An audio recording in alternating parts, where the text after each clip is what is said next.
World, world, Exactly, Terry, Pocklington. that was the word you were looking for. Huh? World.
Rugby Union on Estuary TV, brought to you by Heron Foods.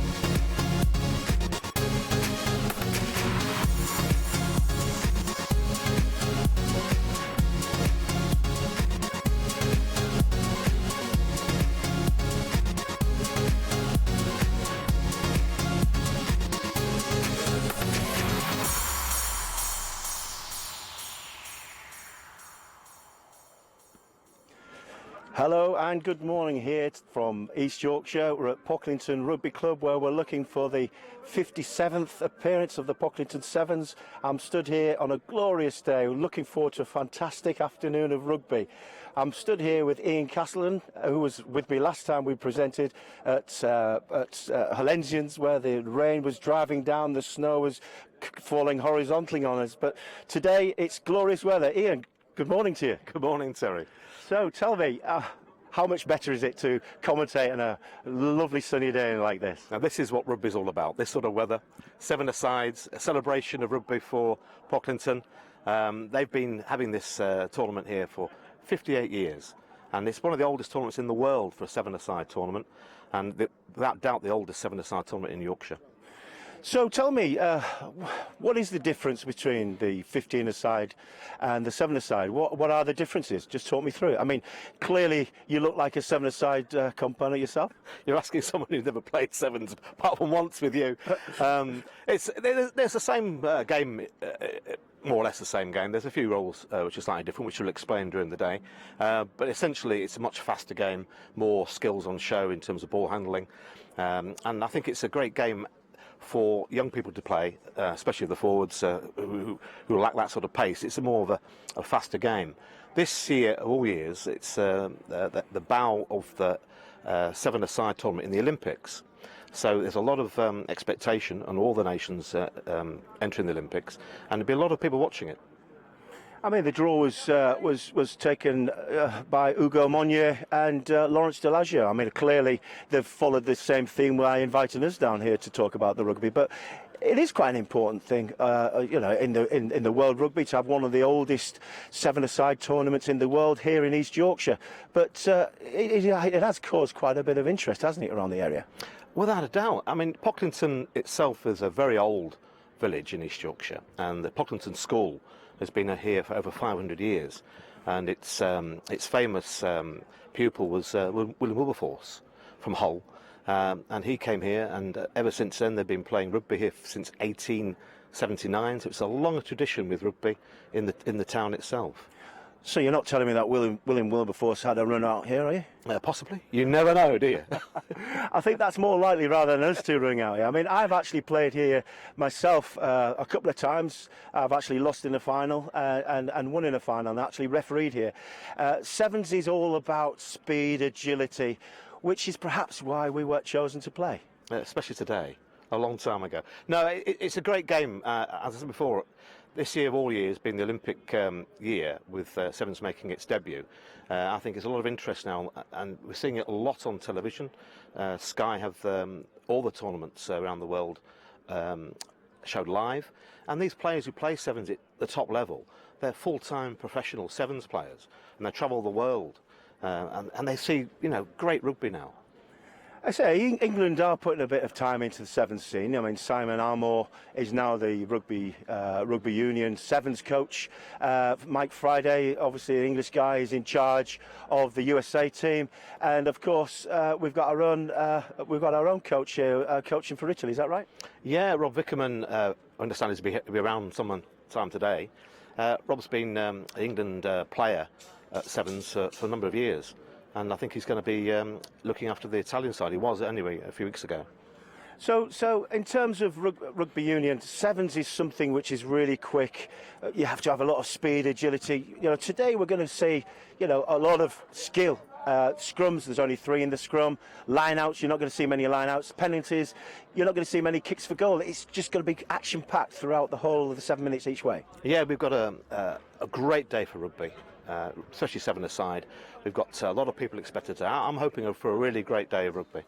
I mean, one thing for the referees as well, it must be quite difficult for the referees, because ordinarily, during the course of a 15-a-side, the ball goes into touch, the referee can have a bit of a rest, there's a scrum down, and we've worked out, there's 3 minutes before a scrum can set and reset, and it might get collapsed.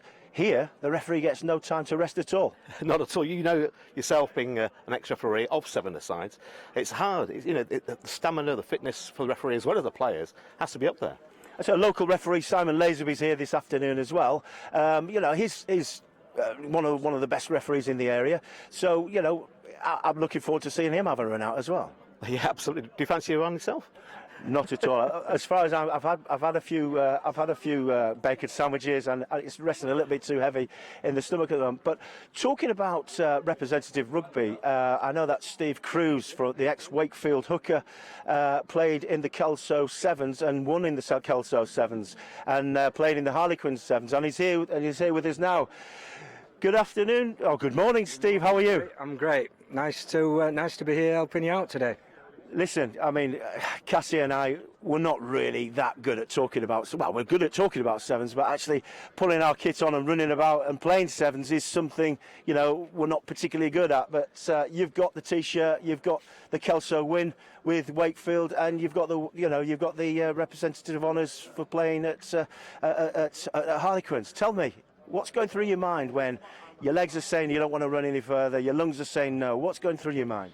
Pass it to Mike Harrison and Brian Barley, really, and Ray Adamson.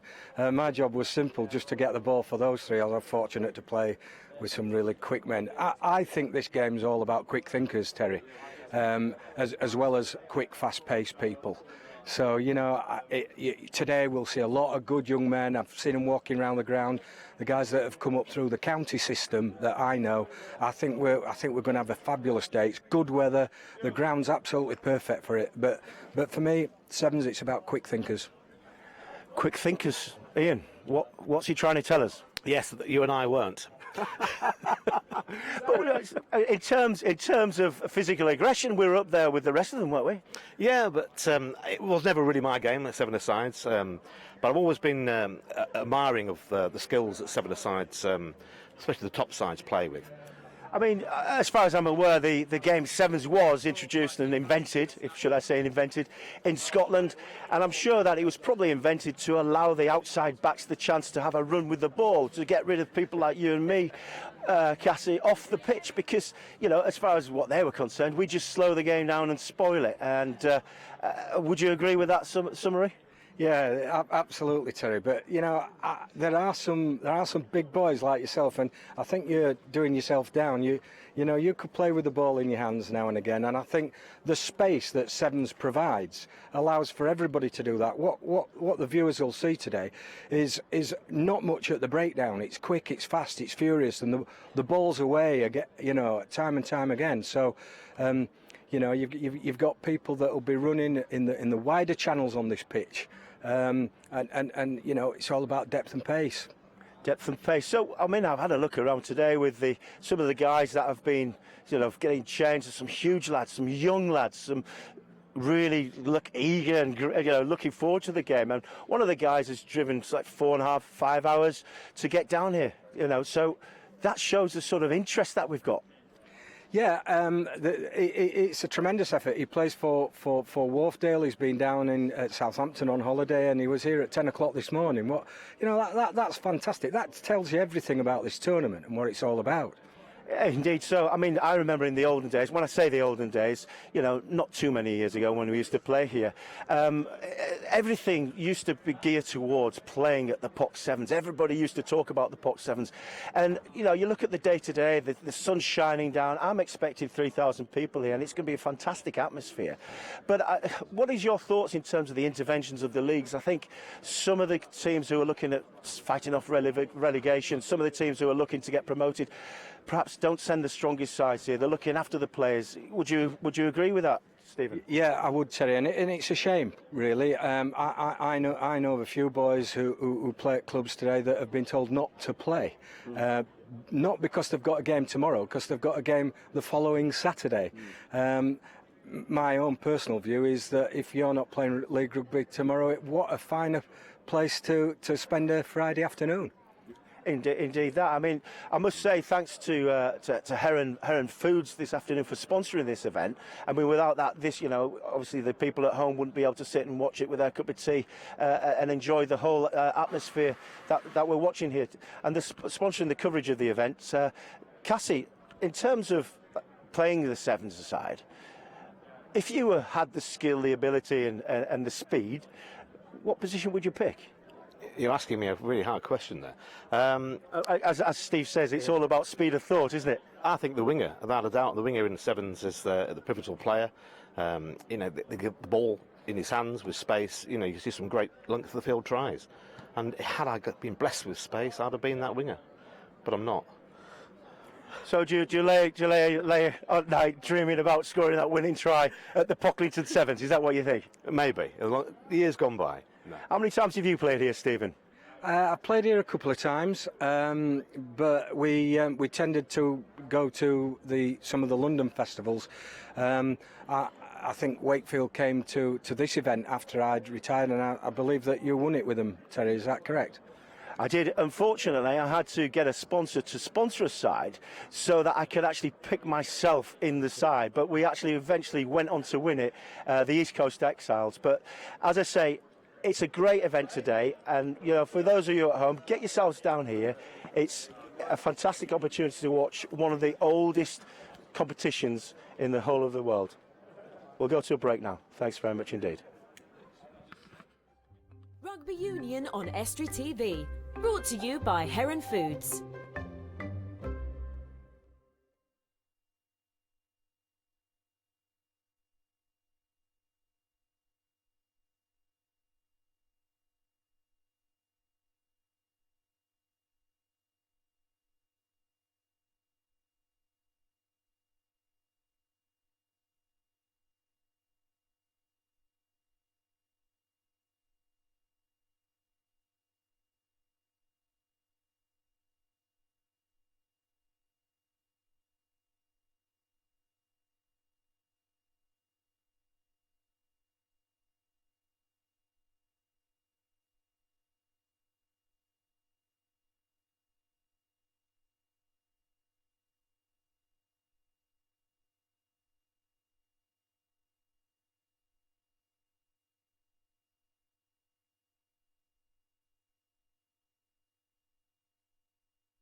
amateur rugby at Pocklington. And then Denzel. Rugby Union on Estuary TV. Brought to you by Heron Foods.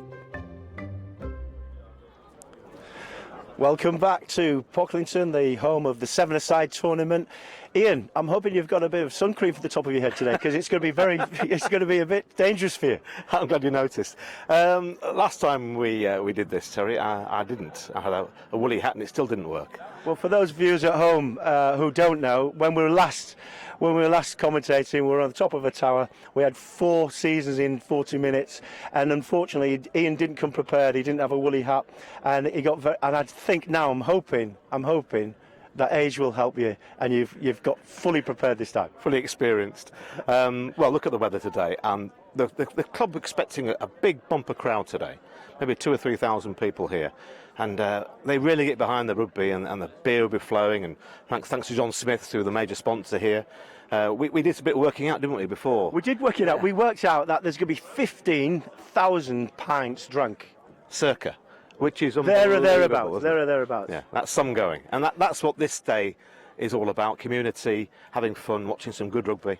Exactly. I mean, it is a community thing. I mean, the whole of East Yorkshire come together. A lot of people outside the area come. They travel. We talked about the guy that's travelled from Southampton today, which is a 5-hour journey for him.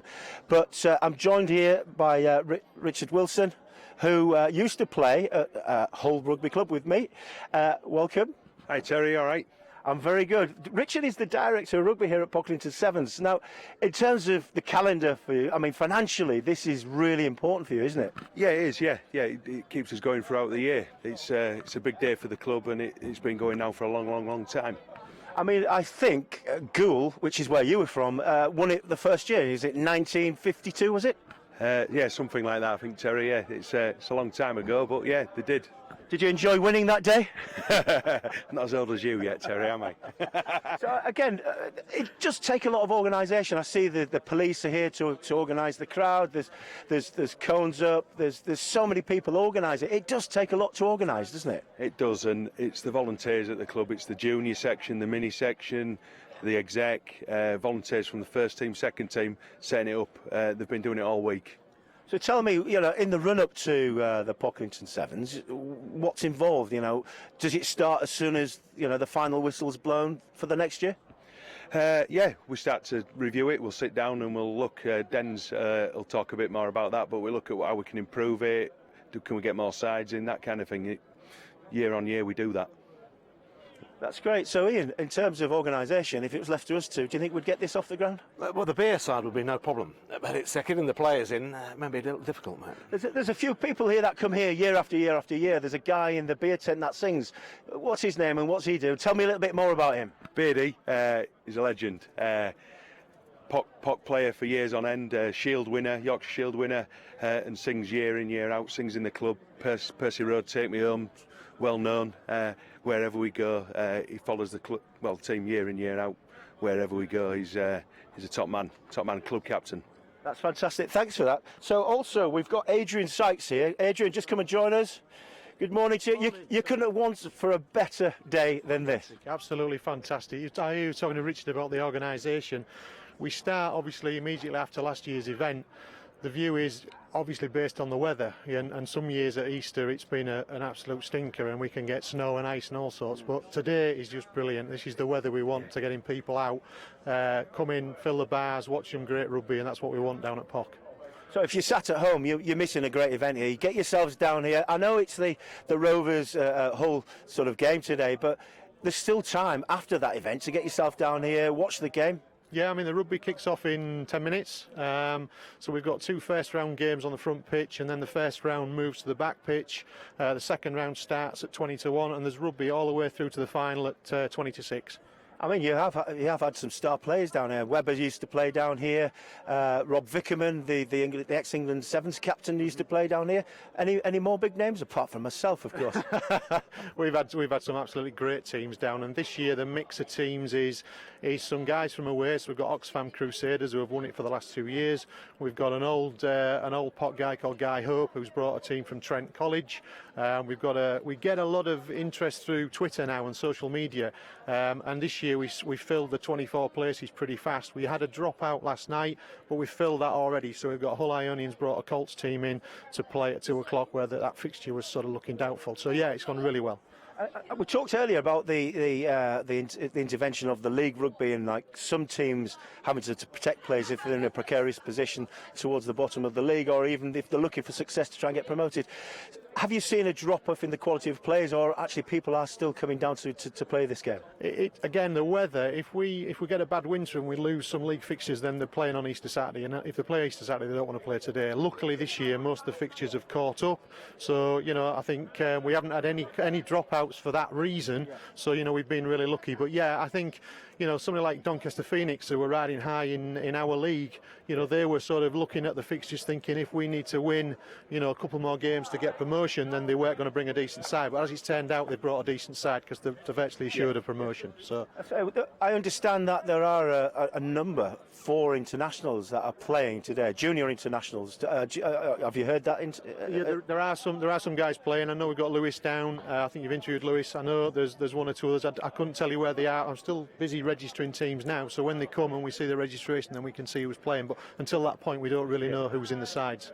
So when I was playing well over 20 years ago, you know, you looked at the shape of the people and you look at the shape of the people now, they're just huge now. They're players. To say that most of these guys play in the backs, they're just absolutely huge, aren't they? Yeah, they are. I was lucky enough to play a little bit of sevens, but it wasn't my game, as it's probably not Richie's game or whatever. But yeah, you know, you look at these guys now, they're all strong lads. They're working out. They're doing the things that we probably didn't do when we were playing, but fit as anything. So yeah, it's looking forward to a real good day down here today.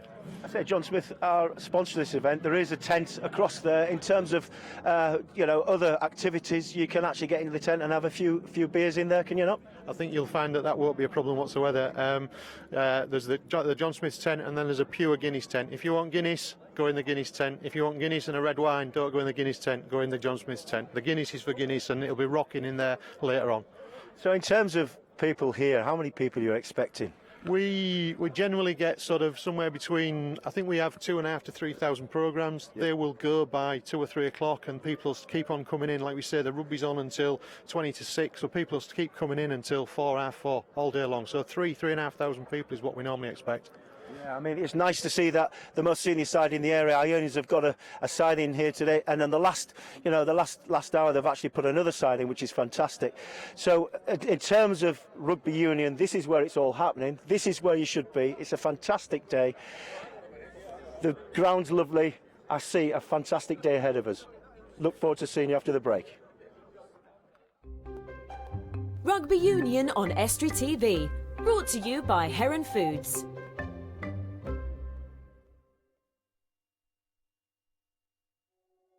Life is simpler when you put your property affairs in our hands.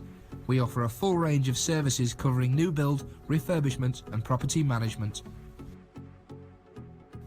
Our estates and valuation team are one of the largest in East Yorkshire, trusted and experienced in the valuation of public and private sector property assets.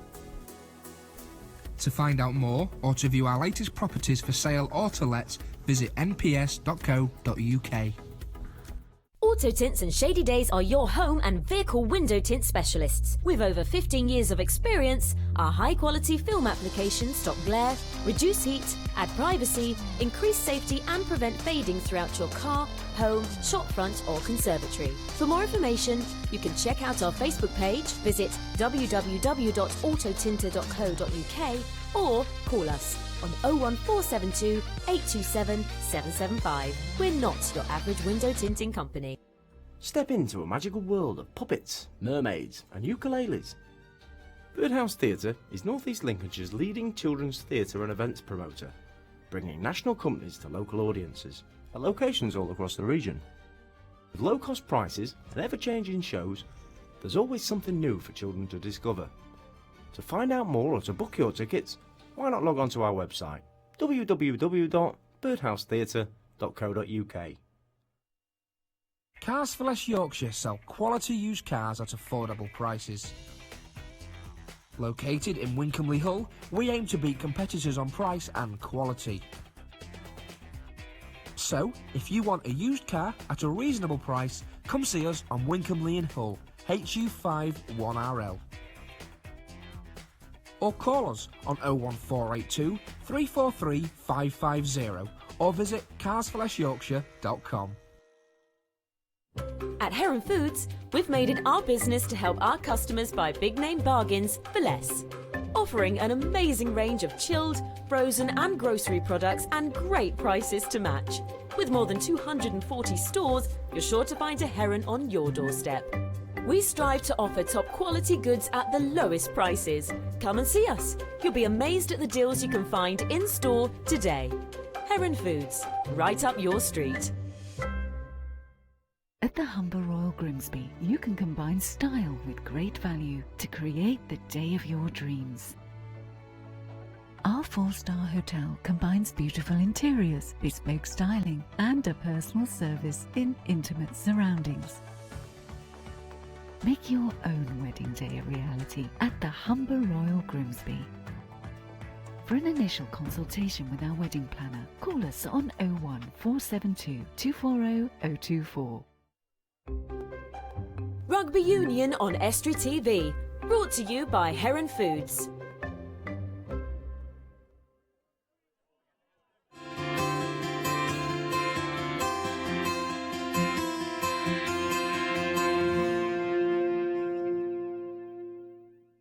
Cars for Less Yorkshire sell quality used cars at affordable prices.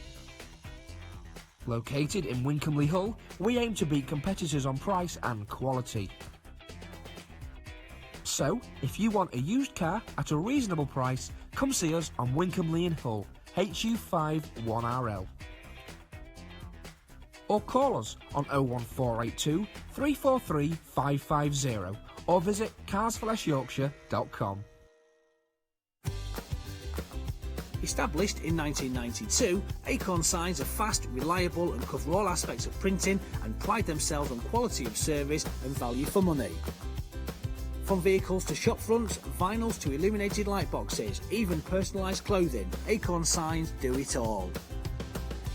Why not call us today on 01472 362 630 or visit www.acornsignsgy.com. Product Natural, manufacturers of quality biodiesel and exhaust emission fluid. Find us on Blythe Street, Witham, Hull. Life is simpler when you put your property affairs in our hands. We offer a full range of services covering new build, refurbishment and property management. Our estates and valuation team are one of the largest in East Yorkshire, trusted and experienced in the valuation of public and private sector property assets. To find out more or to view our latest properties for sale or to let, visit nps.co.uk. Auto Tints and Shady Days are your home and vehicle window tint specialists. With over 15 years of experience, our high-quality film applications stop glare, reduce heat, add privacy, increase safety and prevent fading throughout your car, home, shop front or conservatory. For more information, you can check out our Facebook page, visit www.autotinter.co.uk or call us on 01472 827 775. We're not your average window tinting company. At Heron Foods, we've made it our business to help our customers buy big name bargains for less. Offering an amazing range of chilled, frozen and grocery products and great prices to match. With more than 240 stores, you're sure to find a Heron on your doorstep.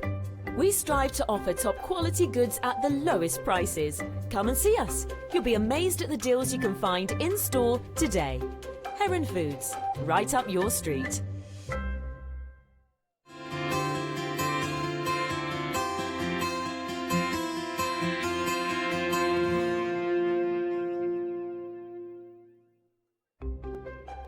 Rugby Union on Estuary TV, brought to you by Heron Foods.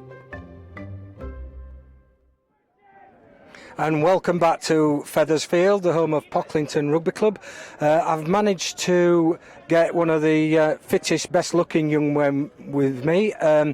Guy Hope of ex-Pocklington, Hull Ionians, played for me when I coached there. Welcome, Guy. Hi Steve, it's great to be here. Second year round for the boys. We've brought a team over from Trent College, a school over in Nottingham. Last year was a bit of a different picture to this. For those guys who were here, it was mud and lots of fun in the rain. So it's going to be great to get out here, sun on our backs, and an opportunity for these youngsters who are much fitter and better looking than we are, Steve, to go out there and play some rugby. And I know from your playing days, Guy, you were a top of the ground rugby player and had a little bit of speed. What does sevens mean to you? Oh, it's a fantastic game. In terms of just developing core skills, just the ability to beat players, attack space, it just works wonders for players and brings them on. So it's a great opportunity, particularly as we've done today, to bring a young side over, give them a chance to play against some of the experienced teams, but like Hull Ionians behind me playing at the minute, and just go out there and enjoy senior rugby. Yeah. And have you got some promising young players? Yeah, there's a number of guys coming through the ranks. There's a young chap called James Benstead at the minute who's playing for us today, and he's one of those characters who can play at prop or play on wing, but he's certainly one to keep your eye on, along with a number of other guys who are about today. Guy, thanks very much. Terry, sorry about that. Over to you. Yeah, welcome everybody. We just missed the first try.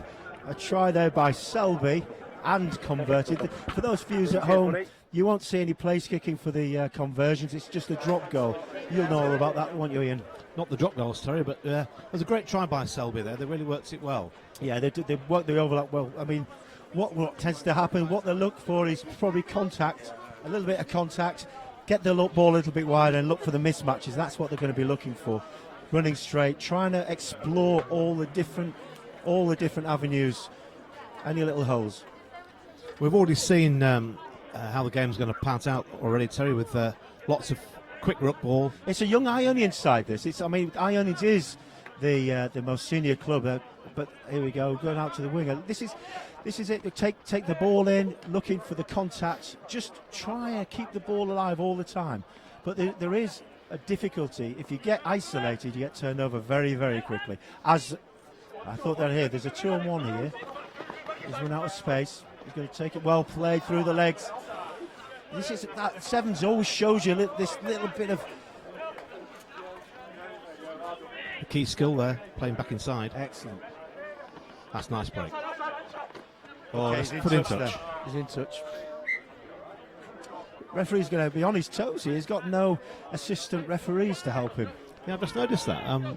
There really should be some touches on the sides. The amount of people here today, you'd have thought they'd have got that organised. The referee's inaugural appearance at the Pocklington Sevens. It's a nice fetching colour that he's in. First line out. We'll see how this goes.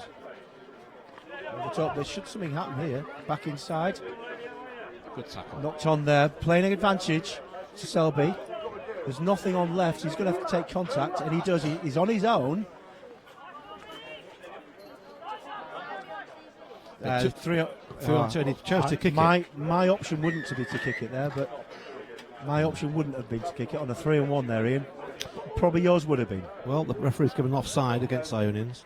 No, I'd have used the extra man. Of course I would have done. Of course. I say it's a beautiful day here, absolutely gorgeous. You'll see as the day goes by, more and more people are coming. I'm suspecting when it comes to the final, right at the end of the evening, this will be absolutely heaving. And the whole club will be rocking. Sub penalty. You say he's got no socks on there, Ian. Wouldn't happen in my day. It was a good deep kick.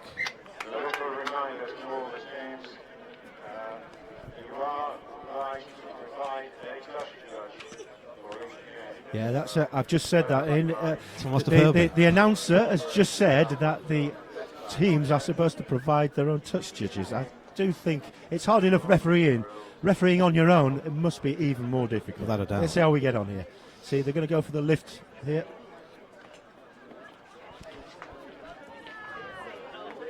Got to use a man. He's created the gap. This is a scorer. It's a poor tackle there. Going too high. Good recycling. Ball's moving. Aggressive tackling there. Good aggressive tackling. Touch call.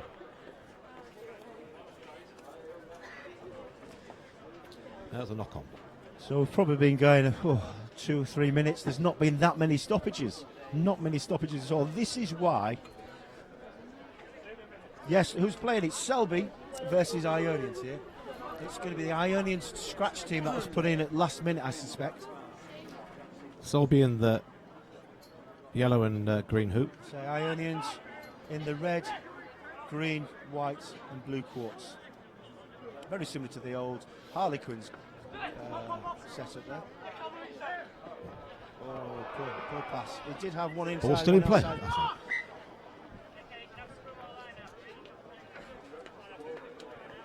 Both clubs play at very different standards in the league structure, Terry. Yeah, they do. Ionians. Again, I don't think you can. I mean, whilst the shirts, they're wearing the shirts of Ionians, I'm not. There aren't any first teamers in. This is a very young side that Ionians have put in. Yeah, and it showcases the young players how well their skills have developed. Sevens is a very quick, skillful game. Indeed, it is. It is. I mean, this is interesting. The scrum. You know, basically, it's just 6 guys together to get the game restarted, just to create a bit of space. Here we go. Let's have a look.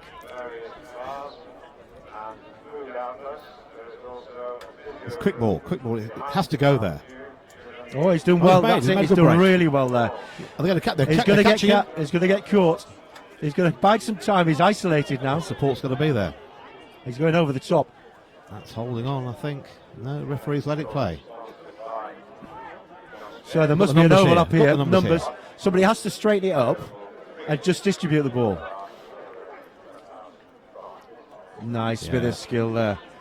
That's a good try there by Carty. Well done. Is that the same Carty as the director of rugby's son? And he took that round to the back of the sticks, making the kick a bit easier. In 7-a-sides, you can't kick from the ground. You have to drop kick for the conversions. And he made that one look pretty easily. Okay, I think that's time. Half time. That's how quickly the games go. 7 minutes each way. So 5 points to 7. I make it. 5 points to 7. Ionians lead. They have quite a quick turnaround at 7-a-sides from the half.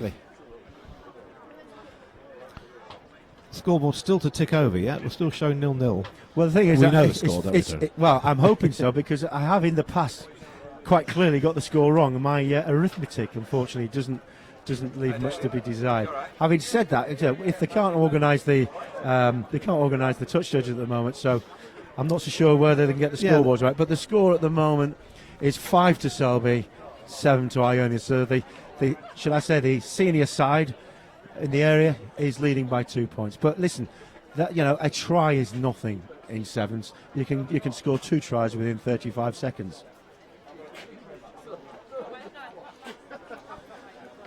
What would they be saying to the teams in the huddle there, Terry, in the 7-a-sides? Listen, let me tell you now, Cassie, I don't think much is said. I don't think that you're in a fit state. You're running, your lungs are burning, your head's saying you don't want to play the second half.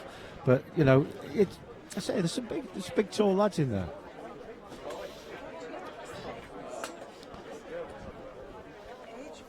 Quick 2-minute talk, they're back out. I think everybody's appreciative of that break. The referee, the players, everybody. Quick water break, and then we're off again. So this Hull Ionians versus Selby, second half. The next game is old Pocklingtonians versus St Peter's York, isn't it? Is that what you got down there, Ian? Yes, I think that's correct, Terry. So they come straight after this game, they come straight on. Yeah. It's like a conveyor belt of rugby today. Well taken. He's going to be through. He's going to stretch it through. You'd expect him to keep going. He's coming across. Well, that is a mismatch. He's done well. Young man. David and Goliath there. That was a mismatch if ever there was one. Good tackle by. It was a David and Goliath moment, that wasn't it? Young Willingham. He was odds on to score there, Walker. Young Willingham took him down.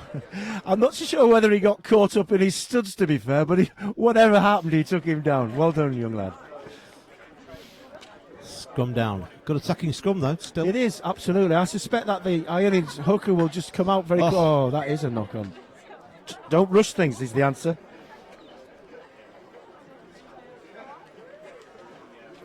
That's frustrating. And a good attacking platform there.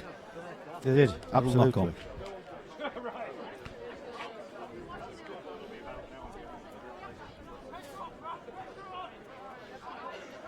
Quick feed. Oh, another knock on by Onions. They're playing the advantage. This is where you need to make the most of the advantage. It's a free ball. Just use it. Just try anything. He's got a 2-on-1. He's got a 2-on-1. He's not using him. Score. And he scores. That's it. Okay, at the moment, 10-7. 10 to Selby, 7 to Ionians. The junior side are coming through. At the moment, a game littered with mistakes, but exciting. It is exciting. You have to remember, though, it's the first game, a few nerves, a bit of rustiness, because this is one of the first sevens tournaments in the area, in the country.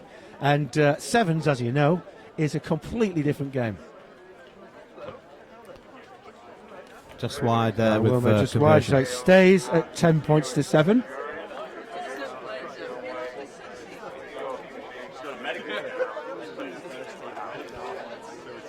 The score 10-7 yep, to 10-7. Selby. In 7-a-sides, the team that scores kicks back to the opposing side, unlike 15-a-side, where if you concede, you have the kick. Ionians to receive. That's a nice high kick, actually. There's no kick. chase. Well taken by Potter. They've got the numbers out wide. They move that ball quickly. This could be it. Absolutely. Give it. Oh, slightly forward, my thinks. Again, an error comes into it. No The referee's advantage. still there. I tell you what, he's done quite well, the referee today. Ian. He's been there. He's kept up with play. I think with the mistakes, he's given him a bit of a chance to get across there. I would think so. Again, 10 points to Selby, 7 to Ionians, and the referee is keeping up with play because we're littered with a few errors. Let's look at this scrum now. Let's have a look. Slightly crooked feet. Good drive by Ionians there, but he leaves the blind side open. Nice blind. step. I think that could be a penalty.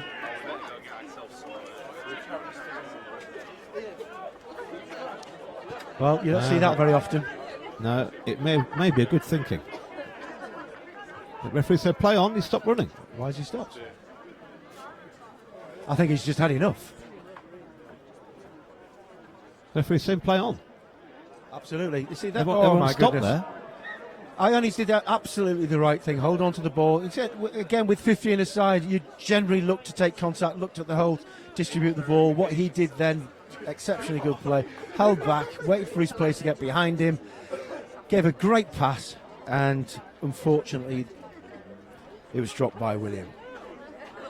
This is another good attacking platform for Selby.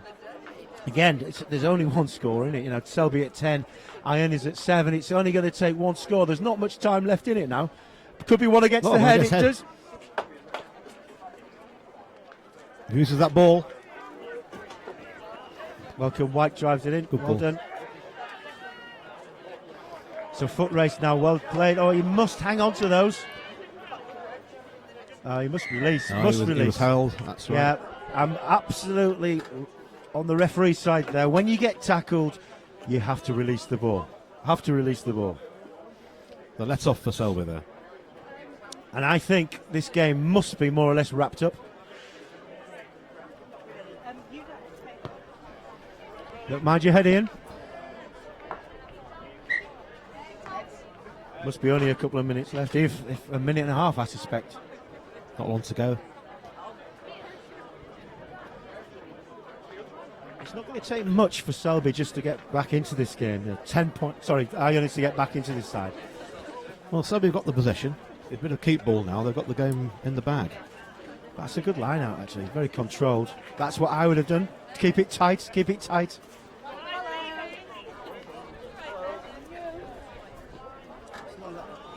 Not deep enough.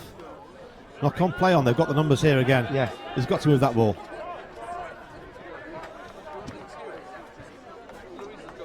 Yes.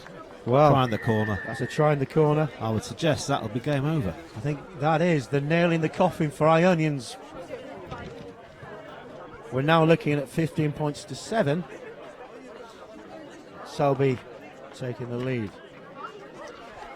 And if I was a betting man, Ian, I'd put a few quid on Selby winning this game. Yes. Whether they kick this goal or not, I don't know. I think the game's over after this. No, I'm afraid that was one of my kicks. No, he's got time to start again. But I think referee must be feeling pretty fresh. I've got him down as time up here. I think the next never the argue next with the stop, referee's never, clock. ever. Never argue with the next stoppage. I think maybe the end of this game. Where would you kick this? Deep.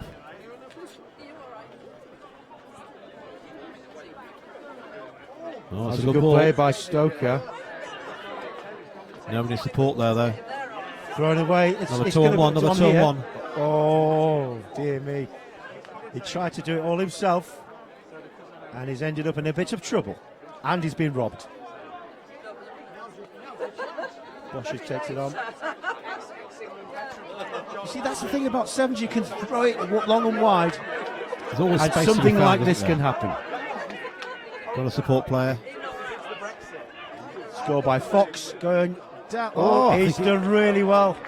No, referee But has he's given that still, a try. he's still there, the referee, isn't he? He's there, all up with play.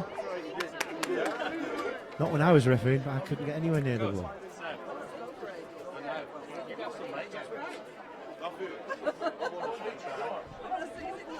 $12.15. A very important kick. It is. Depending on the time. Oh, would you believe if that had have gone over, Crossbar. ladies and gentlemen, that would have And that been is the end of the game. totally against the odds of this game.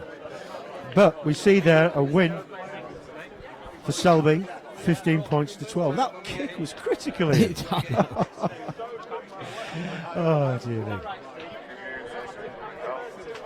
The official results are just coming through from our commentator, if you can hear him. Yeah. At the same time as this game on pitch A, there's games going on behind us on pitch 2. Yeah. Which we're not covering on television. But as soon as they've played 2 games here, then all the games come onto the pitch 1. The winners stay on. And for those at home, Round 2. we are going to get joined by our partners, made in Leeds, Teesside, Durham, and Cardiff. And Cardiff, indeed. So going out to about 3-4 million homes. But I suspect that everybody's going to be down here with the lovely weather we've got. So, the next game, who have we got? Old Pocklingtonians, this Old Peterites. St Peter's York it is. Yes. St. One of the Peter's oldest York. schools in the world, St Peter's Really? of York. I think it's the second oldest school in the world. And had a very famous Do you know that pupil. because you went? back in 10 something or other. No, Guy Fawkes. Really? Was an old pupil there. At St Peter's? And Pocklington School itself, which is a very old public school here, their famous pupil was William Wilberforce. Yeah, exactly. A lot of history in this area. Thank you, Professor. So we've got Old Pocklingtonians versus St Peter's York, and Ian informs me that is one of the oldest schools in the whole of the world. Coupled with the oldest sevens competition in the world, we're making history.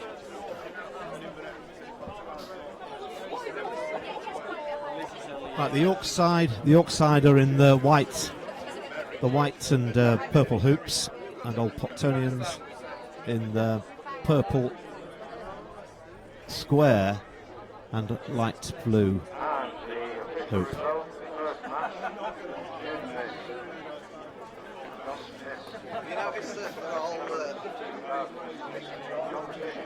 The difficulty about commentating here, Ian, is that it's so difficult to get all the names because everybody's wearing different numbers, so we're going to have to go with the flow here. Yeah. We're ready to go. Match number 2 on the A pitch, first round.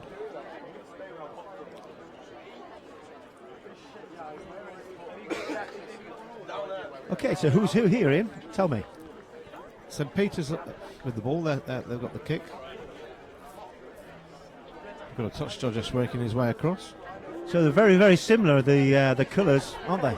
And the crowd is really filling up as well, Terry. It's hundreds here already. So St Peter's to kick off, and that, unfortunately, It's straight hasn't out. gone. So that will be a free kick, which is different laws to the 15.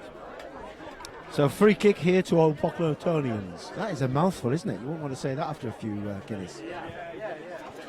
Which we'll try later. It's a good loop round. See, there seems to be a bit more control with this Old Pocklingtonian side, a little bit more knowledge about the game. Hill. Well kept in there. Yeah, there's no rushing there. Howard got absolutely unceremoniously done there, but did well, quite well. Kept hold of the ball. Kept on his feet really well there. It's a big chappy. Looking for support. That's a good ball.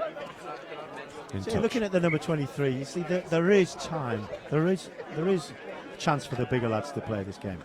Yeah, it was a really quick line out taken there by St Peter's. They want to move the ball very quickly. Okay, so there's a 2-on-1 here. He has to straighten up. He must have pace because he gave it straight away. But unfortunately, he has to catch the ball. That's where we suffered, Ian. You have to catch the ball. If you want to score a try, you need to keep hold of the ball. The most precious thing on the pitch, Terry. Absolutely. Apart from the referee, of course. So first scrum. Advantage knock on. Scrum to Old Pocklingtonians. Ball's out quickly. That's Lots of knock-ons out. I don't know which one went Keystone where. Cops that in. Good refereeing. He's playing on. Absolutely. He must be French. Play on. That's a good clean ruck. That's a good clean ruck. There is open space. There is open space. He's looking for a mismatch. Oh. That's a try. He's through That is there, a try. yes. So Old Pocklingtonians take the lead at 5 points, and if I was a betting man, the drop goal will follow for the further 2 points. That was a good try. We've got Joe Holbrook take the drop goal here. Good try by Papa.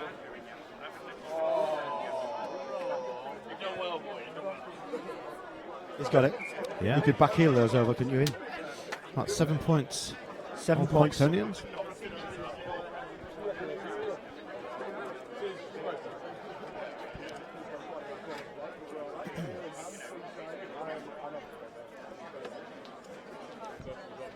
I say it's a gorgeous day. It's actually filling up round the area, isn't it? Yeah, it's going to be a bumper crowd this afternoon. He did well there. He caught it, It went backwards. sideways. No, his referee's giving it a knock on. Well, I thought it went backwards. But there again, I'm not going to argue with the referee.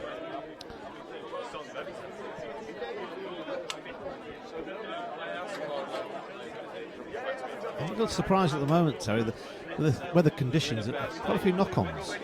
As I say, they're a little bit rusty. As the game progresses and as the better sides get through, the standard of the game will get better and better and better. And I think we'll see some quite entertaining rugby. But again, this is still quite entertaining. Referee's playing advantage, letting it flow. No, penalty. Let go. This is the difference. It's sevens, it's quick tap, there's no penalty. That's a good hit. It's a little bit knocked down. He's playing advantage again. Has he got the pace? 1-on-1 pace. Is he going to skin him? No, good tackle. He'll come back. No, play Well on. played. Well played. Kept him well. Well, that's a dark alley. You don't want to be going down dark alleys in sevens. You always get turned over. So just talking about Pocklington, this has been going on for 56, 7 years now? It's the 58th seven-a-side tournament they've held. It's one of the oldest seven-a-side tournaments in the country, if not the world. Fantastic. Good line out. That looks quite controlled. He's going to... Good press defence by St Peter's. Good press defence, but with a press defence, if somebody's out of line like there, if you rush defence, you're going to create a hole, and that's what he's done. He's exploited that. Medford's just dashed through that hole So now I suspect you're going to get the kick. Yeah, 12 more nil. than the 15-side game. So the defence is critical in sevens. If you're not together, if you move a gap and you miss your tackle, it's more or less a try on the cards, isn't it? Okay, Holborough takes the 2 points. So we're now looking at 14 points to 7. Old Pocklingtonians just stretching the lead. 14 points to 2 full Pocklingtonians. scores out the way. Zip to Yeah, just going back to the defence, you're absolutely right. I mean, if it only takes one slip up, whereas rugby union, you've got your flankers who can cover and just try and eliminate those mistakes. But you make a mistake in sevens, it's curtains. It's a when try. you're exposed so brutally. This is one of the reasons why It's so entertaining. it's entertaining.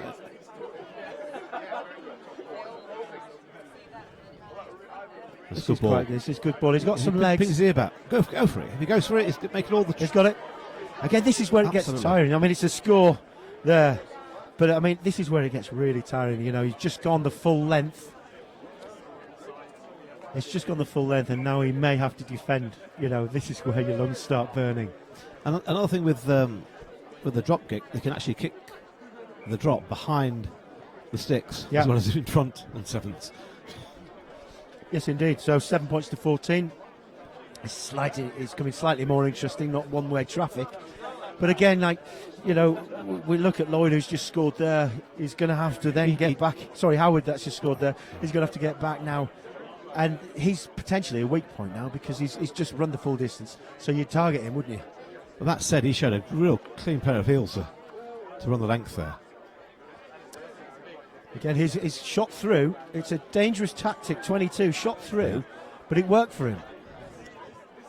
That's kicked straight out, I think. That's half time. Yeah, I was saying about 7-a-sides. 14 points to 7, Ian. At half time, 14 points. Yeah, 7-a-sides in rugby union. Yeah. This year, in the Olympics in Brazil, 7-a-sides rugby union is making its debut as a Olympic sport. Now we know, you and I both know some players who've played for England in sevens, and we know one or two of the lads who've done the coaching at various countries. And it's a full-time career for these 7-a-side. it is, absolutely. I mean, we've got Armour, who used to play in the Premiership, who's now the England coach. I'm obviously Mike Friday, a good friend of mine who used to coach the England side, who's now coaching the USA side, who incidentally has got the fastest rugby player in the world. He is an ex-sprinter. Let me tell you, he can run.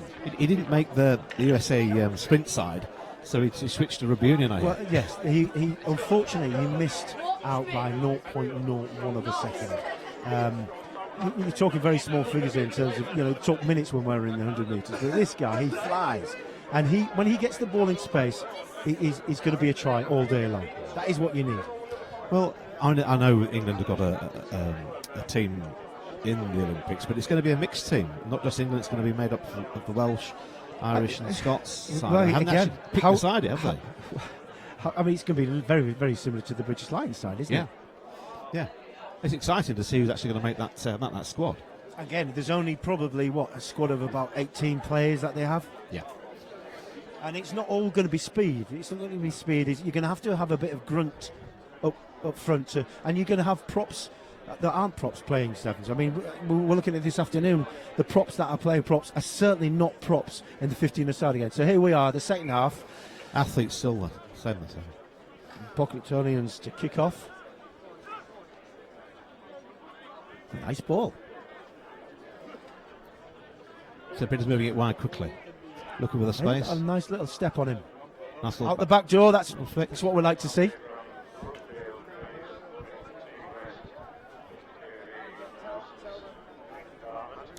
Where's he going? He's not quite sure what he's going to do with the ball. He's come back short. Now open. They've got the numbers if they move the ball. No. I'm not sure whether that's the correct kick. No. Do you know what? I wouldn't be surprised if he did play in the front row.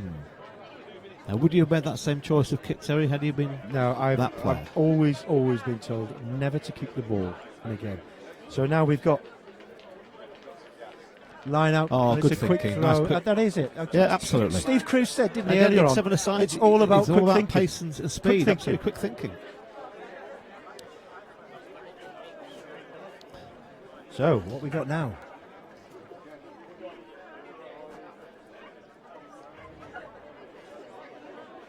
£19-7. With the kick to come. He's done pretty well with his kicks, as Holborough. Let's see how he gets on now. No, it's a good strike, but So it quite stays the at right 19 points to 7. Old Pocklingtonians doing very well. I think fatigue's probably setting in, which is why we saw that. It's a very strange kick across the field. Yeah, I think the actual kick put them under the pressure. And again, mistakes are leading the parade at the moment. I say with sevens, the scoring side There kick we it go. back. It's gone to 5. He's done really well. I would say that's a knock on. It is a It play is a knock advantage. on. Young Adam, the referee, just coming up the ranks. I think he's a level 6 referee now. He's doing particularly well. I remember when he was quite young. He's been refereeing now for 3 or 4 years. He's doing really well. Heselkai. Somebody to straighten the line. That's better. Attack the line, straighten it. Well taken. One-handed, left-handed. You see, brute force doesn't always work, Ian. Snagged. It's a quick ball here. You see, the thing is about Old Pocklingtonians, it just looks as though they've got more players on the pitch, and they haven't. But it's just the way that they utilise the space more. That is a good tackle. He's given the try. Again, with Rugby Union, for those viewers at home, you'd have noticed that he didn't get it over the line. He touched it on the bottom of the goalpost. And in Rugby Union, if you touch the ball on the bottom of the goalpost, it's a try. That's right. 24-7. 24-7. Kick to So, come. for Kick to those come. viewers at home, Yes, the kick. okay, 26-7. For those viewers at home, and for those people that do play a bit of rugby, those young people at home watching rugby, just remember that you can touch the ball down at the bottom of the post, bottom of the pads, and score the try. Did you know that, Ian? I did know that, actually, too. I did know that. Also, for those young players watching, there's a lot of areas where you can learn what not to do in situations. And one of them is kick the ball in your own 25, straight into touch. And that's a penalty. It should be. He knocked it on and picked it, but Adams giving him the benefit of the doubt. The referee. It's a nice colour the referees have got there. I think those are from Gary Pearce's shop, I think. I think he sponsors the East Yorkshire Referees Society. Gary Pearce is a big friend of ours, World of Rugby. Welsh International. Indeed, he's played He'll be here at the today, I top think. level of rugby league and rugby union. He coached his club at Pocklington for a number of years.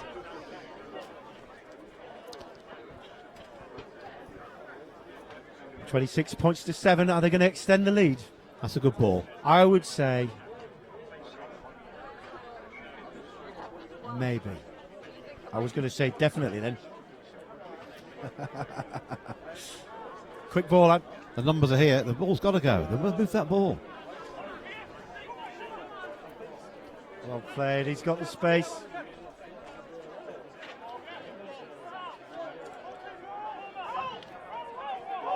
Okay, they're going to take a quick tap. Off you go. Come on, mate. Come on. Play it out your hands. That's what you need to. There we go. Move the ball. Lewis Papa knows what he's doing. There's no way this way. See, that is when you see panic-stricken. Red descends, and you just get rid of the ball. Possession is so important in this game. The most important in sevens of all sports. Yeah, exactly. Just if you go towards it. I think we've not long to go in this game, Terry. We're going to go to commercial break very shortly. Yeah. And we'll come back.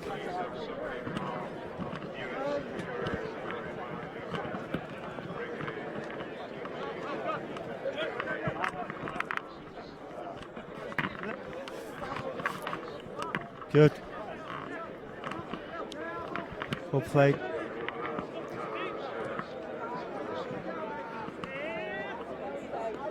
Pocklingtonians clearing their lines again. I think they just want to try and clear the lines, really. But I say, good you break. can't knock. He's on his own. Their inventiveness. Has he got the pace? I think he has. There's support with him. He looks back inside. See, it's all about conserving energy now, Ian. You know, Pocklington are going to go through to the next round. There are going to be more games. They need to start trying to. They've done the hard work. You know, save a bit of fuel for the games in the future. Yeah, I think number 23 realised that. He stopped the game completely there. Wait for the players to get behind him. Yeah. That's good thinking. Great play. Nice play. rugby. That is great play. Great, a bit of skill. That is great play. Little dink through. The crowd really appreciated that one. I think the first real bit of skill we've seen. Well, we're going to see plenty more of that, I promise you. And the numbers keep coming. The crowds are growing. Do you know what? It's going to be a lovely day today. And the beer is flowing already. It's very early. 33-7. That's a great result for all Pocklingtonians. I wouldn't say that they're probably going to win, but I suspect that they're going to be up there, aren't they? Had a good game there, referee Adam. Yeah, I think so. And let the game flow, didn't he? I don't think he had much choice. I think it was quite an open game. Indeed. Right, the next game on. What's the next game in? This game just before we go to Leeds our break. Beckett's versus Halionians on at 12:40. 12:40. We'll go for a break so now. We're going to come back and we'll see that game. Rugby Union on Estuary TV. Brought to you by Heron Foods.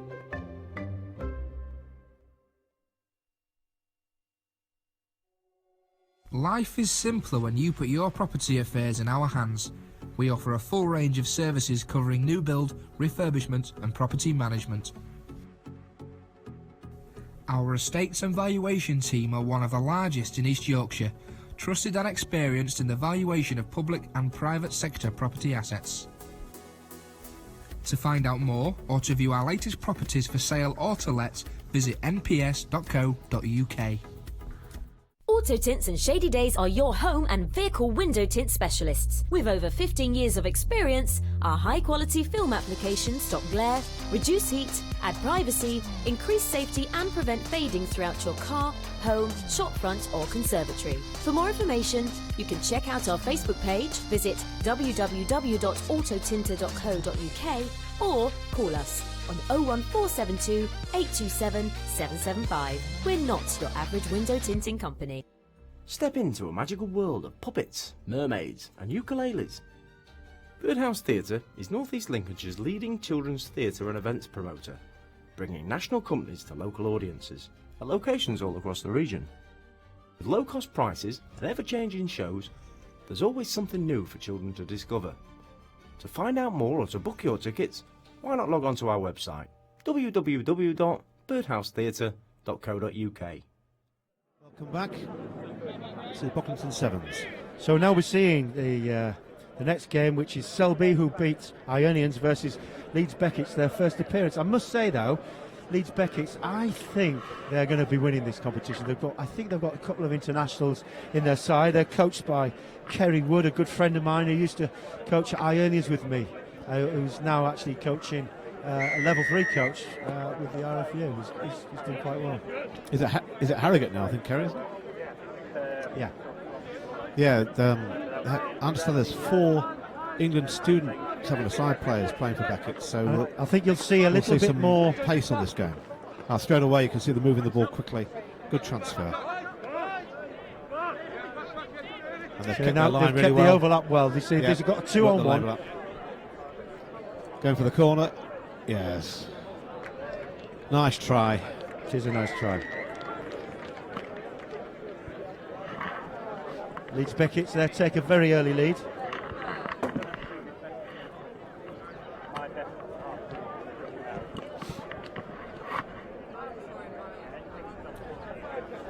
So let's see how they are at the kick-in. I say drop goals again. Wind's picking up a little bit, Ian. It is. It's not as calm as you might think. Didn't get that. You can feel it a little bit on this gantry. Yeah, it is. Sun's shining, but it's a bit, yeah, a bit chilly still.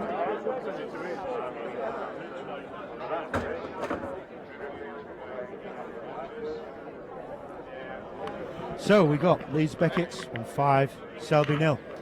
I don't think Selby are going to score here. I don't know. I think there's some ball, but I think this Leeds team look a sound side, Terry, if I'm honest with you.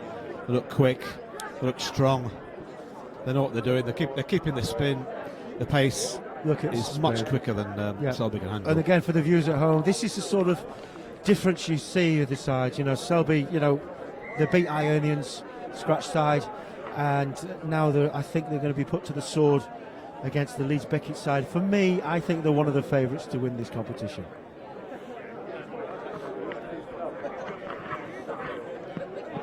So 12. That's 12 12 0 to Leeds Beckett. So for those viewers at home, Leeds Beckett's in the turquoisey, greeny blue colour, and Selby in the striped yellow and green. Would you say that's more an orange? I'm not quite sure. Colourblind. I'm not quite sure. Get you to paint my house then. The Beckett's team are pressing already. So what Selby can do with the ball? No.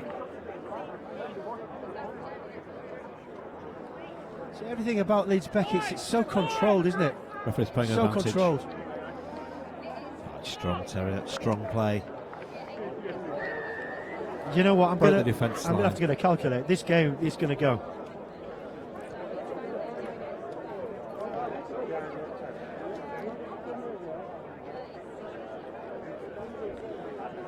So we've got Leeds Beckett put in Selby to the sword, 17 points to 0.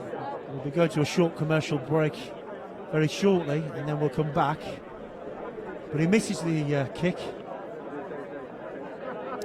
And we'll see you in just a short moment.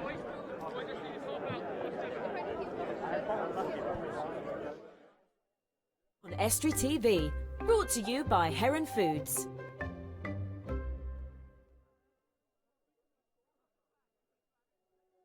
Life is simpler when you put your property affairs in our hands. We offer a full range of services covering new build, refurbishment and property management. Our estates and valuation team are one of the largest in East Yorkshire, trusted and experienced in the valuation of public and private sector property assets. To find out more or to view our latest properties for sale or to let, visit nps.co.uk.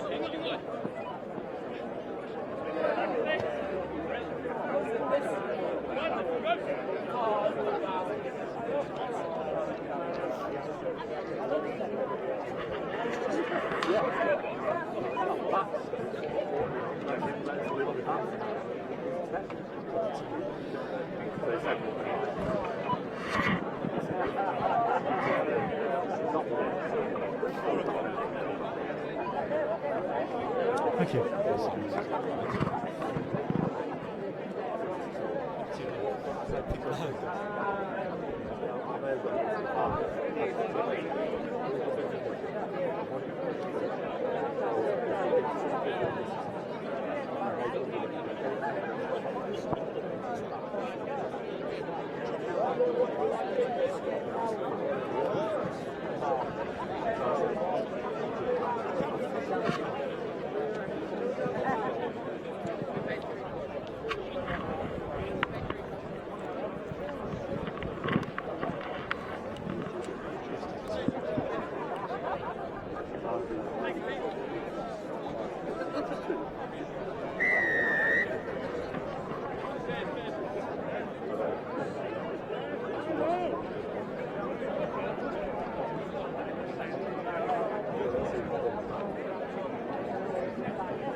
It's 22 knots, going to be more now in about About 10 seconds less than that. 27 under the sticks. It's going to be.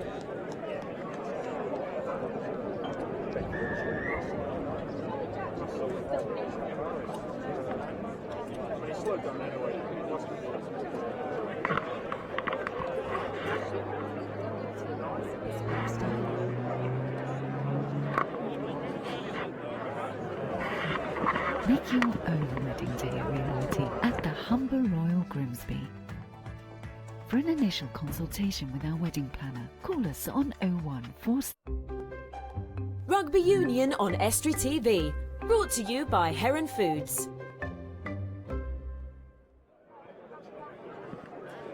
Welcome back. You've just missed a couple of tries there. We've got Keith Beckett's at 29 and Selby at 0. So Keith Beckett's just about to kick back to Selby. Again, Ian, Leeds Beckett's just looks a completely different league. Yeah, different class altogether, Terry. Yeah, the pace, the power, the understanding of positional play in sevens. It's just different team completely. They're going to be a tough team to beat, I think, in this tournament. Exactly. You know, it just, they are so much better, so much more clinical. They've got so much more pace and power. You know, we're looking now at 30, 33, 34 now. Still the first half. And when you've got 4 student internationals playing for you, you know, you're going to be there's something about your side, without a doubt. Exactly. And again, yeah, kick that. Yeah, 30. That's half time. 36-0. Part of me thinks that Selby must now be thinking, why on earth did we beat Irons? We should have gone in the play. Yes, perhaps. Maybe deliberately missed the kick. No, I think whatever standard of rugby you play in any competition, you want to do your best. You want to try and win. You know, so you come up against a good side like Leeds Beckett's. Yeah. So you know that's a good thing. You have a go. That's a good thing about this competition is that for those of you at home, you know, Ironians have lost their first game, but they have now the opportunity to play in the play, haven't they? So they have their hour in glory, should I say? Oh, they're 14 minutes in glory. Yes, absolutely. And you know, should they make it to the final? Some of these lads from Selby, you know, they're playing against some quality opposition in these Beckett's. And the way to learn, the way to improve your own game, you're playing against better side, better quality opposition, and you learn. And they're only young lads, you know, they are a young set of lads from Selby. Many years to come. It's just, you know, it's a great game.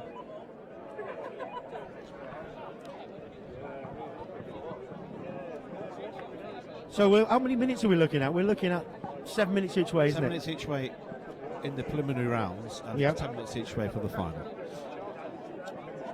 Okay, we'll be going in and out of commercial breaks. You know, it may overlap with half time or full time, or equally it may sort of just interrupt the play, but we will be back. So it's Leeds Beckett's to kick second half with a healthy margin. I don't think Selby are going to. They look a little bit dejected, but maybe there might be a cunning plan. They may be going into the beer tent. What can Selby do with the ball? I'd like them to score, though. I'd like them to score. It's at times like this where you think the referee must give them a helping hand, but they can't, clearly. They've made a quick tap from the penalty. They've got the numbers, they've moved the ball. He's cutting their space out, running across field. So they've got a sweeper here. That's the thing about this side, Leeds Beckett's. They had a sweeper. As soon as they win the ball, they all get behind the ball. There's people to pass to. Yeah, it's the work rate off the ball in sevens, which is absolutely critical.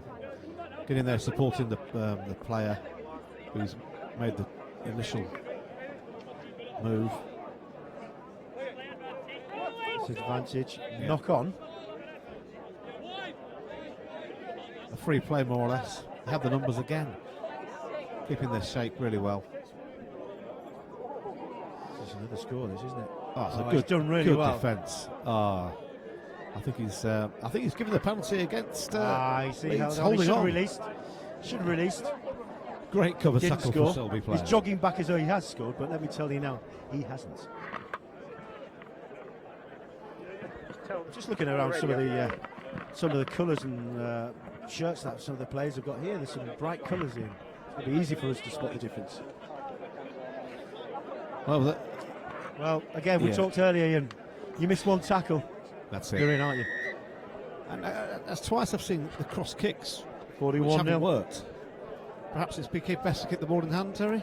Listen, I just think, for me, Selby are just trying anything and everything, and whatever they try, it's not working.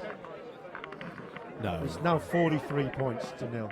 And I must say, I've not seen many games where you can get to the 50 in 14 minutes. No, not often, but in sevens that you can score a try in seconds. Yeah, but I think this is such a one-sided affair. But hey, listen, the guys are still trying. I'm just very pleased it's not me on there. I'm quite comfortable stood here in the sunshine. You get some sunshine cream on your head, Ian. It's very warm up here. Well taken. The power. That leg speed is it's a different class completely. Yeah, good try. Nice finish. Without decrying knocking the Selby guys, they are playing against some elite athletes, aren't they? Yeah, I mean, some of these young lads who are playing for Beckett's University, they're going to go on and play top level rugby union. I spoke to 15s. Yeah. So that is 50. But I spoke to Kerry Wood, the coach, last night, and I mentioned to him, I said, look, give me the silent. And he mentioned that he had a few internationals in his side. He wants to win this, doesn't he? It's good for his coaching career, of course. Well, every team and every coach are into it. But again, I do think that Anthony Poser, his side, Doncaster Phoenix, they're going to be good. Well, you've got a very canny coach in Anthony Poser. He was coached at good level, good standard of helping out at Doncaster, doing Doncaster Phoenix, which is one of the feeder clubs for Doncaster, who are in the championship at the moment.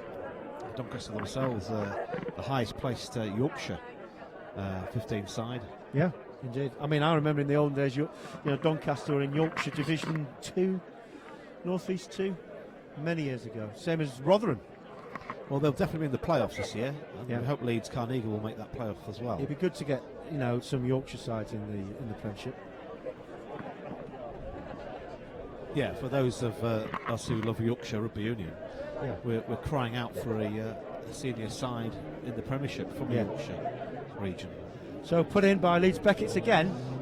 They look strong, don't they? Yeah, they do. See a double switch. Created the overlap. Good tackle. Well tackled. Straight at his feet. On the ball. Come on, Selby, let's have a try. Perhaps we'd better pick that ball up, Terry. No advantage. The soft side in me just wants Selby just to score a try. And I think, to be fair, most of the crowd start hunting for the underdogs, don't they? They do. They just want to score a try. We'll give them a lift up into the plate. Indeed. So we've been for, just coming to 5 minutes now. Still got a couple of minutes to go.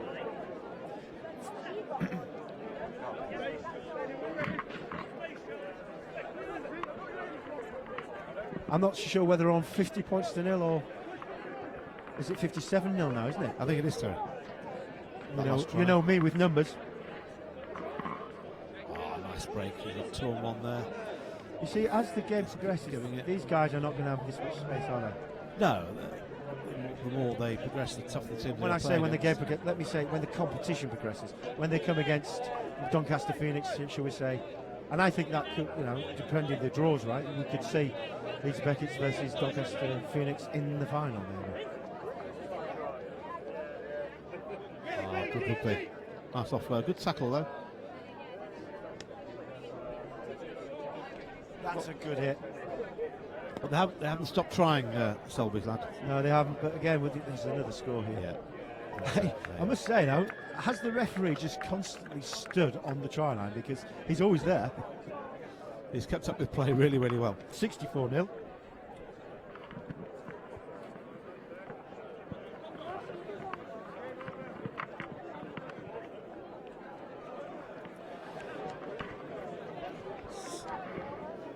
Yeah, we think that's 57 with the kick to come. Yeah. Not good. Didn't get that. That's the end of the game. 57-0.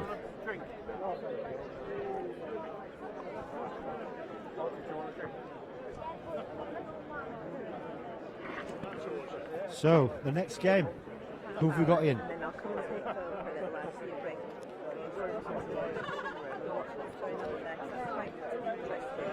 Who have we got? Teams are shaking hands at the moment, Terry. Next team on will be Newton Centurions I don't mind now. versus the winner of C, the Driftfield or Yapham Badgers. So we're waiting to see who's won that. So I'm just being joined here by Steve Cruz, who's going to take you through to the next game, taking over from Ian. So who we got on next, please, Ian?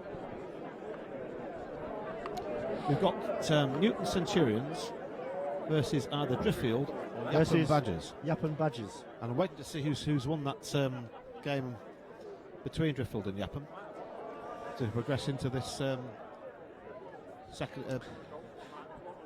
So I'm joined by Steve here now. Steve, I say you've played in these competitions, so early stages, you know, you're trying to conserve energy, aren't you? Yeah, you are. I thought Beckett were absolutely fantastic. They just let the ball do the work. Simple, hard, aggressive sevens, and just let the ball do the work. You're just finding your feet, really, Terry. You're sussing the opposition's strengths and weaknesses, and you've just got to let it. They did have a lot. They do look a side that I think may reach the latter stages of this competition. So who's in who here then? Because we've got the pink side. Is that Yapham Badgers? I suspect it probably is it? It is, I believe, and I think they're playing Newton. I think Pocklington. Okay, good. So, as I say, it's a beautiful day. We're not having to have our woolly hats on, Ian, today, which is great.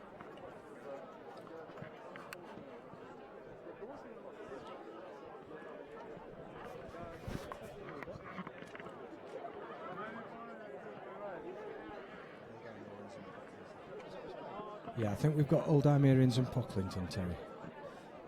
Thank you for my information.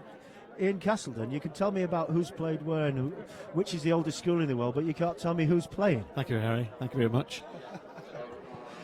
So, who have we got then here? Stephen, you tell me, because you're more reliable. In the maroon and sky blue, we've got Pocklington, and in the pink and white, we've got Old Hymerians. Old Hymerians, for those viewers at home, Hymers College, one of the oldest schools in Hull. It's a school that I used to go to. But let me tell you now, they never invited me to play in the sevens. Sacrilege at sevens, Terry, that. Sacrilege. So kick off not going 10. But anyway, we've got here a free kick. It went straight out there, Steve. Free kick to Pocklington.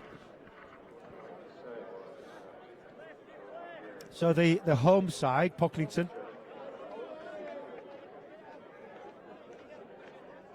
They look a bit pacey to the Old Hymerian side.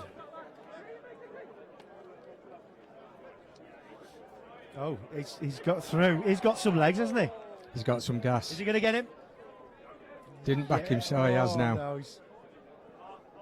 well done. Oh, I tell you what, a little bit of a trip there. It's a bit strange.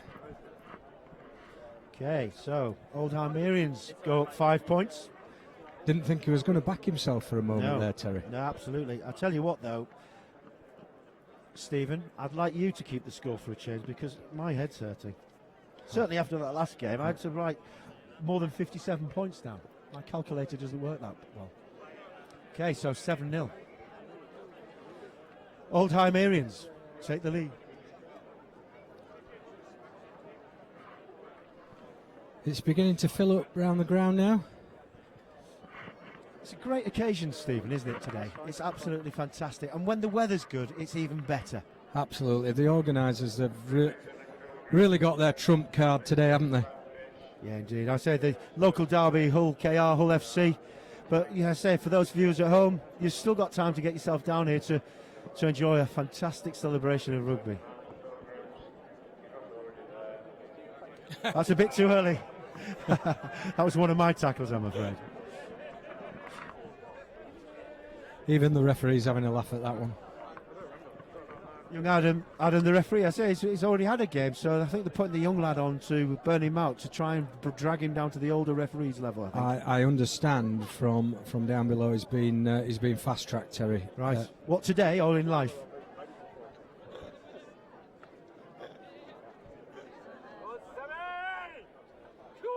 Oh, that's a bit high. Thank you, Adam. I could see why he's being fast-tracked. He's got it right.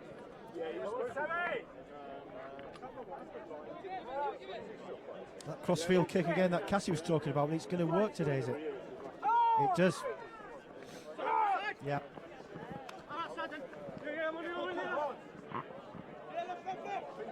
There's a lot of interchanging. Balls passed around. They're keeping the ball possession really well here. That's a great try. Super try. That is a great. Is it? Yeah. He's held up. He's held up. Do you know what? That is absolutely fantastic defence from Old Almerians. Never say die. Never say die. Just keep haranguing them, harassing them. And Pocklington really should have scored there, Steve. Yeah, the ball out, the ball into and out of contact skills were absolutely superb. I think that's one of the things at this game over the years that's significantly improved, in the fact that the minute the ball is going into contact, they're looking to offload. Put in by Pocklington here. Oh, do you know? So many times we see people trying to run without actually carrying the ball. I know it sounds strange, and it's so easy to do. Get hold of the ball first before you take off. It goes back to the your mind's thinking 3 times faster than what your body wants to do, and you're thinking 3 steps ahead. Exactly. So put in by Old Almerians. Rush to the side, easy score there for Pocklington. Absolutely scragged the scrum half from Old Almerians. It's nice to see the Old Almerians represented here. Old Almerians actually were a side in their own right, in 15 aside, and they actually amalgamated with Hull Rugby Club, who actually were once part of Hull and East Riding, so there is a long tale to be told there. And I think you and I spent many a happy year playing with an Old Almerian in David Heron, is that right? Absolutely, David Heron, another Hull guy. So, Stephen, you're the scoreman today. It's going to be quite easy for you to work this one out. I believe it's 7-7, Terry. I'm really pleased for Pocklington. They deserved it with the previous play. But I must say that Old Almerians, their defence, their scramble defence was awesome. It was really good.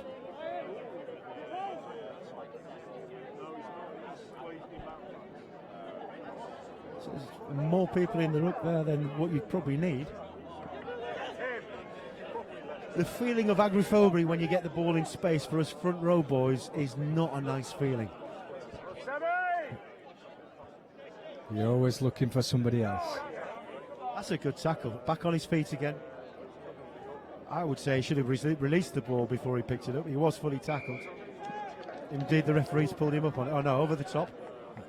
Old Almerians take the quick tap. This is what we see in sevens, Steve, and that's exactly... Super bit of play. Super bit of play. Good. Did you see, Terry, how he held it in 2 hands to keep the defence off him? Yeah, absolutely. Then when he saw the gap, bang, went straight through it. You said earlier, when we were talking earlier, Steve, before the game started, I said, what is it about sevens? And you said speed of thought. And then exactly the situation there, speed of thought, isn't it? Absolutely. And when I've been coaching, the key thing for me is, and young players generally don't understand it, is that to keep the ball in 2 hands, you keep the defenders off you for a longer period of time, so you've got more time to make a decision. Then if you see the space, by all means tuck it under your arm and put the gas on. So are you telling me, Steve, that taking contact all the time is not a good idea? It ain't a good idea, Terry. I know you used to really enjoy it, but it ain't a good idea. Well taken there by Pocklington. He rolled over the ball, got on his feet really well, but it's been stolen. It's been ripped off him. Oh, that was nice out the back door. I tell you what, the Old Almerians guys, they look quite good. Stolen again. Say they're not committing enough to that ruck there, Steve. And Two, this is what two happens. hands, held his defender, turned on the accelerator. I tell you, this is a tight game. This goes under the sticks. You know, we're looking 12-14, gets the kick, 14 all, game on. I say you've written 14 now, you're presupposing he's going to get the kick. And just remind me, Steve, what's happening? Why is he taking it that side? Just tell me. It's speed of the game, Terry, so to get the ball back into play. Okay, I thought, me being me, he didn't want to kick it into the crowd because later on there's going to be a lot of people with a lot of Guinness down there and you'll never get the ball back. I've met one or two already down this right touchline. So tell me, what stars have we got here then? Sorry, they all appear to have been dropped off by their respective partners as well. Fantastic. Well, unfortunately for me, you and Ian, there's going to be no Guinness to be drunk because we have to keep completely sober to ensure that our viewers enjoy a full, eventful commentary. You can rest assured with me, I'm not sure about Jonathan Laverick, though, who's our runner down there. Yes, indeed. I think he is the main sponsor for Guinness. I know he works at Heron. Heron quite kindly have been the main sponsors, and Jonathan does work at Heron, but I'm sure that he'll be drinking many a Guinness. Yeah, I think he's 2 in already. I'm not sure whether it's Guinness or John Smith's, actually. You see, just looking down there, Steve, you know, somebody's having a bit of cramp setting in.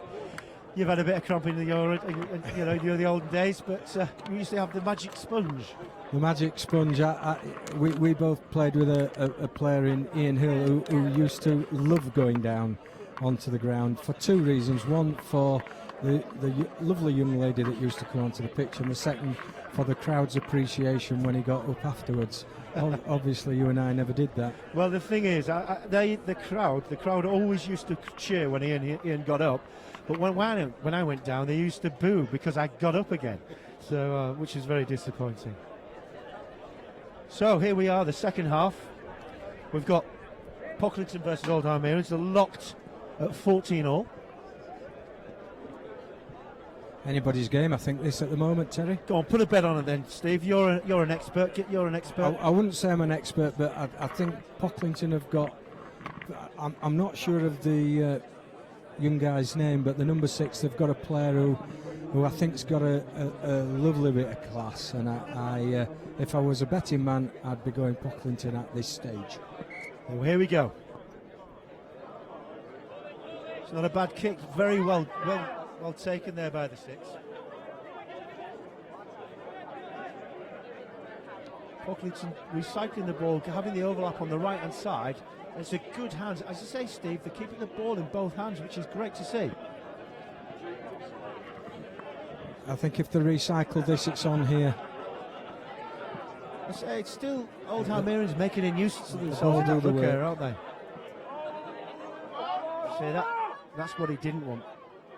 Again, missed tackle. Managed to scramble the defence across Old Almerians. Long pass right. That's well batted up. Again, they're isolated now. On says the referee.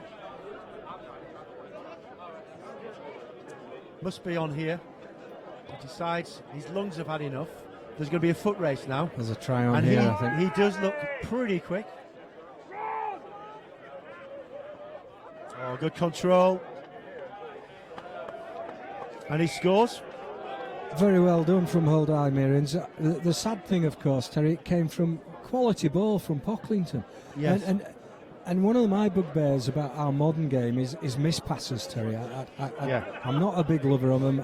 I don't think... I don't know what it does, because for me, when you've got the ball in hand, you're supposed to fix the defender. All it does, by missing a man, it allows the defending side to push out and use the best defender, which is a touchline, as one of the best defenders. It cuts the space down. Would you agree? Totally agree. I think the modern game players, the bigger, stronger, harder, faster.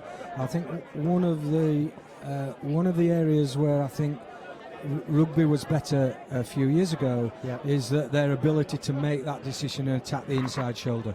Okay, so he misses that kick. So the points are 19-14. So Steve is supposed to be taking the score, but he keeps forgetting.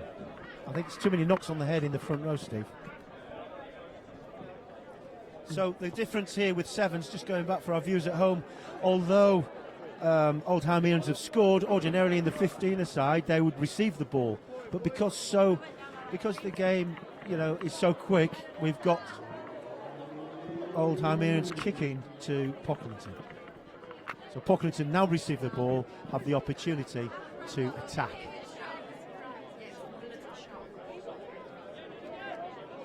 Is there a lot of technique, Steve, to this game? Whilst he's just running down the side, let's just see if we're going to score here. Couldn't pass Terry one hand. There's a significant technique He in my talked book. about it, about ball in both hands. He only gave himself one They option. would have definitely scored there. It was a 2-on-1. Now here we go, Now, 3-on-1. He's not fixed anybody No, there, Terry. exactly. 14. It allows the defender to drift across. Having said this guy's got a bit of pace. No, but that was individual brilliance, but actually it was a 3-on-1 to start with. They should have scored earlier. But he's under the sticks, so potentially we could be seeing the lead change hands here. With a successful kick, it'll take it to 21-19. So again, just going back to this, you know, they talk about sweepers. Just explain to me what a sweeper is. Right, a sweeper, basically 7 players. A sweeper is where there's a few different styles that teams adopt. One of the styles is to have a sweeper, which is effectively six defenders in a line who work in a concertina defence with a sweeper behind to cover any kicks. Okay, the other system is to work a 7-line flat defence, but your 2 wingers are working as your sweepers, dropping off. So if the play's going to the left-hand side, your right-hand winger will be dropping back. Exactly, and this is the reason why I brought you in, because there's not a chance Ian would ever be able to discuss this with me.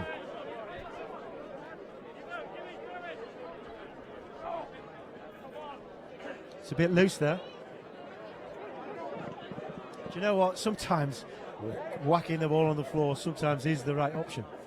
Nearly a try there. Scrum 5. I'm just thinking, if there is some disagreement in terms of a try, Stephen, do we go to the fourth official? Do we have that opportunity this afternoon? I don't think so. Do we go upstairs? I think we're struggling to get 2 touched just now. I don't mind if they ask me. They may be coming for a television replay too. Exactly. Well, if I'm as good at doing the replay as what I was at keeping the score, I think I'd leave it to the proper officials.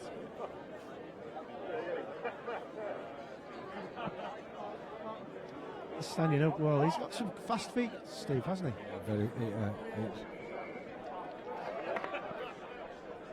Penalty here. I would think this is a real chance now for Pocklington to seal this game. They need to close the game down, don't they? They need to close the game down. They haven't got enough points on the board to just sit on the ball. And there you go. I think that might be the winner. Do you think so? What is quite disconcerting is that we have a scoreboard over there which automatically adds the tries up, but it's not working. Well, I have done my digging downstairs, and it's because they feel that it would confuse the crowd with it being Pocklington and visitors. All right, fair enough. So that takes the score to 25-19. With only a minute to go, I suspect. And I would say you're absolutely right. You said earlier on, Steve, that Pocklington would win this, and you're absolutely right. I think they probably will. Looks like it. I think they've just got 1 or 2 players that, to me, stand out from the crowd. Well, you don't want to be in the crowd because they've all got Guinness, mate.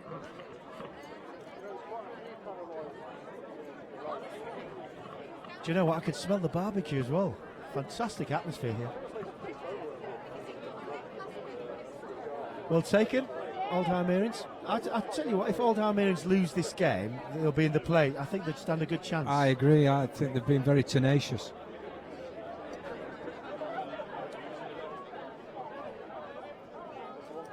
Still 2 hands. He did well. He didn't give the defenders any options, did he? They had to take him down. Cycle kick into the corner works out really well for him. Works out really well. That is it. 25-19. So we'll go to the commercial break. We'll see you very shortly.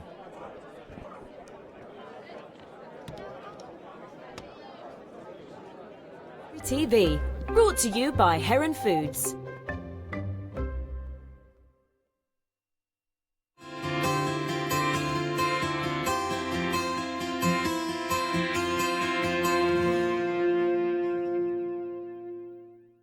Cars for Less Yorkshire sell quality used cars at affordable prices.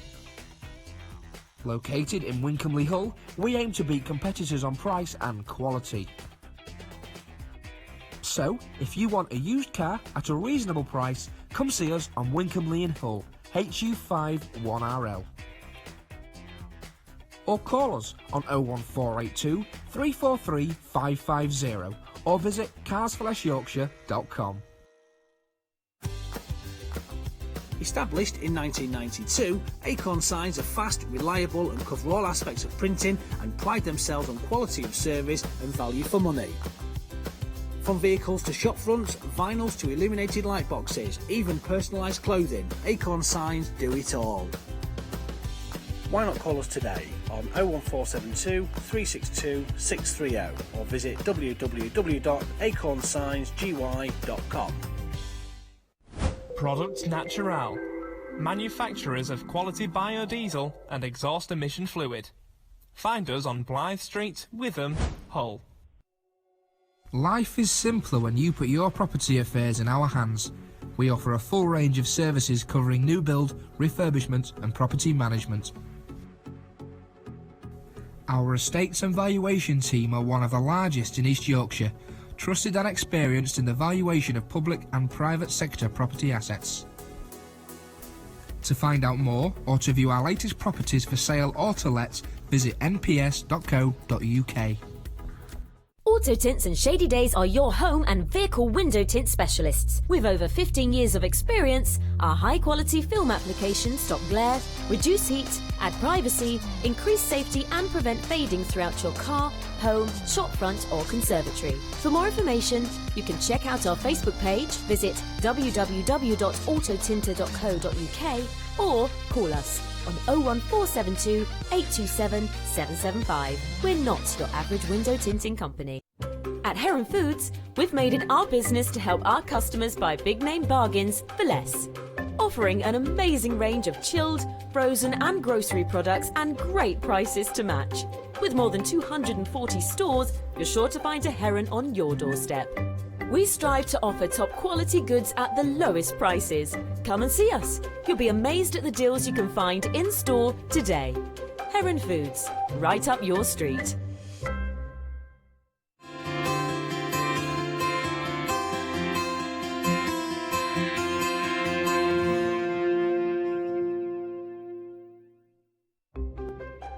Rugby Union on Estuary TV, brought to you by Heron Foods.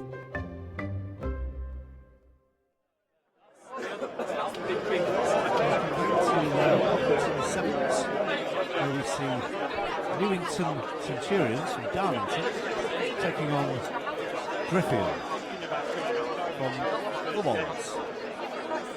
What do you think, Steve? Who just got there to this one? Well, it's very difficult to make any assumptions, Ian, but basically looking at the body shapes of some of the people on the pitch, I think my money would be on the side from the northeast at this stage. I would say good call on that one, but you never know in these funny games. But that was a good game we watched last. The last match was a great game. Enjoyed that game. Very, very good, high quality. It looks. Yeah, in the coloured, the multicoloured top is the Newington. Newit Centurions from Darlington, and in the blue and white hooped shirts are the Driffield side from Yorkshire Wolds, famous old club.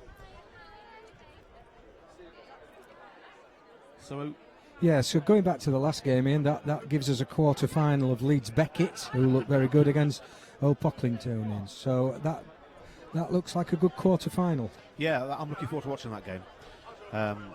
Too hard to call, but I think Leeds Beckett's looking very strong. Very strong. Here we go. And that wasn't what he wanted. As I said last game, Ian, sacrilege. We've seen a bit of that today. We've seen a bit of poor kicking from the starts and cross kicking as well. You've got to look after that pill.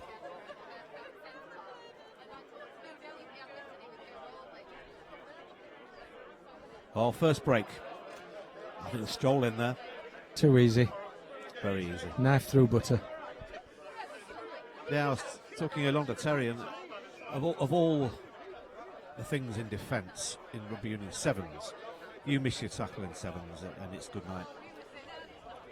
It is. The only chance you do have is if you play a sweeper system.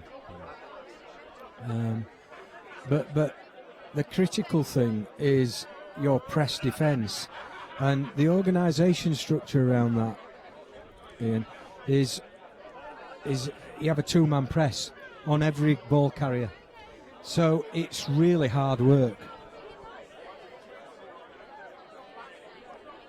And they got it again, Steve. Got it again. I think they're. Oh, he's playing on. He's playing on. Yeah. I think that probably takes us to 14-0 in probably Very less than a minute. Order. Yeah, you talk about press defence, though. I mean, I didn't see that there from the Driffield side. No, you've got to be super fit to do it. You've got a two-man press, and then when they release the ball, the inside man of the first defender moves as the inside man of the next defender, and so on, and it's working as a concertina, so you're very much backing your man on your inside as a defender. I mean, is that gone 10? No. The team's now playing on the circuit, professional sides, international sides. They're working on it every day, day in, day out. Professionals in their own right. Different style of sevens play here, Ian. Oh, it reminds me of myself there, Steve. One-way traffic. Effective. The gap's there, the overlap's there. No, let's close the door. See, just 1 point there, Ian, and it looks like a try here. Yeah, pace. Just 1 point there. The guy who had the ball, he did have some pace, he did have some fast feet, he looked a good player, but he was carrying the ball in one hand. Yeah. So what that's saying to a defender is, I'm not doing anything else. If you've got the ball in two hands, you have 4 or 5 options that a defender has to think about. He may pass to the left, he may pass to the right, he may kick it, but there's, or he may run it. What he's going to do is run it if it's in one hand. And for those young players watching the game, if anything they can pick up from these sort of matches watching is that key skill.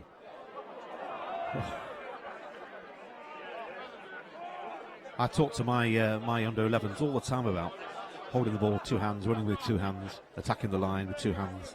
And I as you know, like you, I've coached a lot of years, and if it's any consolation, that's all I've done. The knock on. Yeah.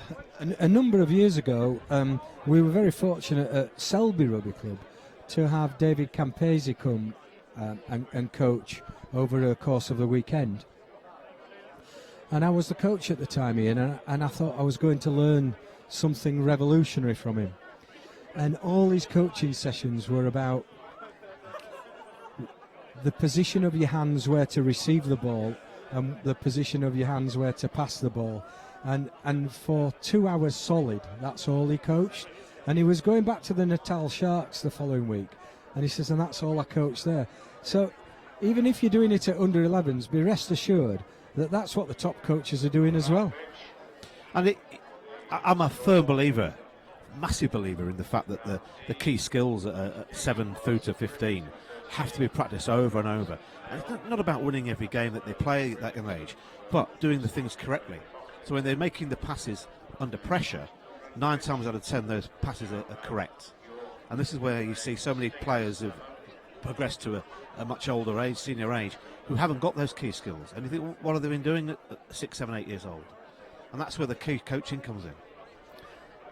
I've got many stories from seeing young men come through the system and been big. Oh, lovely, great. lovely Yeah. step. Almost jogging. Yeah, well chased back there on the drift lad, but that was always had too much pace. Yes, Steve, you were saying? Yeah, I've got many stories of boys having come through the system and were probably a little bit bigger than some of the people that they were playing with and against. Found it easy. Were able to put on a little bit of power and use their physique, and didn't concentrate on the basic principles and core skills like you're talking about of the game. Only to be found out when they got to 16, 17, 18 and never come through as a top rugby player. And they should have done. Yeah, yeah. Yeah, that's Newington 28, Driffield 0. I think the Newington lads have got some good pace out wide here. They're showing it well. Another penalty, holding on. Without wanting to be too critical, I don't think they've been challenged too much yet. They've got a couple of pacey boys.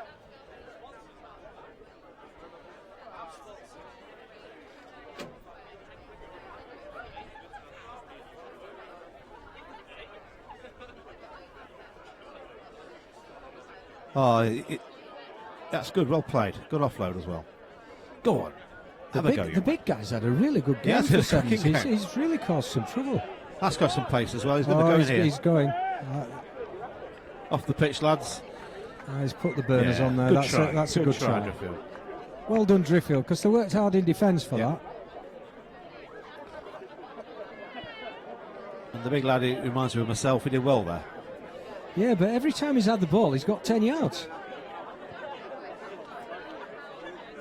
Hasn't quite made it. So that's 28. If you notice, a lot of the top Sevens team have a couple of big men. It's just how they're used.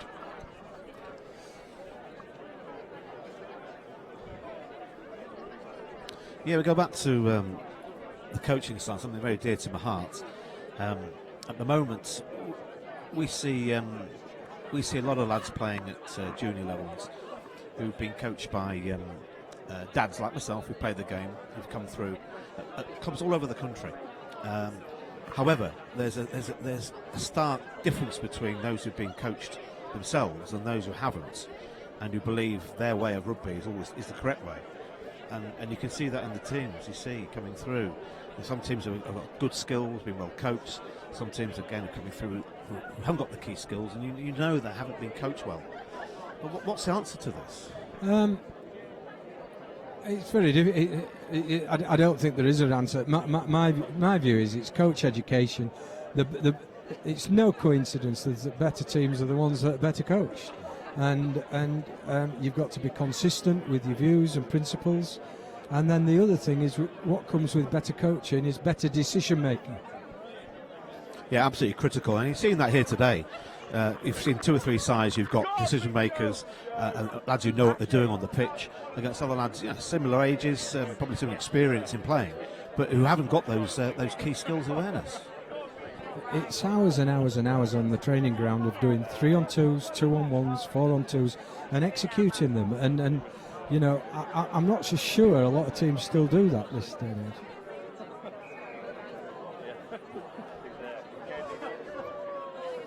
So the second half, knock on there by the Newington lad. So the score now is Newitt, which is from Darlington 28, Driffield 5. That's correct.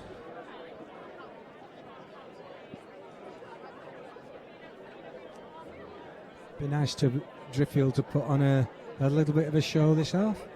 Well, they're not to lose, everything to gain here.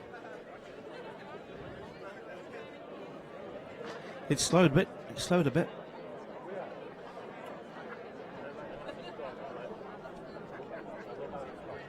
There's the ball's out.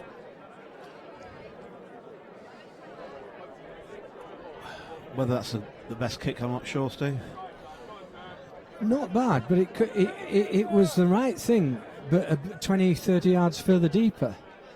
They didn't have a sweeper, and the blindside winger couldn't defend because they had a scrum. That's a nice little bit of play. Good tackle.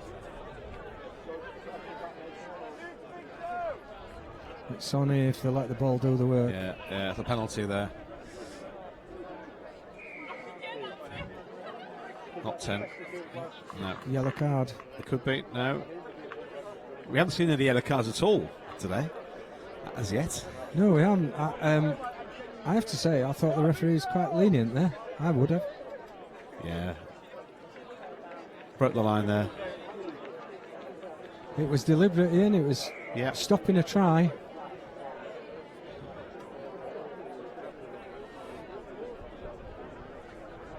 (32-5) with the kick to come. Oh.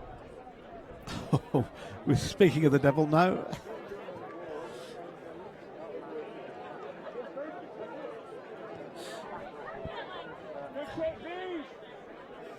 (35-5). And the crowds are still coming in. It's really filling up. Yeah, it's going to be a cracking afternoon. They're really they're marching through the turnstiles now. This will be a really great revenue boost for Pocklington Rugby Club today. So. They're a super club. You know, they run 3 or 4 senior sides and a great youth section. Oh, well taken, young man. The sort of everything that's good about rugby. They don't pay their players. Everything I admire, really. Yeah, I know the club well from my own lads' team, and we come here a lot. We play their juniors a lot. That's good rugby. Nice angle, nice line. Yeah, two nice good try. angles there, Ian. Yeah, and we have some great games against the Poc juniors. Yeah, good set of lads. So that's 42-5. I think these guys from Darlington are just warming up now. They're beginning to support the runner, throw some good angles, and are beginning to look quite an effective team. Yeah.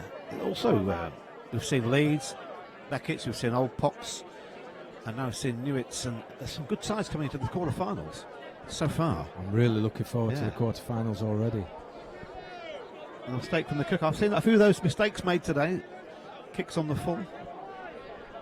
It's breezy. It's more breezy than you actually think. Yeah. Well, stood up here, we can. I noticed you started off commentary in a shirt, and you've got your coat on now. So. But believe me, it's better than the last time, Steve. There's a good drive by the prop again. He's having a good game. Pressure.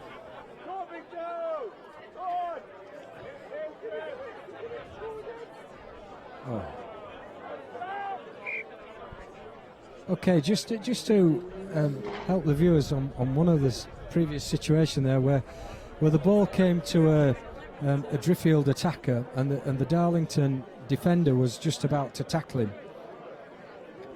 Something else I speak about quite often is playing with depth, and he was slightly too flat. What depth would have given him is a couple of seconds just to make that decision easier, and I think that's something else I see players playing too flat.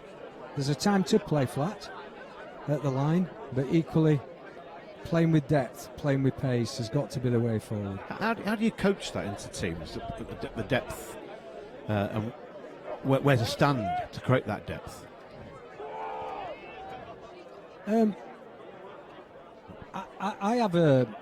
I have a simple drill with 4 bags, and you get the players setting off, and which creates a space, and every player has to run through the space and then pass the ball. And then to make that progressively harder, you bring, when you first set the drill off, you get closer to the bag before you pass it. So that means the second, third and fourth man has to be deeper, because if he doesn't, he'll collide into the bag. So little drills like that, keep doing it time and time again, can work, and often players work it out. You've got Newitts now. They've got the ball with the ruck here. Is that depth good enough? 2 hands, he's keeping the defenders off. Yep. Now he's got it in 1 look.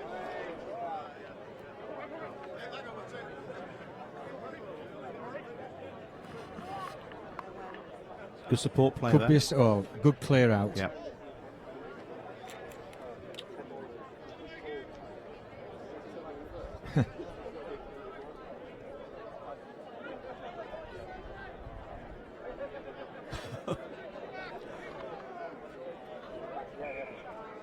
In touch there. You see, a couple of times there, Ian, the attacker did great. He got ball in 2 hands, he kept the defender off him, and then right at the last minute, he hadn't got the space, and he put it into 1 hand. So that allowed the defender just to clobber him effectively. He knew what was going to happen.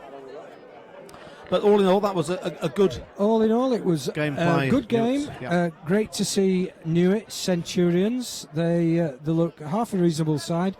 What score did that end up? They go through 42 points to 42 5. points to 5. Who else have you collared before me? No, this is the first one. Yep. We're waiting to see who's come through from the. Well, I can tell one of the teams coming out here, Ian. It's the unmistakable colours of Bridlington. Yes. And I would suspect that the others are the home team.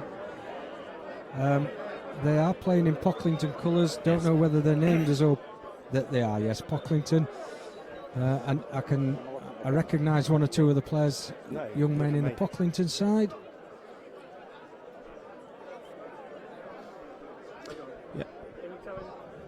How long we got as well?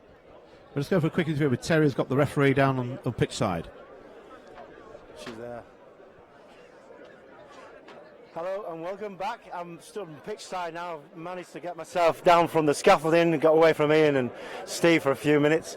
So I'm stood here with Neil Reedman, the referee who's in charge of organising all the referees. Neil, is it quite difficult to organise the referees? That means there's such a high turnover. Clearly, you're going to need someone with a bit of age on their side, a bit of speed. So I can clearly see why they've picked you to be in charge of all the referees. Terry, I modelled myself on you. You know that local legend that you are. Getting people to referee at this tournament is actually really easy because it's such a well thought of and high profile event for the Yorkshire area that whenever they get asked, they say yes, definitely. And once they do it once, they tend to turn up. We do occasionally have the odd guest. We've had Robin Goodliff and Tim Wigglesworth in the past. I think even Terry's refereed when he was having a go at the job. But today we've got 2 young referees who are destined for good things at the level 5 development guys, Adam Robson and Dan Woods, and then Phil Gord, Simon Lazenby and myself if required later in the day. So respect for a referee is so important in rugby union, certainly rugby league. And you look at what's happening in football and players running up to referees, and it's not something that's tolerated in rugby union at all, is it? Absolutely right. There is still respect for the referee. And if there is any people that speak out of turn, there is a system in place that makes sure that it can be dealt with properly. So I do feel that rugby union sets the example, and if they brought things like sin bins and things into other sports, I think it would improve things greatly. So we haven't seen any sin bins yet, and behaviour's been very well. I mean, the guys have just scored in the corner there. So when is the crowd going to be delighted with your presence on the pitch? I tend to now keep myself on the back pitch due to the size of it, as I'm now somewhere near, a bit older than you, but not by much. But I will be making an appearance on the front pitch when, for the semi-finals of both competitions, we have a team of 3, so I'll be a touch judge later. Fantastic. I noticed that there's no touch judges at the moment for the referees. It's incredibly difficult to referee the game without any touch judges. So what's happening? How come there are no touch judges? Well, I think that's just down to the official. If he's happy that he can manage without one, that's his choice. But if I was refereeing, I would insist on one player from each side running the touch, because, as you say, it could be a vital decision and there could be a foot in touch, and to give that decision from the middle of the pitch is impossible. So it's up to the referee, but I do think that they should be having touch judges, at least from the teams, if not from the proper officials. So the crowd's getting bigger and bigger. We can actually hear them. The game's going on behind us. Have you got any preferences in terms? I mean, the referees don't have preferences. Who do you think may win the competition? I've just turned up, Terry, so it's a bit like walking into the parade ring at Beverley. I haven't had a chance to look at the runners and riders, but if you want to come back to me in 20 minutes, I'll give you my considered thoughts. But it's not your first time on TV. Eggheads, I saw you on the other week, didn't I? That's correct. Yeah, my local quiz team at Barnby Moor, a little village near Pocklington. We appeared on Eggheads on BBC Two, and although we didn't win, we did very well, and we thoroughly enjoyed the experience. Well, thanks very much, Neil. Listen in, guys. It's been a fantastic day there. I'll let you get back to the commentary team up in the scaffolding, and I'll take some coffee to them.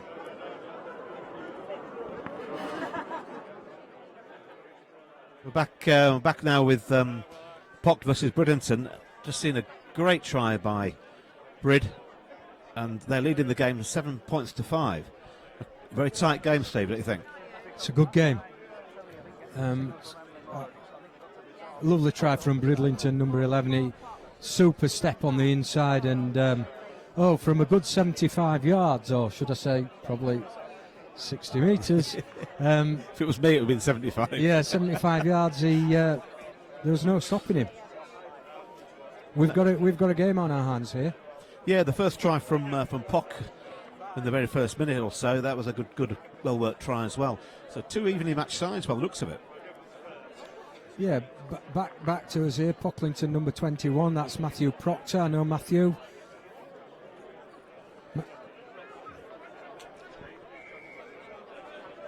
Matthew's ex-Durham schoolboy, Yorkshire 16s and 18s player, product of this club. That was good thinking, good little kick through, well picked up.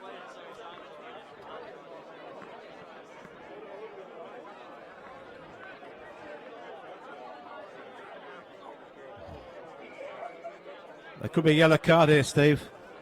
I think they're seeing the first one of the tournament. Without a doubt, that was a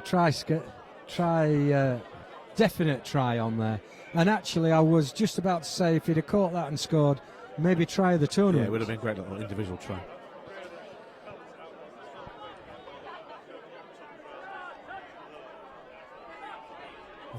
I think there's a try here, number 14 for Pocklington going in. We're just going to go through a commercial break now. We'll come back and towards the end of this game.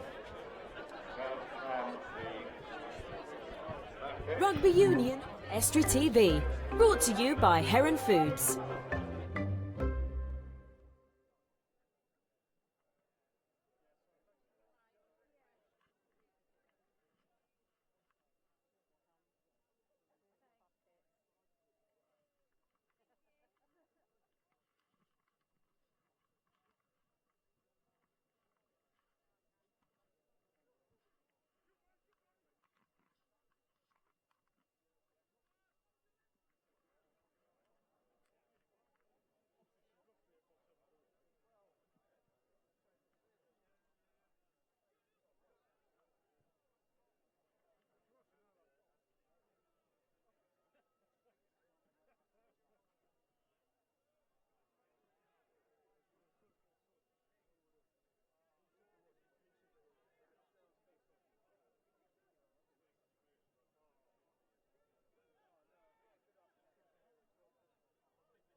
Rugby Union on Estuary TV. Brought to you by Heron Foods.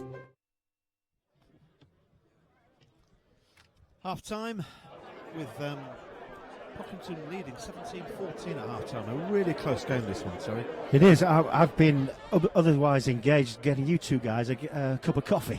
Thank you very much.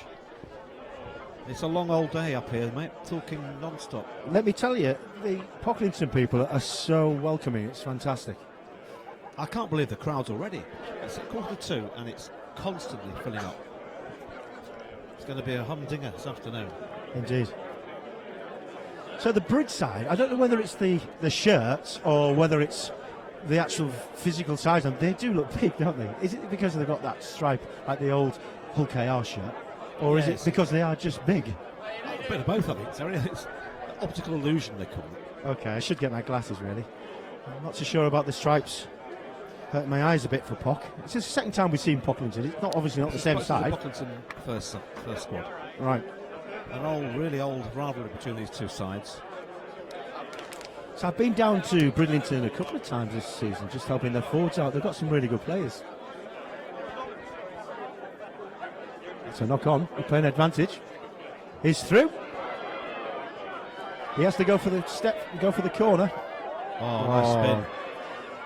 You know, it's just, he's taking the Good wrong tackle. option. He had a Good man outside tackle. him.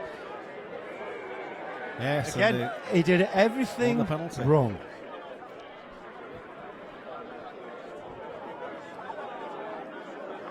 So what's this? Has he got the speed? No. Oh, that's well played. That is well played. They're keeping the ball really well. Now he's off. He must be offside. Where's he come from? Do you know? The referee's playing on. Is the referee not? Okay, he must have been out and play. The referee's always right, Ian. You know that. Always. They've worked that well to the wing. What's wrong with the corner? Why don't they go for the corner? I know he scored in that situation. The last time they were there, he stepped inside, didn't use his outside man. I think he tried to make it pretty easy for the kick, Terry. So the score is 19 points to 17.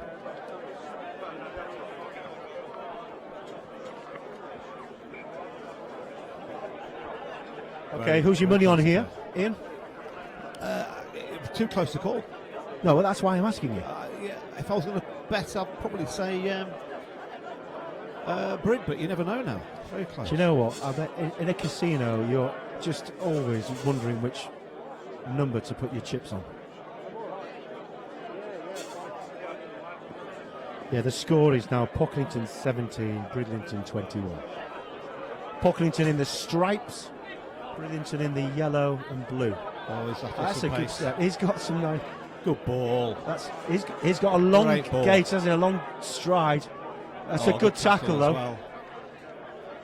Into touch as well. He's into touch. There he is, the touch man, the touch judge, in the same shirt, which is very confusing for everybody. Everybody here. I would get him if I was a referee. I'd get ask him to get another shirt on. But I think he's just happy he's got somebody to run touch for him. Yeah, the hoops in Pocklington. I did say stripes, didn't I? That's completely wrong. Let's not pick up on that, Terry. Steve, thank you. About that one. Thank you, Steve. Hoops, stripes. You know what I mean. That was a big tackle. Well played. They did really well there. Well, back into traffic there. The ball's available. The ball's available. Out, well picked up. Good ball. That's good. He's going for it. It's a good tackle. I heard a bit of. This is a really tight skin on game. skin there. It's one of those things when it's cold weather and you get your legs slapped in. That's one of the worst things ever, isn't it? And you end up with a big red hand down your thigh. Or an imprint of the hand anyway. You're in trouble if you've got somebody's hand left on your thigh. It's like a summer's day here.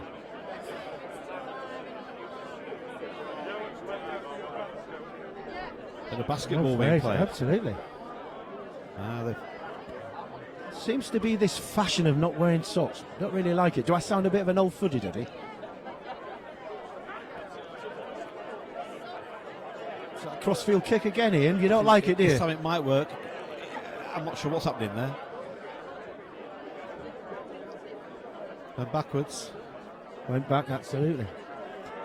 Pocklington really pressing the defence home here. I think we're going to be forcing pressure, forcing the mistakes. We're going to be joined in.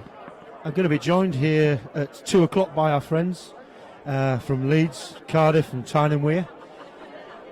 So we'll be welcoming them in about 10 minutes' time.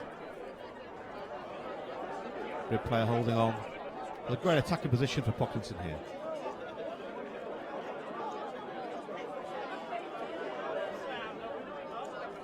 Oh, that's a They're nice trying to go wide angle. It's on still, it's on still.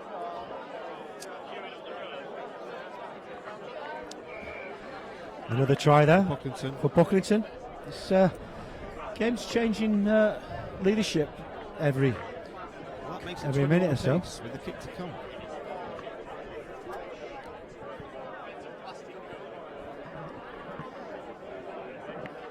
So not long before we get our friends, another 10 minutes, we'll get joined by Leeds, Cardiff, Tyne and Wear.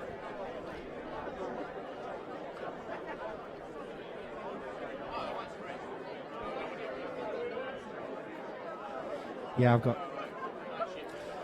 we are 20 points.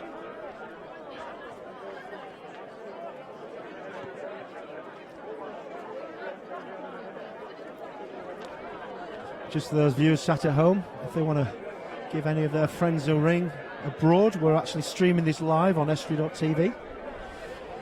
So if you do have relations and you want to show them that it does actually shine, the sun does shine in East Yorkshire, now is the time to get in touch with them. They can see it on TV, live streaming on Estuary TV. It's great, isn't it? Yeah, there was a real error there by Bridgerton. They kicked the ball away after a penalty. Referee's giving him the sin bin. So they're down, a player down. That's the first time we've seen the sin bin. I was talking to Neil down on pitch side a couple of minutes ago, and I was just saying that the behaviour's been fantastic. There's no sin binnings, and there's the first one, and I think it'll show now. Yeah, inevitable outcome from that. A try for Pocklington. It takes them to 26-21 with the kick to come.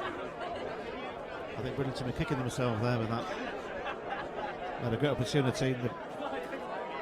Gave the ball back to them. He missed that, so it's still sitting at 26-21. It's not 10 minutes though, is it, to the sin bin, Ian? No, it's a couple of minutes in the sevens, but it's still with that 2 one minutes. player off with 6 Yeah. and a full-size pitch to defend against 7. It's very hard. Indeed. Again, the ball, this team with the ball in hand are always looking for their weak points, looking for the areas of weakness, and clearly being one man down, there is always going to be a weakness somewhere. I suspect that that's a poor kick, that, isn't it? From the start, you just score. Again, free kick. You get the ball back. Yeah, ordinarily in a game, you would probably go down to a kick again or a scrum. When I say ordinary game, I'm talking about the 15 aside.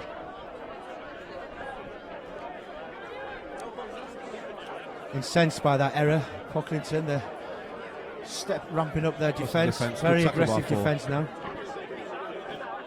He's holding on to the ball there, but managed to present it anyway. But they've got to use this ball now. They've got to use the ball. See, for me, that's what sevens is about, taking the ball into contact. Or maybe not. Good. And there's the final whistle with a win to Pocklington. 26. It was quite tight, that one, wasn't it? 26-21.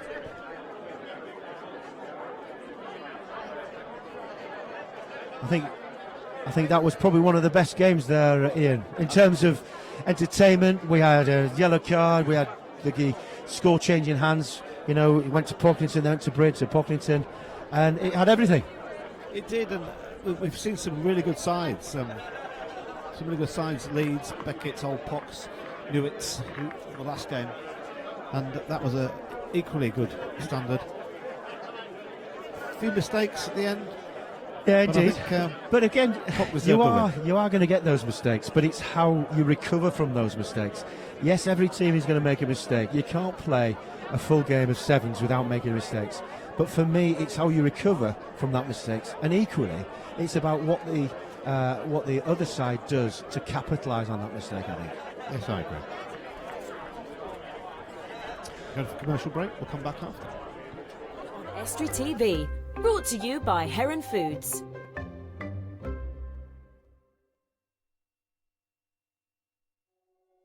Life is simpler when you put your property affairs in our hands. We offer a full range of services covering new build, refurbishment and property management. Our estates and valuation team are one of the largest in East Yorkshire, trusted and experienced in the valuation of public and private sector property assets. To find out more or to view our latest properties for sale or to let, visit nps.co.uk. Auto Tints and Shady Days are your home and vehicle window tint specialists. With over 15 years of experience, our high-quality film applications stop glare, reduce heat, add privacy, increase safety and prevent fading throughout your car, home, shop front or conservatory. For more information, you can check out our Facebook page, visit www.autotinter.co.uk or call us on 01472 827 775. We're not your average window tinting company. Step into a magical world of puppets, mermaids and ukuleles. Birdhouse Theatre is North East Lincolnshire's leading children's theatre and events promoter, bringing national companies to local audiences at locations all across the region. With low-cost prices and ever-changing shows, there's always something new for children to discover. To find out more or to book your tickets, why not log on to our website www.birdhousetheatre.co.uk. Cars for Less Yorkshire sell quality used cars at affordable prices. Located in Wincolmley Hull, we aim to beat competitors on price and quality. So, if you want a used car at a reasonable price, come see us on Wincolmley in Hull, HU5 1RL.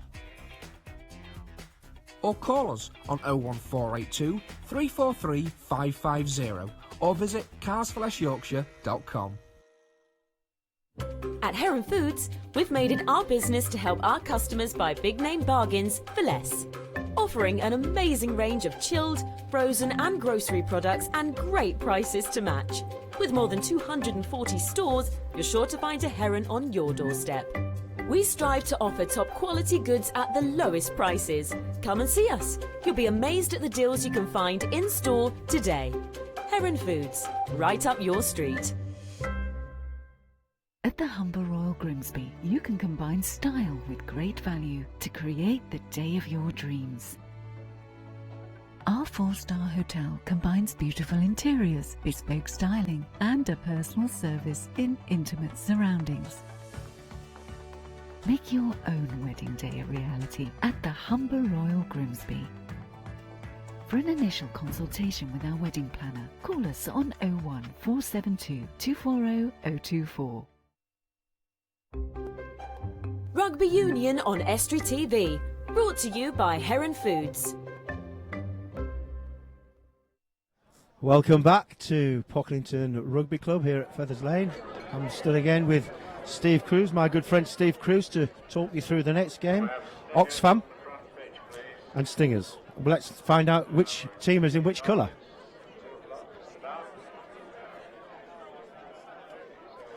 I think the Stingers are in the greeny colour.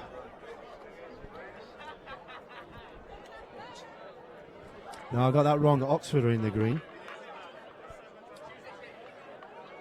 Such is the high-octane event. Teams coming on and off. It's very difficult to keep score, never mind what colours who's who, Stephen. Yeah. The previous two winners, Terry. Previous 2 years winners, Oxfam. I'm looking forward to watching them. Oxfam, again, they're a team that actually raise a bit of money, which is fantastic. You know, they come all this way, they pay out their own pocket and they get sponsorship, and that sponsorship goes back to Oxfam, which is, you know, I applaud them for their generosity and their time they put in. So the Stingers, Stephen, would you they say the Stingers are in the red and white? I think their shirts have been washed by my wife, Terry. They've obviously been put in the wrong wash because it's like a pink with red piping. Dear me. I'm looking forward to this game, Terry. I think this might be pretty fast and frenetic game. For those viewers at home, this is, I think, where the competition starts to get interesting. You've got the two previous winners and you've got Oxfam who are looking to hold on to the title.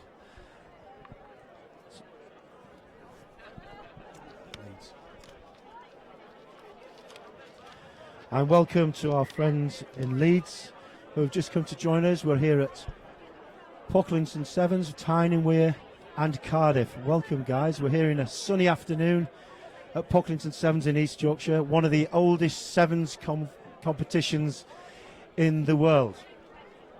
We're blessed by the weather today, guys. The crowd is expected to be up to 3,000 people, and those who've just joined, I'm here commentating with Steve Cruz. My name's Terry Garnett, and we've got Oxfam, the previous winners, the holders of the competition, versus the Stingers. Stingers being in the red and the white with the piping.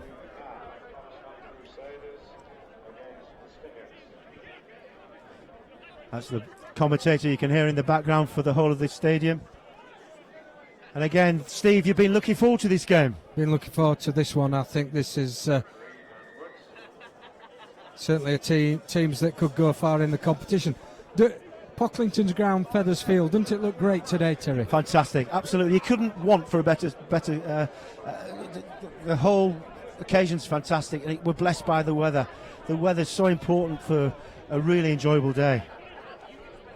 Dan Woods, the referee today, who actually blends in quite well with the Stingers kit.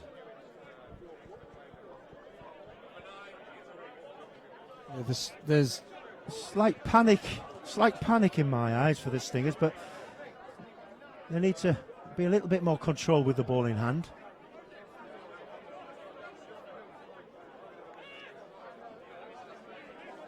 He's isolated. Yeah, it was a great clear out, else he would but have... But the playing advantage, knock on, trying to get it out missed wide. Past Terry, not a big fan of him. No, again, we talked about that earlier. We need to fix a man so that we can distribute the ball to people in space.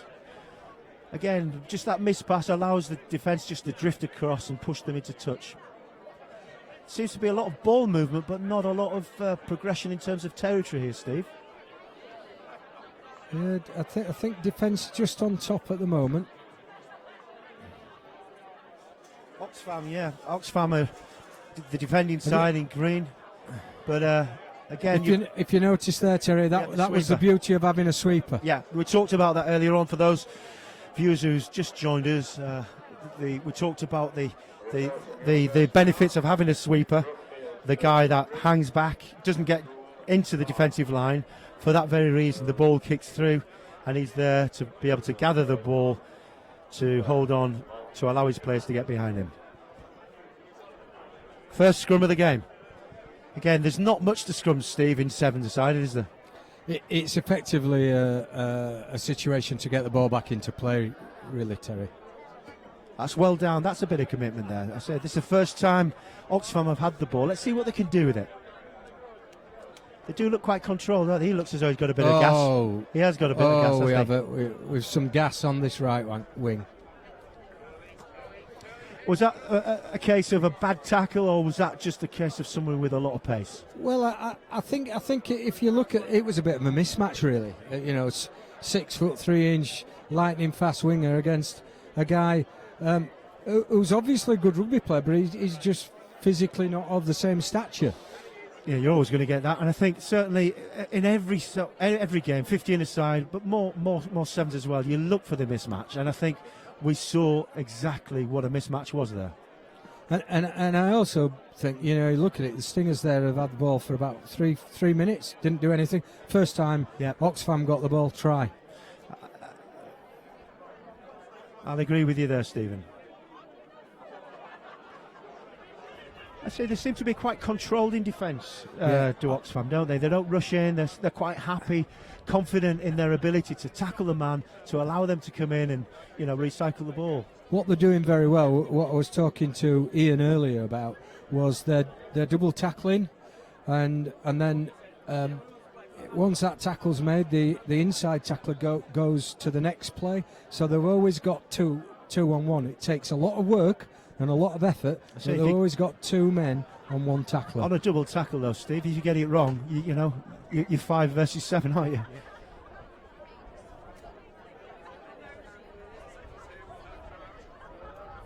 So the crowd's just coming in. There's people still coming through the gates, Steve. Yes, I bet a few rugby clubs would like to have half of what Pocklington will probably make out of today's event. Good luck to them for all the effort that You talk about in. making money or making friends? Both. I think they're a great rugby club, and but a club like this needs its money to function. Just for those viewers who's joined us, Pocklington Rugby Club was just going to score a try here. Again, straight through, missed tackle, Oxfam score the second. It's probably going to be 14-0 if he gets the kick. But just going back, Pocklington Rugby Club, Steve, is a fantastic host, but it does have an international shirt hanging on the wall in here, doesn't it? It does. And Rob Webber. Rob Webber, he's somebody I coached with along many years ago in an East Yorkshire event with a guy Paul Huntsman, and it was obvious at 17-18 that Rob was going to go a long way, and he's obviously just made his next move, hasn't he, Terry? Yes, he has indeed. Again, this is Stingers have got the ball. They just look a little bit edgy, a bit panicky with the ball in hand. I think they just need to settle themselves down. I think that's a lot to do with the defence of Oxfam there, yeah.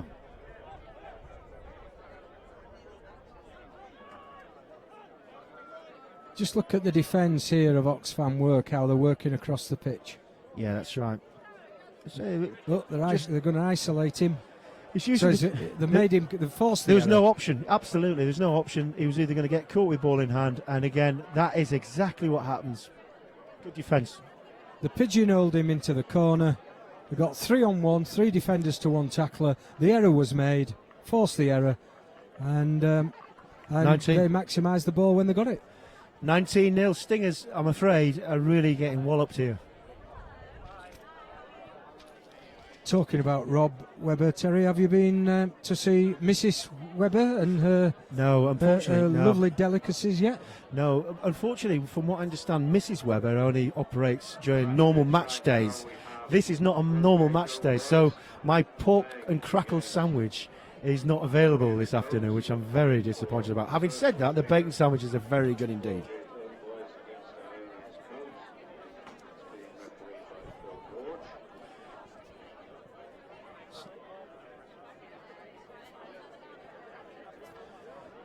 So again, it's Oxfam to kick off after scoring that try. And welcome to our viewers in Bristol, just joined us. We're just watching the game, last year's winners, Oxfam versus the Stingers. Oxfam are winning by 19 points to 0. I suspect they're probably going to go on to win this game. And again, there's some pretty good players out there, Steve. The competition's starting to warm up, as well as the temperature of the sun.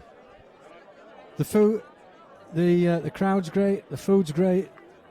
There's a crowd down by the beer tent. I'm sure and the rugby's of a high standard. And I think we could probably look now and sort of say Leeds Beckett's looking good. Pocklington in there. Newitt's. Pocklington themselves. Beckett's, to me, I've seen Beckett's playing. Very good, I've seen Beckett's playing. They are coached by Kerry Wood, a good friend of mine. I'm not just saying that because he's a mate, but I just think, having 4 internationals into your side, you stand a very good chance of winning. You've got half a chance. Oxfam probably, for me, so far, look the side that are probably second behind them. Would you agree? Yeah, I think we haven't seen Beckett's in a defensive role. We've seen Oxfam defend exceptionally well, so we really need to test Beckett's in terms of their defensive skills. So we've seen them in the attack. They look absolutely so impressive, dynamite with the ball in hand. But Steve, you're absolutely right. 1 missed tackle and you're through. So Beckett's, whilst they looked good, they were playing a pretty poor side. They need to be tested defensively. They do, and that you really find what an opposition's like when you put them under pressure defensively, because some Terry capitulate under that pressure. Absolutely. So again, it's a nice kick, nice high kick, gathered really well there by Oxfam. It looks as though he's got a bit of pace on him. Could he go all the way? I think he probably won't. I say a man on overlap. He should have gone a bit earlier, that, Stephen. Definitely, they've done all the work, really. It's on it. You say you hear the 4 on 2. You hear the expressions, Steve. Do let the ball do the work. What do people mean? Tell our viewers what that exactly means.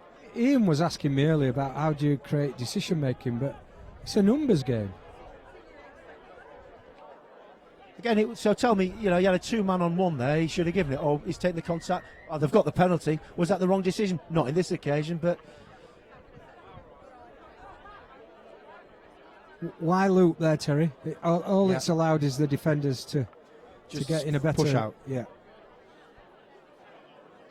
But again, possession in sevens is so important. As long as you've got the ball in the hand, the clock's ticking. If you're in the lead, it ain't a problem.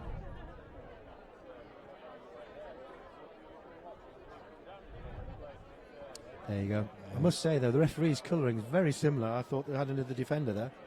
Yeah. It's 24-0. Yeah, just didn't step up into the defensive line at this game. If you're 2 or 3 yards back from the defensive line, you're giving players of this quality and this speed and this agility the opportunity to just break that line. Again, 24 points to Oxfam. The Stingers are yet to score, but for those viewers sat in the luxury of their armchair at home, sevens is obviously different to the 15-a-side because of the numbers, but we're only playing 7 minutes each way. A yellow card's 2 minutes off, and basically the scrum only has 3 players in. And you're going to see quite a bit of skill and agility in this game.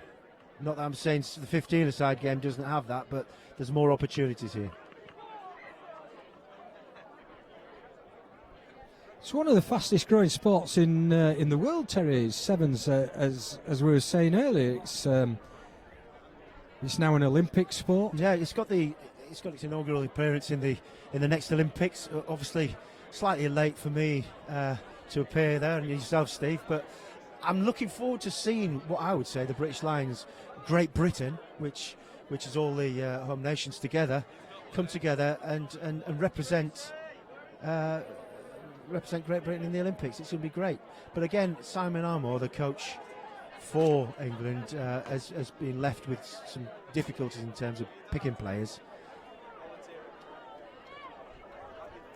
Again, a score again for Oxfam.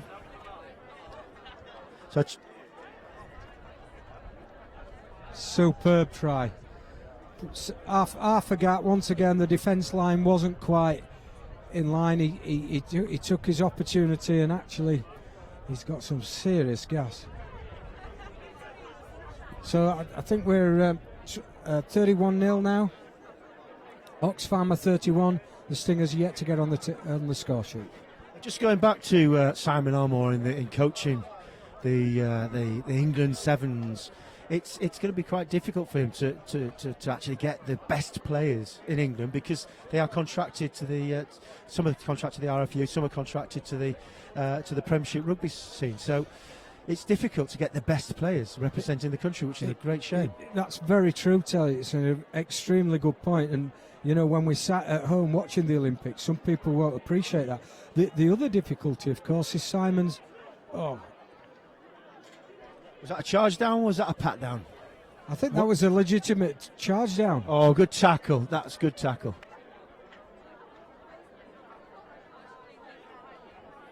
It's a bit like Keystone Cops again, that one, isn't it? Ball's bouncing all over the place. He's got a bit of pace. He's got a good sidestep off his left foot, hasn't he? Yeah, I was just going back there, Terry. 36-0.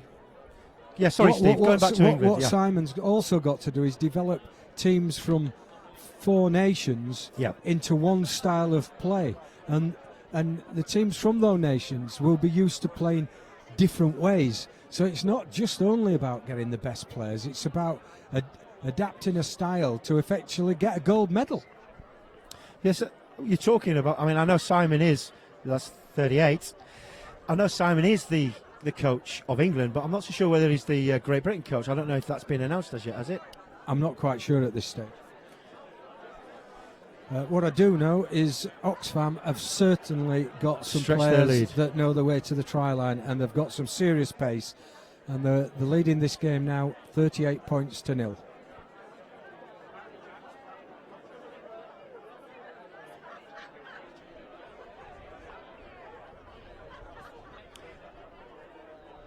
So the thing is, Steve, it's all well and good being 38 points up, which is great, fantastic. For me, it's a long day.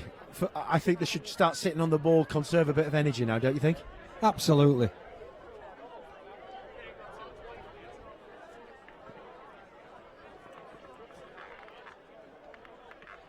This is a time to stop, get the ball, retreat Conserve. if you need to retreat, Yeah. and just conserve energy. So it's about the first time for the viewers at home. He's going to score again. This guy, he's great off his left foot, steps off his left, goes right. Got a lot of pace. 43 points to 0. But just going back to that, it's about the first time in rugby that you'd be expected to go backwards. Ordinarily, rugby is, keep going forwards, don't go backwards. But in sevens, sometimes you have to go backwards in order to allow your players to get behind you. Because if you're in front of your player, you're no good. So you need to get behind the ball carrier. Yeah, you often get situations where, particularly where there's kick-throughs, where you're just buying some time and allowing your colleagues to get back onside and realigned. Well, there you go. That's 43. Did they get the kick? 45.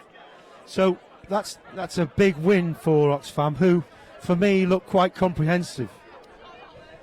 It's nice to see a side look so organised, so skilled, not only in attack, Steve, but also in defence. Yeah, I was very impressed with Oxfam's defensive outfit. The pressed hard. They had not just 2 men, but they had 3 men on it. So after that game, Oxfam won at 43-45 against the Stingers, and we'll go to a short commercial break, and we'll see you very shortly.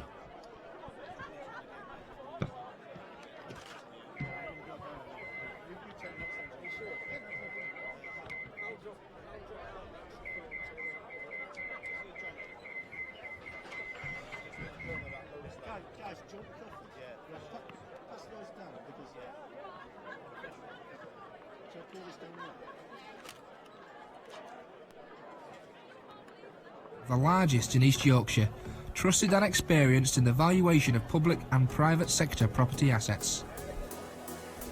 To find out more or to view our latest properties for sale or to let, visit nps.co.uk. Auto Tints and Shady Days are your home and vehicle window tint specialists. With over 15 years of experience, our high-quality film applications stop glare, reduce heat, add privacy, increase safety and prevent fading throughout your car, home, shop front or conservatory. For more information, you can check out our Facebook page, visit www.autotinter.co.uk or call us on 01472 827 775. We're not your average window tinting company. Step into a magical world of puppets, mermaids and ukuleles. Birdhouse Theatre is North East Lincolnshire's leading children's theatre and events promoter, bringing national companies to local audiences at locations all across the region. With low-cost prices and ever-changing shows, there's always something new for children to discover. To find out more or to book your tickets, why not log on to our website www.birdhousetheatre.co.uk. Cars for Less Yorkshire sell quality used cars at affordable prices. Located in Wincolmley Hull, we aim to beat competitors on price and quality.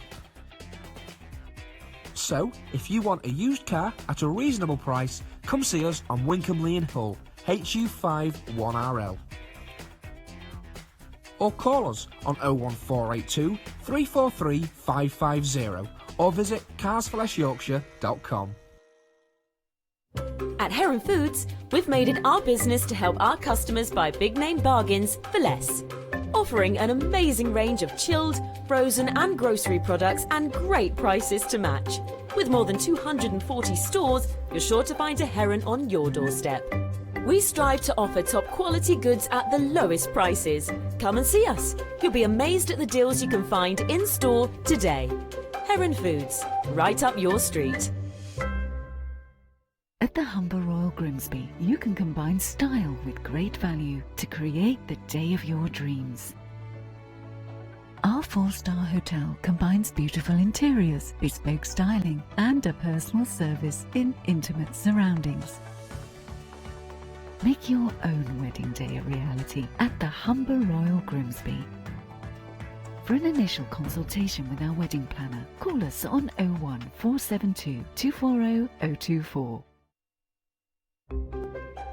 Rugby Union on Estuary TV, brought to you by Heron Foods.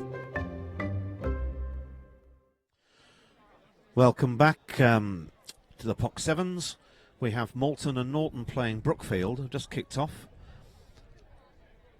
With Norton on the attack.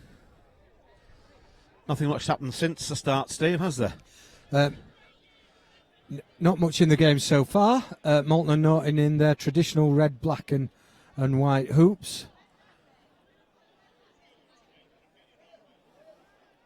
Early stages at this stage, but there's the error. Will that come to anything? Making amends for it. Nice settle back. Ball's available. Into touch. And you just look at those sort of little errors, and to capitalise on those errors, you've got to be quicker than that. They're frustrating. Without wanting to put too fine a point on it, it's often the difference between the player that plays at a local rugby club and a player who has the skills and ability to progress his career. You know, it's not all about size and physicality. It's about having the skills and the ability to make the right decision at the right time. Yeah, I totally agree. So that was a knock-on at the scrum.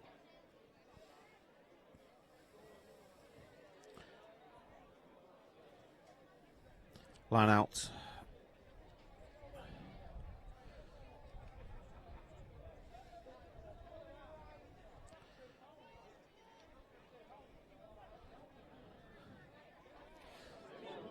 They've got no sweeper. Brookfields have got no sweeper. There you It's go. away, yeah. Soon as there's a break, with no sweeper, Ian, if you're through and you've got some gas, it's try time. Yeah, there's no one to cover that. That's first try to Malton. The kick to come.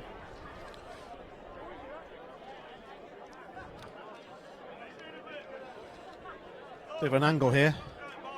Bit of an angle to kick this. No. Not that time.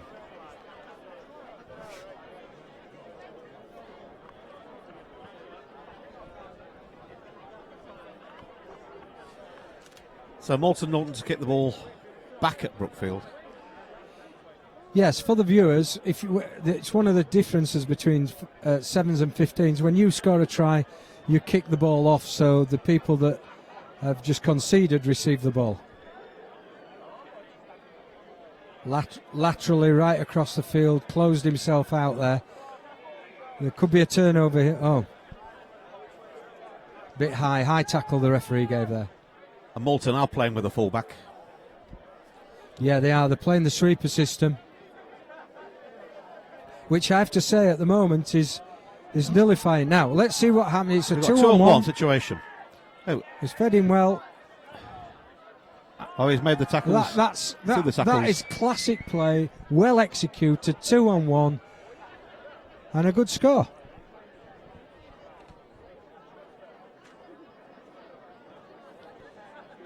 And the 2 to add, so 7-5 to Poc. That's a Brookfield.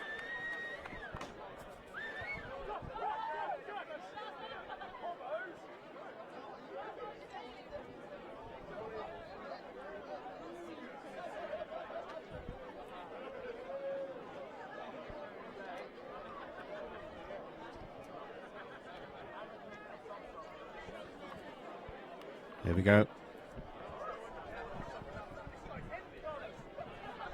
Okay, Malton in possession. Right, what the referee is signalling there is two knock forwards. First forward by Moulton, second forward by Brookfield. You come back to the first offence, so that will be a scrum down with a put into Brookfield. And number 9 feeds the scrum. Nice strap. Good play by the scrum half from Moulton.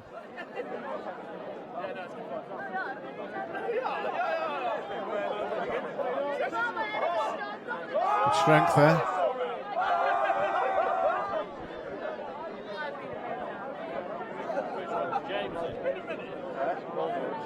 There's the miss pass again to the Moulton right winger. Oh, he's knocked him off. Oh, he's just gone into touch. And that's half-time, yeah. So 7-5 to Brookfield against Moulton and Norton. Evenly matched. Where's your money going on this one? I think Brookfield, they look more likely at this stage. But again, it's a team that's going to make least mistakes at the moment in many of these games we've seen. Unless the team's really out really good. The other teams, it's a bit of a mistake fest. I agree. It's not easy to call at this stage. I think the best defence will win this game from what I've seen so far. You know, two teams playing two different systems, one with a sweeper, one with a flat line 7. So all to play for. I'd like to see them use the ball a little bit better, both sides. I think they're panicking under pressure when they don't need to. Yeah, I agree. We've seen a few sides, haven't we, so far, not executing the 2s on 1s, where they should really be taking a little bit more time and nailing those sort of chances.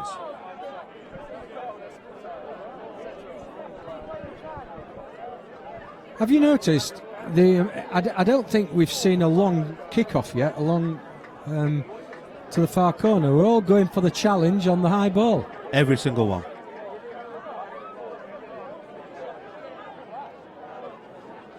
Let's go into the touch. Yes, so that's a throw into Brookfield, who have just got a 2-man line out. That's a good ball. Now it's gone onto ground. The referee's played on, so he deems the ball to have gone backwards. Let's see if Moulton can get the ball away from contact here. No, holding on.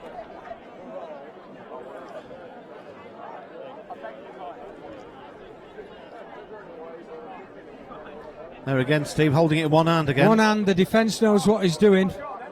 Easy to tackle. Oh. Having said that, he's used his strength. They've kept the line 2 there. hands, good.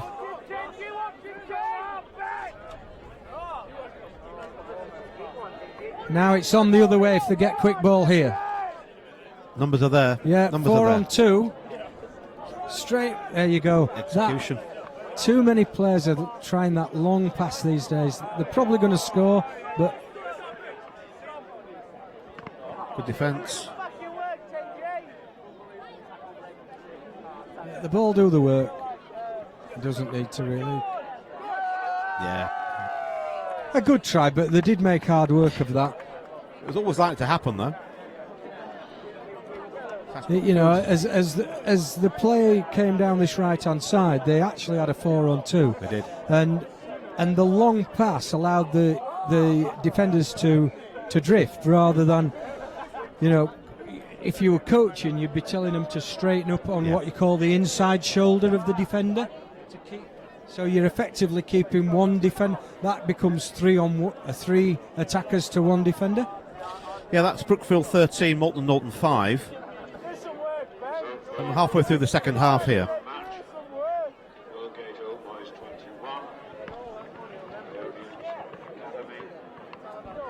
I think the difference in this game, Ian, is that Brookfields have made less errors. Absolutely, and that's been the case most of the games today so far. But we've seen some good sides come through to the second round, into the quarter-final. Oh, now we've a chance. Now we've a chance. Ping your ears back, son, all the way. Oh, beautiful. Keep going, keep going. Yeah, it's a nice finish. A great chase as well. Yeah.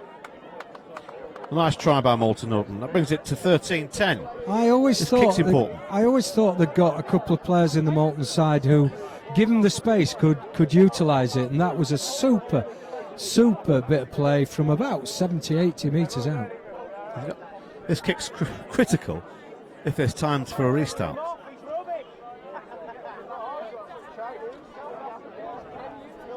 Referee's checking his watch twice now. 3 points in this game.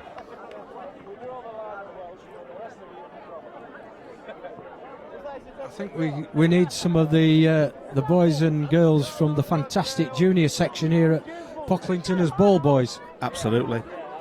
Get the ball going. Quicker we get back into play, the better. Really go long here, Steve, or short? Well, he's gone short and made the mistake, so... You know, the winning 13-10 Brookfields have got the ball and it's on, actually. But he's not fixed anybody. Straighten that line. Oh, he's got the pace there. He's got, wow. Come back inside, and no way is going to stop him there. That's a really good I don't effort. know where he's been, but that young man is everything Sevens are about. Yeah, pace, power. Yeah. 18-10. I thought they'd made the mistake there because the first player in the line did do nothing other than pass the ball on. You know, always do something, always fix a man. But he just passed it on. But his colleague on the line just went brilliant bit of play. So, 18 Brookfield, 10 Moulton Norton. That takes a score and a point away from Moulton. They've got to score that's three times two now. scores difference. Yep. Even if Moulton and Norton score now, that would only bring them to 17. I'm getting a bit of heckling down below because two of my three sons have just arrived. Bless them. Now that's a good start. Well taken. Good knockback by Brookfield. Don't need to force it. That's good play. Just keep the ball now. See out time.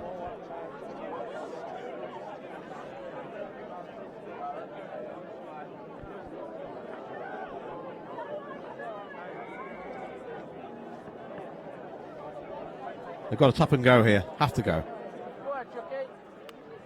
Waiting for the runner. That's a good nice line. It's a nice line.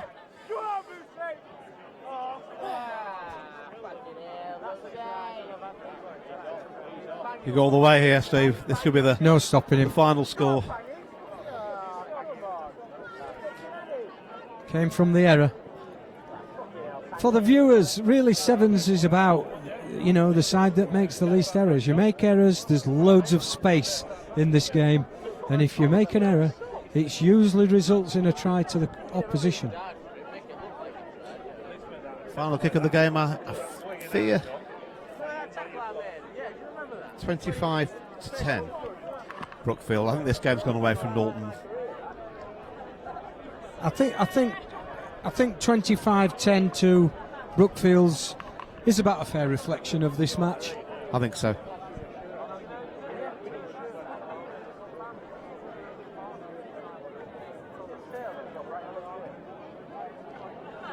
And now, Ian, the crowd, whew. It's really filling up.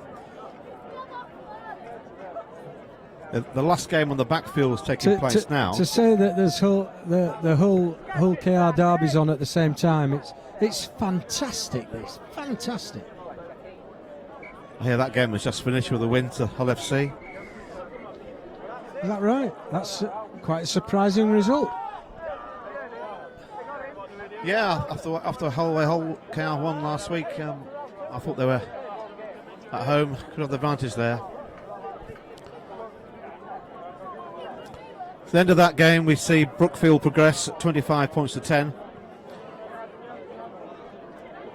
And the next game, we'll see Northern Exiles take on Moldgate Old Boys.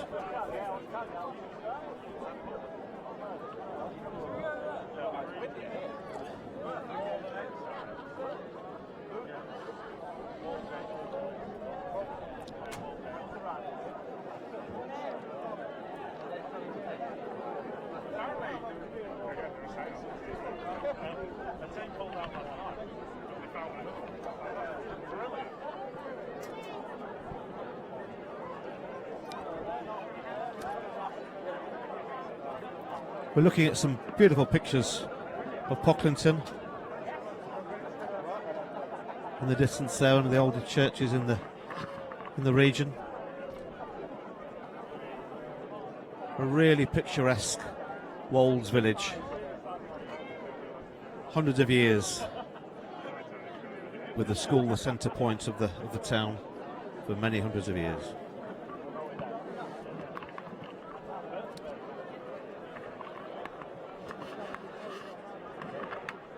We've got a huge crowd gathered here today. There's more and more people coming through the gates all the time. I'm guessing there must be 2,000 people here already, at least. And with the game on the back pitches, there's one more game taking place. There's hundreds of people watching that as well, so there'll be even more coming around in a minute. Who have we got here, Steve? Yeah, we've got two teams here. We've got Northern Exiles and Walgate Old Boys. There we are, Steve. We can see us in the pictures there. How do we look? What a pleasant sight. What a pleasant sight. So Walgate Old Boys, old school side, a lot of guys from Pocklington Rugby Club. And for those of you watching the match here, I want you to look out for one particular player on the Walgate side, a guy called Lewis Wilson. Lewis is an England under 16 and under 18 player. That was well taken. I think he's playing. All the hard work done, get the ball away. Yeah, number 3, I think, Steve. Number 3. With the ball in hands now. Young man with a big future in the game. Well run back. He's just joined the senior academy at Leeds Carnegie. So Northern on the ball. Looking for runners, taking the ball still. Needs to be going forward on that ball. They're just working each other out at the moment, looking for the space. There's the good angle. Nice feet. They're confident with the ball in hand, both of them. No mistakes so far. Good ball. Yes. Took the outside. Tackle missed and under the sticks. So it's 5-0 to nice Northern. With a kick to come. 7-0.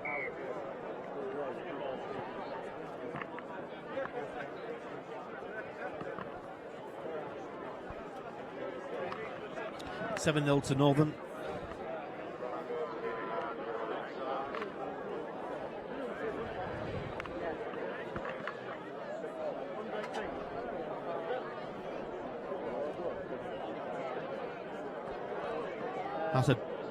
That's a deep kick. Well taken, good vision. Needs to come back inside. Loose pass. Turnover ball. Turnover ball. An opportunity on here, 4-on-3. Oh, well taken. That was a good pass. It was a superb pass. Never broke stride. That's a cracking try. Yeah, really good. Another Northern 5-pointer. The previous pass did nothing. But the final pass was beautiful. It was quick, it was sharp, it was straight into the player's hand. As you said quite rightly, he never broke stride, so he was at full pace as he hit the ball. And it was a super work try. I like the look of this Old Boys team, Steve. So far, the passing's been crisp. So do I. Yeah. After this game, I'm going to inquire about some of their players, who they are, because they look a bit hot property to me. They do. They look I up for like this. the colours they're playing. Yorkshire colours to me. So that's 12-0 in favour of Northern.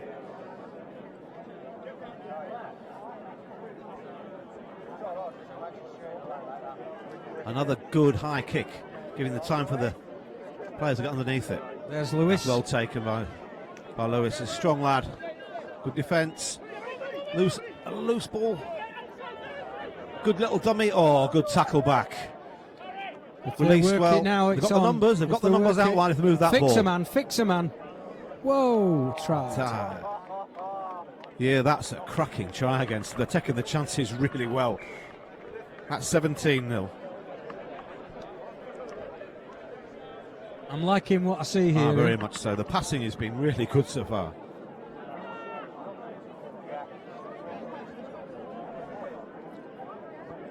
If it's a standard that goes through to the quarterfinals, we're in for a treat this quarterfinal. Some of these teams are going to be strong. Yeah, it's looking as though at this stage, with the score, I think that's, is that 10? Is that 10? 17 17 to 0. Northern. It's looking very much that Northern are going to be playing Brookfield.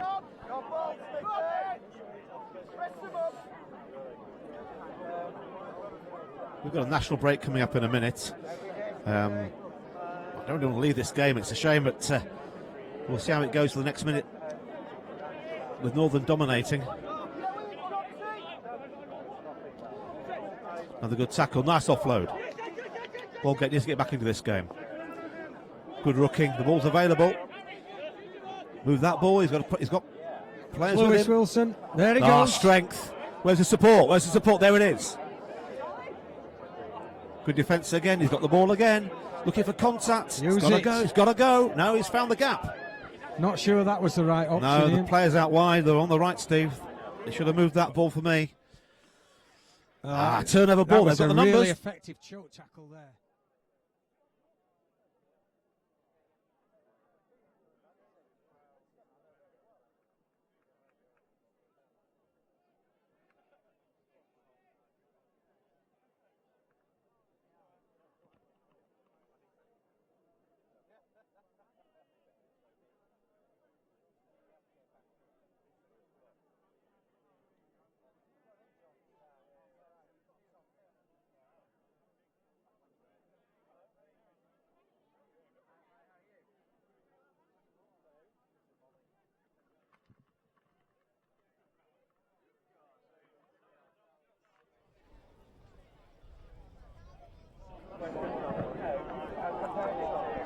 Oh, that's a nice little pass.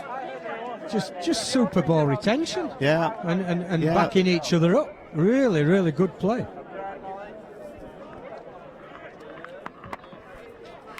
So that gives the old boys their first 5 points with the kick to come. Nearing the end of the first half.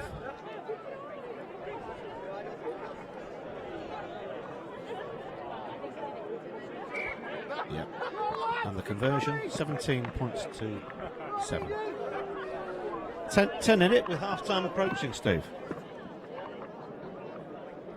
Yeah, half-time approaching, 17-5. You know, I think if Walgate get their next try, I think it could quite absolutely. interesting.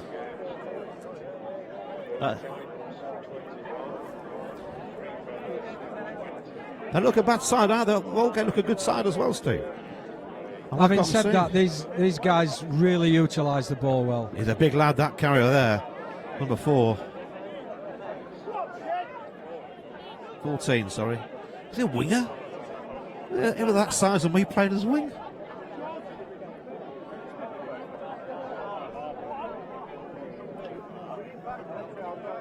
Oh, interception. Has he got the gas? Has he got the gas? 4 towing across. They're not going to stop him. They are. Great defence. Ball's 3, but and there's the error. So it's play on. Play on. He's on his own though. There's a massive gap there if he wants to They've go got the through it. numbers, they've got- I don't think he realises he's on his own. I think he's tired, Steve. Bit high, yeah. High tackle, yes. Afraid it was.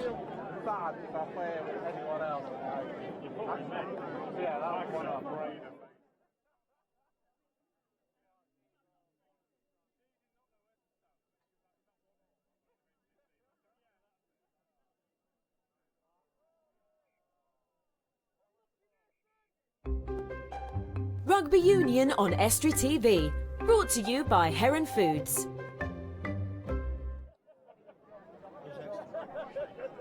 That's half time. That sees Northern 17, Old Boys. Walgate Old Boys 7. Good first half. Like the look of Northern. Yeah, we've got Northern at 17, Walgate Old Boys 7, half time. Close game. Very close game. I think if Northern get the first score, I think they'll probably take it away. You know, the Walgate guys, if they get in, they've got a chance. They've got a chance. If they just can execute the chances that they've had, be an interesting second half. Looking forward to this. Yeah, it's nowhere near a done deal, this one. I like the look of the Northern side with the ball in hand. They've made very few mistakes with the ball. Who's your money on, Steve? I'm going to go with Northern. I think, as you've said, they other than Leeds Beckett, they're the best team to utilise the ball in hand. I agree. However, we'll wait and see. Just looking at the numbers coming through the gate, they're still teeming in here. Yeah, they're actually queuing outside Feathersfield here. Just looking at the entrance here.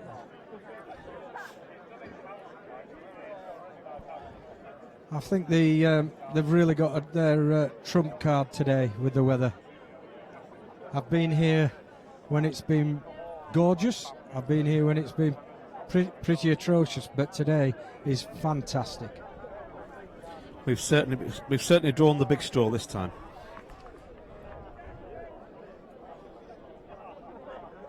Right, here we go. All to play for this half. I think if I was the coach of Northern, I'd be just saying much of the same. Keep hold of the ball, control it. As for the Walgate guys, I think they've got to force it a little bit. They've got a chance down because they've got to score next if they want to win this game. I absolutely agree.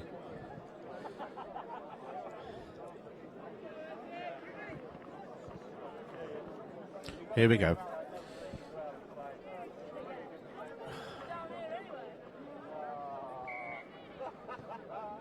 A nice high kick, giving a chance to get back. Oh, knock on. So they're in possession of the ball now, Northern.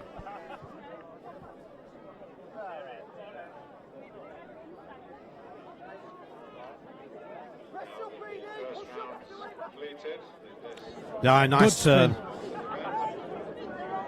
Moving the ball available again. If he could have get that ball away, there's a three on two here. It's still on there, it's still there. That's strong running, looking for the offload. Nice feet, good tackle as well. Chance. Use it. He's going to move the ball, it's got to go. Unlucky, went to ground. Good defence. Ball's available. In there, he's off his feet. He's off his feet. Referee's playing. Good refereeing, he's allowed the play on. Yeah, absolutely. Good tackle. Nice pop, well picked up.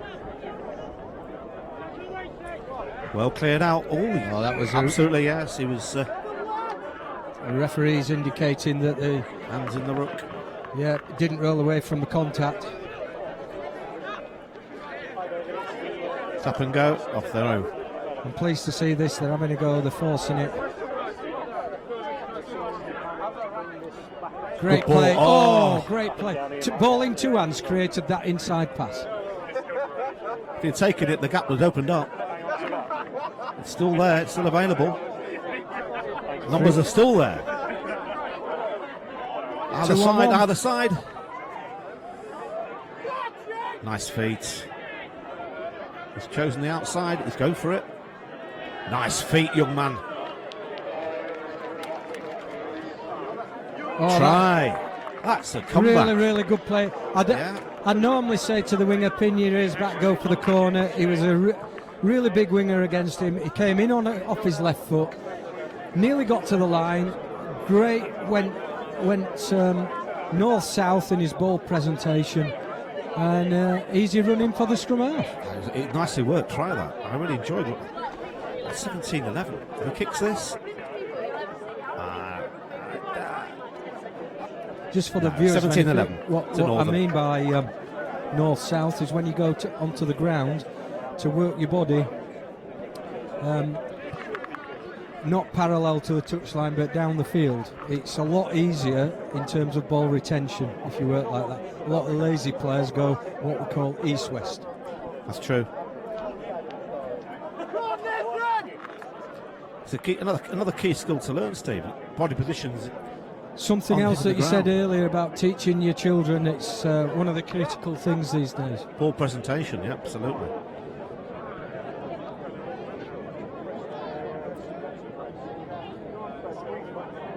It's a good game. I like the look of both these sides. Be a shame one's got to go out. They have the numbers now, again. He's just passed. He's actually not committed anything, which allowed Lewis Wilson there to concertina out. Good tackle. There should be a turnover here. Yeah. Ooh. Two hands. The gap. Two hands, and now he's tucked it. He's got the legs. Good play. That's I think Lewis is obviously going through a bulking programme with Leeds Carnegie. He's put some serious muscle on over the course of the last 12 months. He's a big lad, and he told me early on today that he was going to be moving to number 6. That's where he sees his career. Yeah, I can see that. He's only 18 years of age. When you look at the size of him now, when he fully develops, he's going to be a pretty big specimen. Very much so. But that's for this game. I think that's 22-11. Yeah, I think that's a victory to Northern. We did say that they needed to score next, and they have to. They did. It's still 11 points. 22-11 towards Northern. 11 points in it, so three scores. Have them the time? We shall see. Cheers, Jay.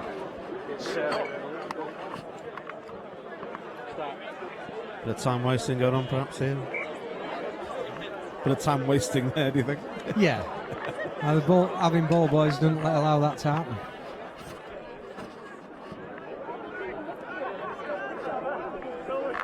Looking for some support.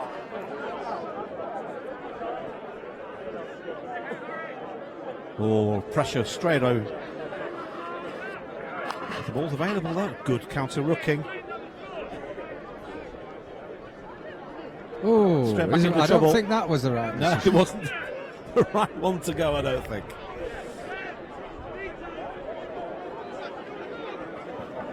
The numbers are here. No, he's taking it back inside. They'll slowly get right down. All now. they're doing is controlling the ball and waiting for the space, waiting for the right time. You know, there's number 3 coming across there. He's the play out of the line there. waiting to see where the gap is.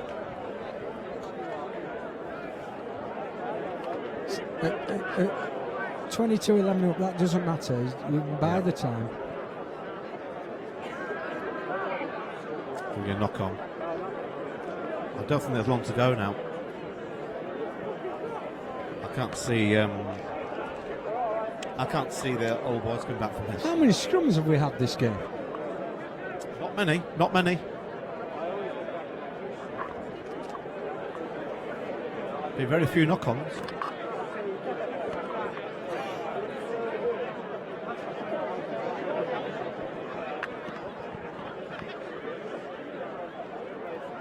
So it's Walgate's ball to feed the scrum.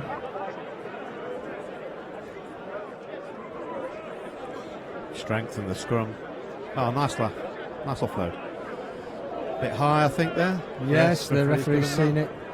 Playing advantage.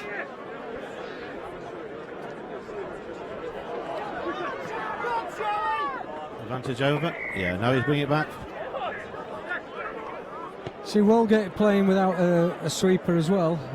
It's, both sides are. I always find it.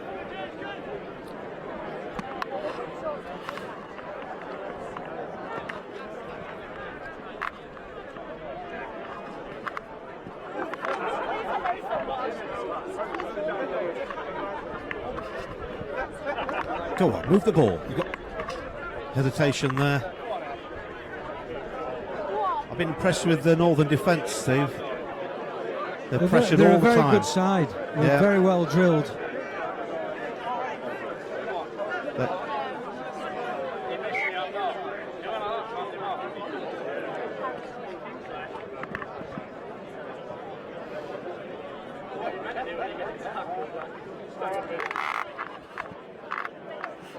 The Northern puts in. So we're coming towards the end of this game, with the score still Northern 22, Old Woolgate 11. Nobody's taking any quick decisions here. It's very slow to the scrum down. I think Northern have managed this game well in the second half. They've not really exerted themselves too much at all, and they'll wait and battle for further on in the tournament. There's the gap. Nice feet. Two hands.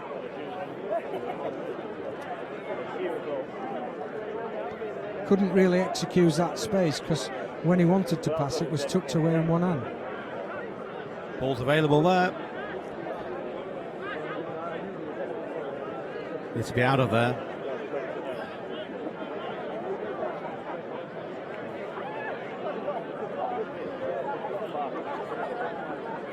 That's good defence. Ball's available.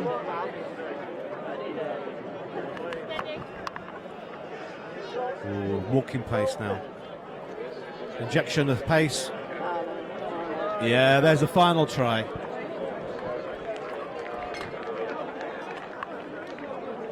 That's a 25 with the conversion to come for Northern. 6-7, 28-11. Final score, Northern 28, Old Boys 11. Ian, I'm going to leave you for a few minutes now, and I'm going to welcome back Terry. Good afternoon. Yes, I've just been wandering around the park. What an occasion this is. The beer tent is absolutely rammed.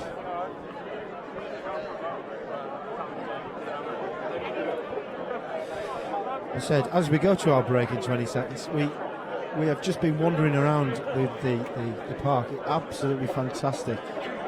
I'll see you after the break, guys.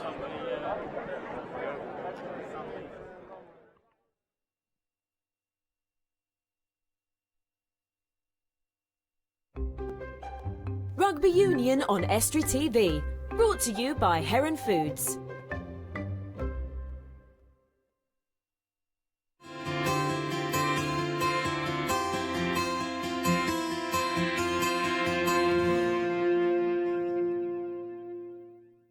Cars for Less Yorkshire sell quality used cars at affordable prices. Located in Wincolmley Hull, we aim to beat competitors on price and quality. So, if you want a used car at a reasonable price, come see us on Wincolmley in Hull, HU5 1RL. Or call us on 01482 343 550 or visit carsforlessyorkshire.com.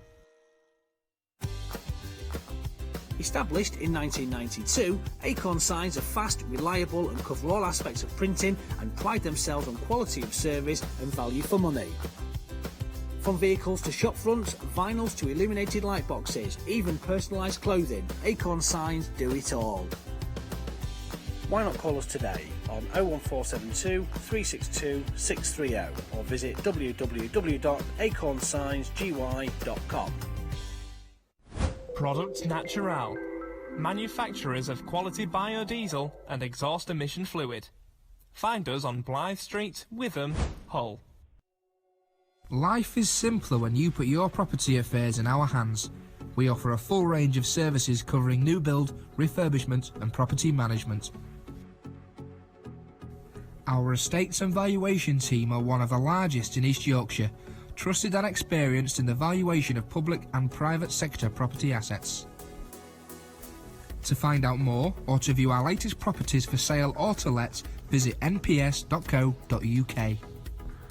Auto Tints and Shady Days are your home and vehicle window tint specialists. With over 15 years of experience, our high-quality film applications stop glare, reduce heat, add privacy, increase safety and prevent fading throughout your car, home, shop front or conservatory. For more information, you can check out our Facebook page, visit www.autotinter.co.uk or call us on 01472 827 775. We're not your average window tinting company. At Heron Foods, we've made it our business to help our customers buy big name bargains for less. Offering an amazing range of chilled, frozen and grocery products and great prices to match. With more than 240 stores, you're sure to find a Heron on your doorstep. We strive to offer top quality goods at the lowest prices. Come and see us. You'll be amazed at the deals you can find in store today. Heron Foods, right up your street.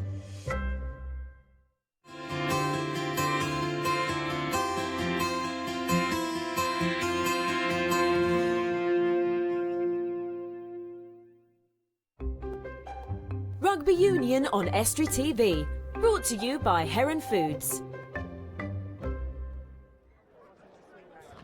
And welcome back, guys. We have just started the Doncaster Phoenix versus the Old Tridents. A very quick kick-off.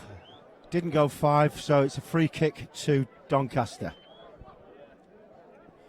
Cassie, I do fancy Doncaster Phoenix. I think they're coached by Anthony Poser, the old Beverley coach, now coaching a little bit of Doncaster as well. I think they'll know what they're supposed to be doing here, don't you think? Well, if it's just size, Terry, I think the Trident lads look a big set of lads. We shall see. Not always about the size, it's about the skill behind it. Has some pace there. Good tackle by Doncaster. It's a penalty, that. Quick tap.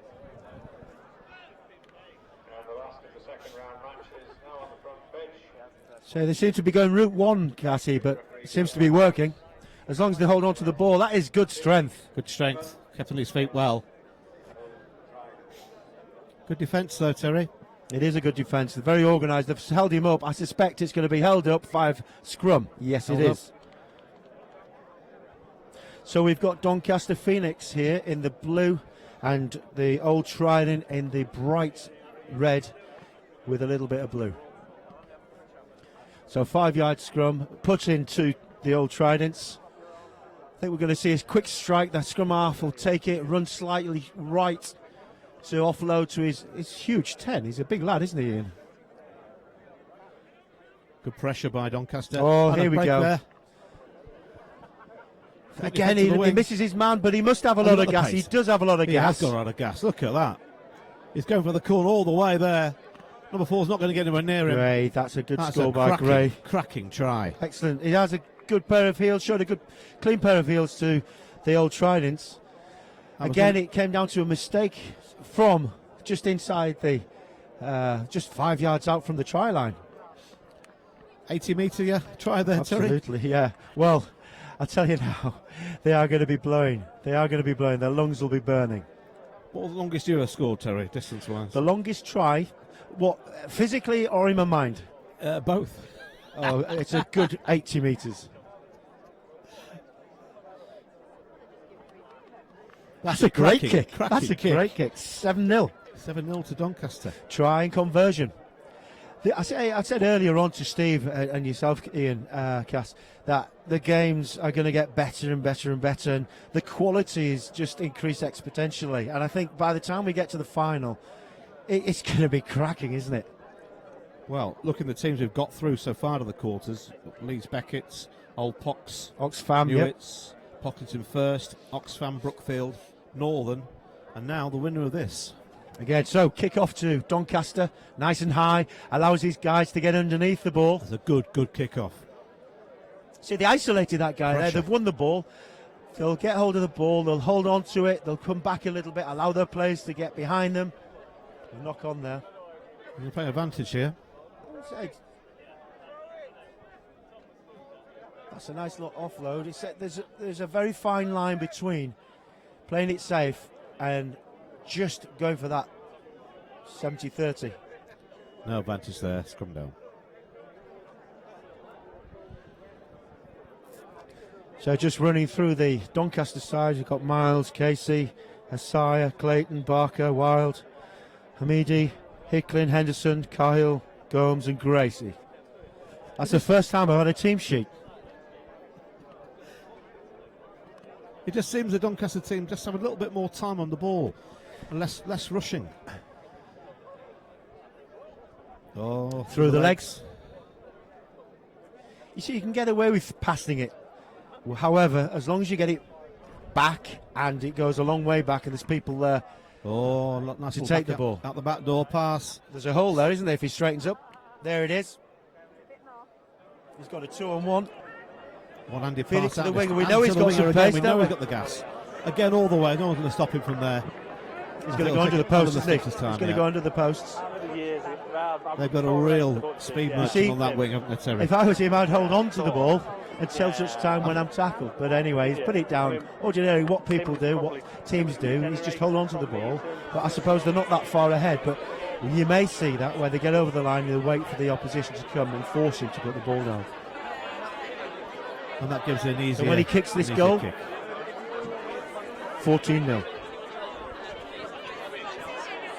So I say I've been in the clubhouse, been speaking to PC Andrew, Andy White and PS Tom Napier, and again the local bobbies said how well behaved the crowds are and what a fantastic occasion this is in East Yorkshire at Pocklington. And I would agree, it is a fantastic. There isn't any trouble.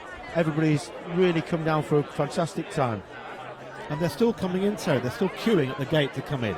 They've been queuing for hours, all day. I think they've all come to watch me and you commentate. Absolutely. So it's a nice day. That's another cracking kick-off. Hanging in the air. Took his eye off the ball though, went down quite heavily. Managed to pick himself up. So anyway, it's a lot better than the last time we were up on a bit of scuffling, wasn't it? Where, you we have mentioned this already today. But it's a fantastic setting today. So again, a local guy, Mike Ray, who has sponsored one of the rooms from Lane Rental Services Limited, has put a bit of money behind the Pocklington Rugby Club to allow his clients the afternoon of having a bit of food and a few drinks. That's a good tackle. And again, just about Heron Foods as well, to our visitors in other parts of the country. Heron Foods quite kindly sponsored this event. Without Heron backing, Estra TV wouldn't be here today. Thank you very much to Heron. Anyway, super offload. Nice offload on the right. He's got the gas to go. The corner. He's caught him. Good tackle back. Well, the Doncaster 10. I tell you, Doncaster, they do scrap for every inch, don't they? Giving a penalty away again, but very quick tap. tap. The numbers are here if he moves the ball wide. He spotted it. He's cut out two. Did he need to cut out two, Terry? He needs to do something here. Oh, Dear lock me. on with the line beckoning. I've been there. That is frustrating after all the hard work has been done. That's when you want the ground to open you up and swallow you. Half time. 14-0. Yes, indeed.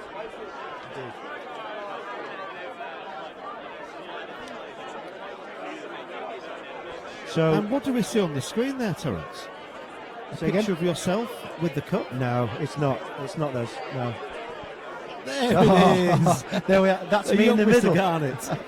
That was when I was looking a lot. And who's that sitting beside you? To your left? Oh dear, to my left. If you go back a bit smaller, we missed it there. Oh dear me, that's embarrassing. So we have there Simon Cowling, Mike Harrison, the England captain, as was the first England captain to captain England in the first World Cup. That was the side that I had to get sponsorship, guys, because I never got picked for a side, so I managed to get my own team. And we managed to win it twice in a row, East Coast Exiles. So a fantastic team. Yeah.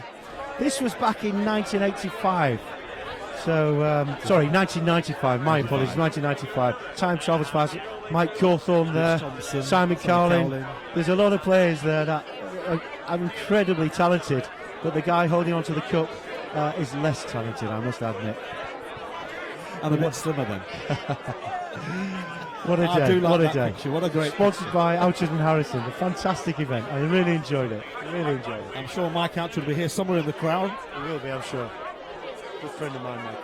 Anyway, back to the game, back to reality. Doncaster.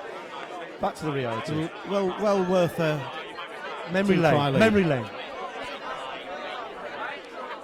Man and ball there. Exactly. Is that high, Terry? I'll tell you what, he's taking out the ball there. Very Oh, messy, good very follow messy, up. but they come out with the ball it and down. score again. That's going to be another 7-pointer. After the kick, he's going to be 21-0 at the moment. It's 19. Again, I tipped Doncaster Phoenix, didn't I, earlier on? You did. There's some strong signs into this quarters, Terry. But you had Ionians down for We getting did. through, didn't you? We did. No, you did. I did. Oh, yeah. The score again is 21-0. Doncaster Phoenix starting to run away with the game. The Old Tridents probably struggling. The Old Tridents are a team that have been thrown together, so I suspect that they've had a few drinks the night before as well, probably a few drinks beforehand. But free kick, the kick didn't go 10.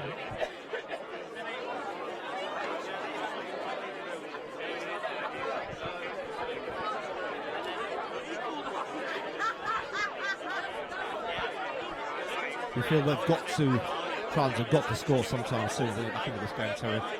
Yeah, I'm getting message here, Ian, that we've been twittered at Pocklington's Sevens. Nice feet. We've been told by somebody that Doncaster Phoenix are in the red and blue. Now, I need to find this out. Not only do I get the scores wrong, I get the colours wrong.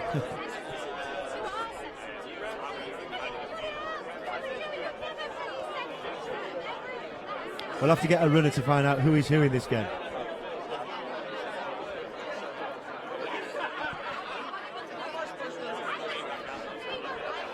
Good defence.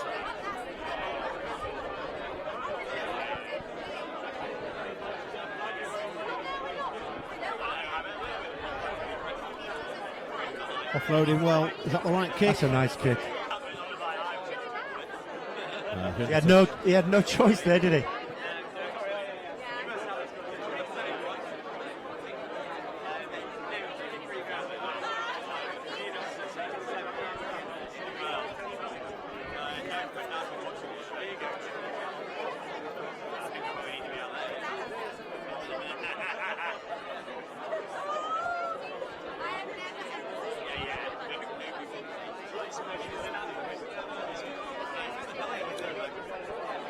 So we're waiting for the ball to come back.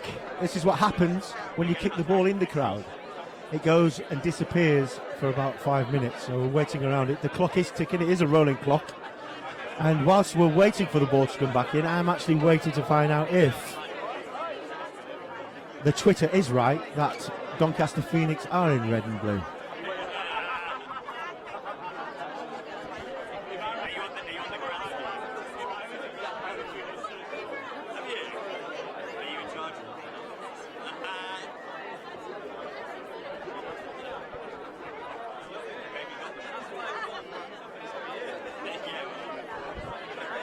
So I'm hoping that the Twitter is wrong and it's somebody that's upsetting us and winding us up.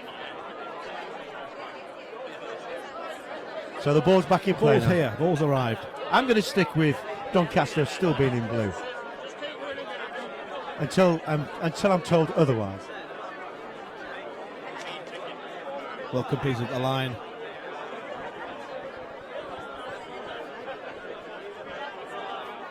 Well ripped. Oh, yeah. Oh, no. Penalty. Knock on there.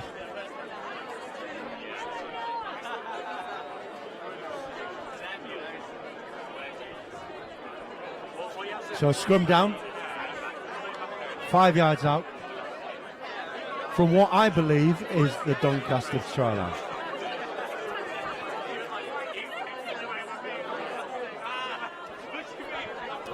Well, Terry, you've been getting that wrong all this match. I did say they were Doncaster red and blue. I did back Doncaster and they would get absolutely trousted. So, Doncaster are losing 21-0 and just about to score. Yeah, they've come back well. A nice work try there.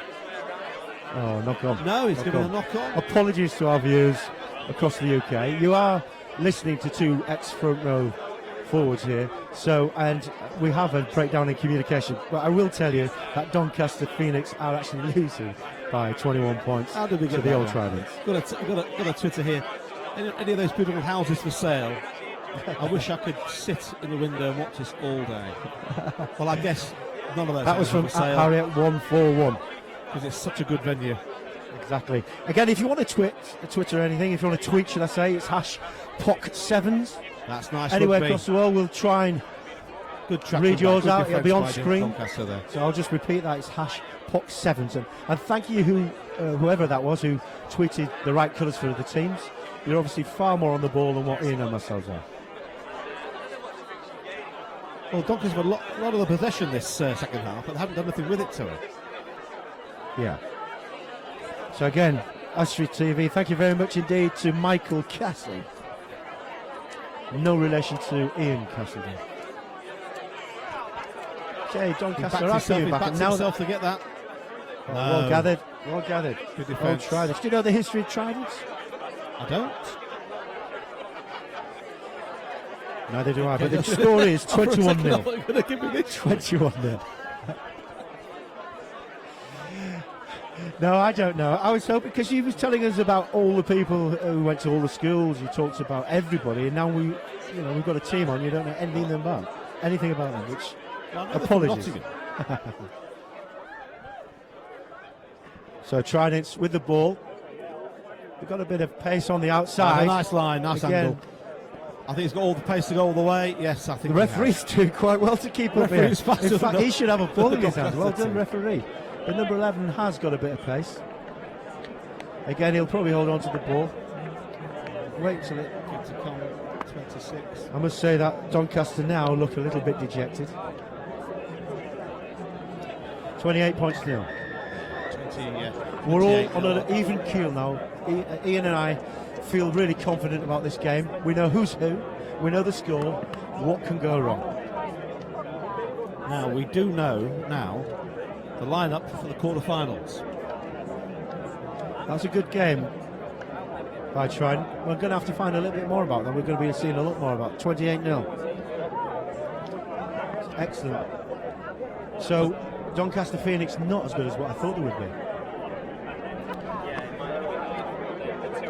Yeah, we're going to go for a little commercial break in a second or two. We'll come back and give you the quarter-final lineup. Yeah, exactly. We'll be watching the teams, and hopefully we'll know a little bit more about the teams and get the teams right here. Yes, Terry. Estri TV, brought to you by Heron Foods.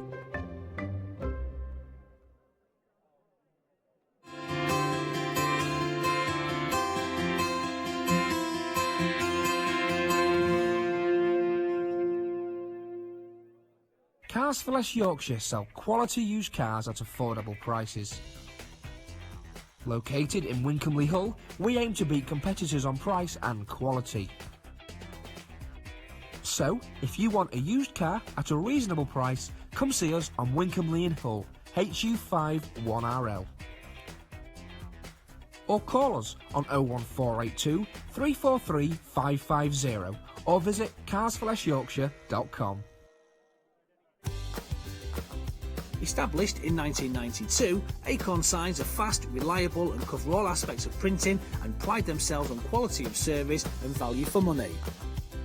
From vehicles to shop fronts, vinyls to illuminated light boxes, even personalised clothing, Acorn Signs do it all. Why not call us today on 01472 362 630 or visit www.acornsignsgy.com. Product Natural. Manufacturers of quality biodiesel and exhaust emission fluid. Find us on Blythe Street, Witham, Hull. Life is simpler when you put your property affairs in our hands. We offer a full range of services covering new build, refurbishment and property management. Our estates and valuation team are one of the largest in East Yorkshire, trusted and experienced in the valuation of public and private sector property assets. To find out more or to view our latest properties for sale or to let, visit nps.co.uk. Auto Tints and Shady Days are your home and vehicle window tint specialists. With over 15 years of experience, our high-quality film applications stop glare, reduce heat, add privacy, increase safety and prevent fading throughout your car, home, shop front or conservatory. For more information, you can check out our Facebook page, visit www.autotinter.co.uk or call us on 01472 827 775. We're not your average window tinting company. At Heron Foods, we've made it our business to help our customers buy big name bargains for less. Offering an amazing range of chilled, frozen and grocery products and great prices to match. With more than 240 stores, you're sure to find a Heron on your doorstep. We strive to offer top quality goods at the lowest prices. Come and see us. You'll be amazed at the deals you can find in store today. Heron Foods, right up your street.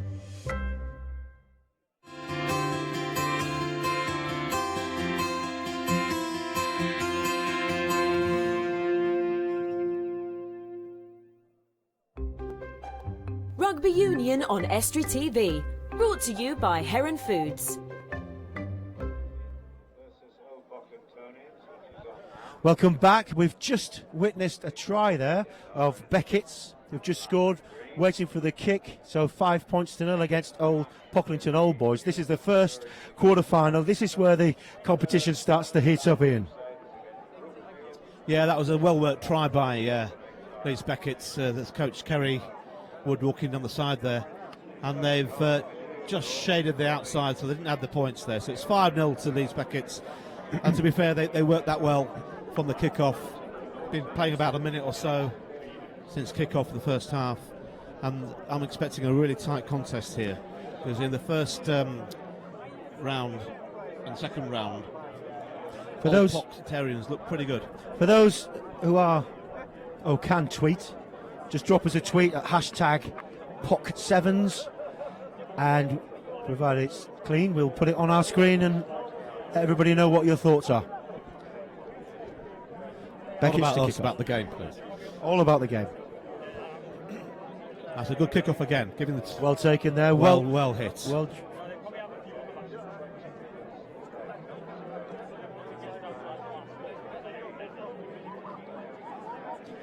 And if you're watching from anywhere around the world, you can get onto Estuary TV, live streaming. That's a great try. Great ball. Under the sticks. Right, good 5 comeback. all. They're going to get the kick. Just going back to that, Estuary TV are broadcast, streaming this live. So wherever you are in the world, drop us a tweet, and we'll get it on screen. Ian, talk to me about this tweeting malarkey. No idea what he's talking about. That's a great try by Old Pox. So I suspect they're going to get. No, he's missed him from the sticks. He missed it. I'll have to change my score. I had it written down as a 7. That. So 5 points all. Pock Old Boys have just scored against the Becketts. Again, I think Becketts will do well in this. Giving them a kiss of death. Kiss of death there. At least we know which side's which this time, Tom. Exactly. That's another good kick-off. So I just had a tweet from Anthony Poser just telling me that he's in red. The gap he has. Super. And he's going to go all the way there.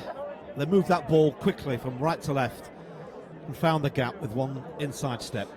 That's a good try there by Beckett. Just going back to that, Anthony Poser did drop me a text saying, "We are in red, mate. It's our Colts playing mainly." So I did say they looked slightly young, didn't I? And they added the two there. So Colts are the ordinarily the sort of 18, 19-year-olds.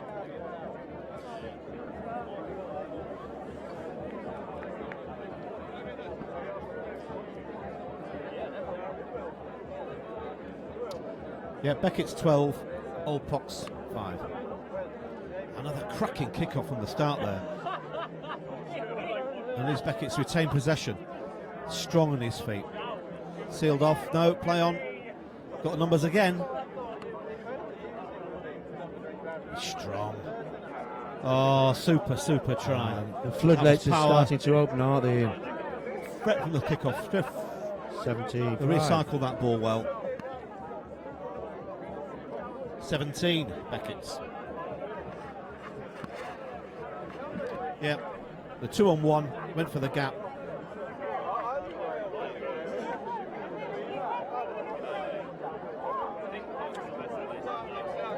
Okay, so we've got 17-5. The final try was 1-on-2 and he still went for the gap. Forced the defenders to make the tackle and he was strong enough to burst through. Nice finish. So Beckett 17, Old Pox 5. So Old Pocklingtonians will now receive the ball from Beckett. Beckett's just scored. Pocklington receive the ball. Beckett puts a lot of height on that ball, doesn't he? A knock on.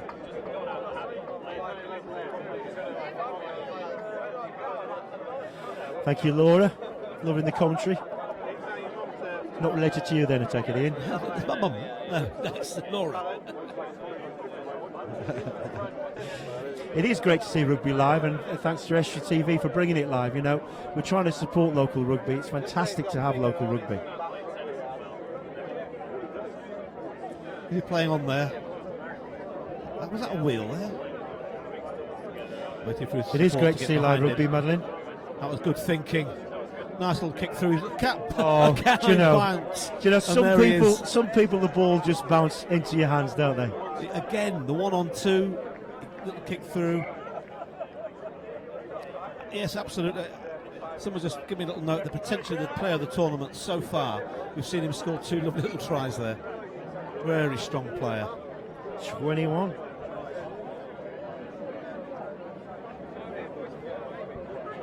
It's 22 if he gets the kick.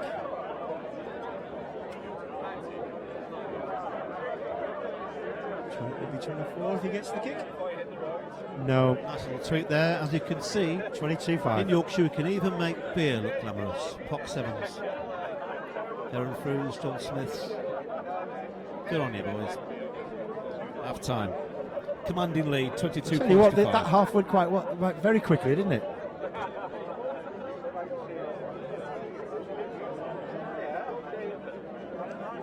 Again, I'll say again, if you want to stream the game live at Estra TV, go on Estra TV, watch it live, streaming anywhere around the Estra.tv, all around the world. Let me know where you're coming from. Nice picture there of the crowds at the beer tent. Currently 22-5. We've got another tweet here, Terry. This is better than Moore and Butler. Great coverage. Who's Moore and Butler? Oh dear.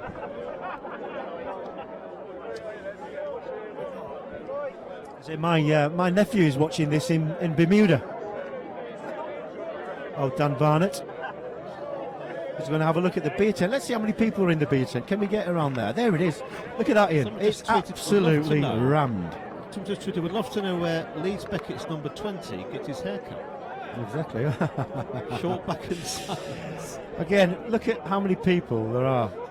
I'd say it must be one of the bumper years here for Pocklington. They must be looking at this and thinking this is going to make the club survive for a few more years to come, which is great. Local rugby is fantastic. And they're still coming through the gates.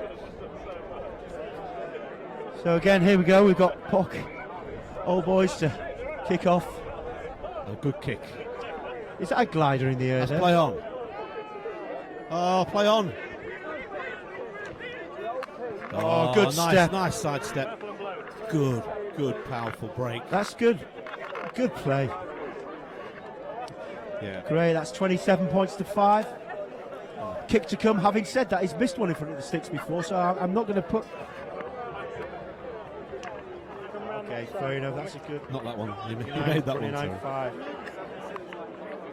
They do look quite... They look quite strong, Beckett's, don't they, Ian? They look quite strong, don't they, Ian? I think they look very strong, Terry. I think we thought they were favourites at the beginning of the tournament, and I think they're proving so. So somebody sat at home watching Pock Sevens with the girlfriend at home, and he was wishing he was here. Get yourself down here. Ewan Manson, is it? Yeah. Get yourself down here. Don't talk about it. Get yourself down. Plenty of time. We're only in the first quarter final. Plenty more time for people to get yourselves down here. 3 hours of drinking time at least before the end of the games. Well taken there. Oh, unlucky. Penalty, yes, taken in the knock air. on. Referee signal on a knock on. He's playing advantage. I stand corrected. Do they know we're coming on? Jane's got the comms. Okay, so we've got our friends in Wales enjoying it. Clive Thomas, thank you very much.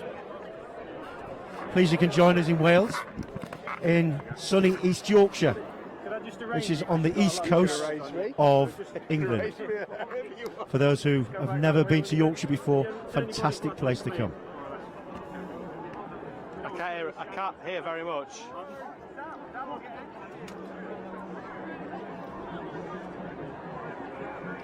Oh, Penalty. Just Sun's in our eyes. Don't never coach with the sun in your eyes.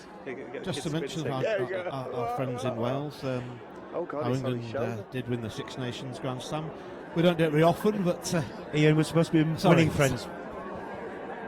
Taken out by Beckett's. Right, fine. Out. Right, come on.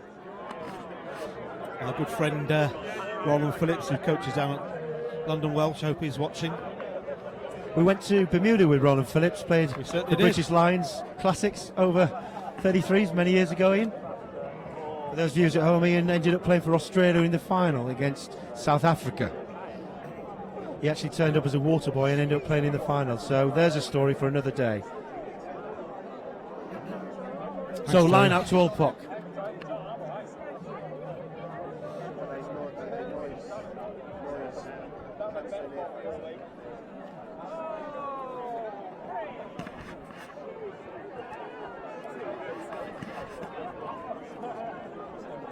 Well taken. So Pock seems to be wanting to get back into this game. They're not giving up, are they, Ian? No, I think Leeds have taken the foot off the pedal, Terry. They've done what they need to do. Great stuff. He should have used his man.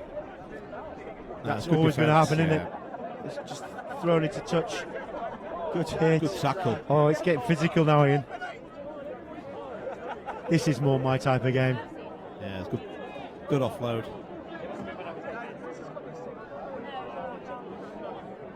Oh, well played. Beckett's going in for another one. They're in the 30s, 34. Kick to come. 34-5. Again, just for those viewers at home, hashtag Pock7s. Send us your tweet.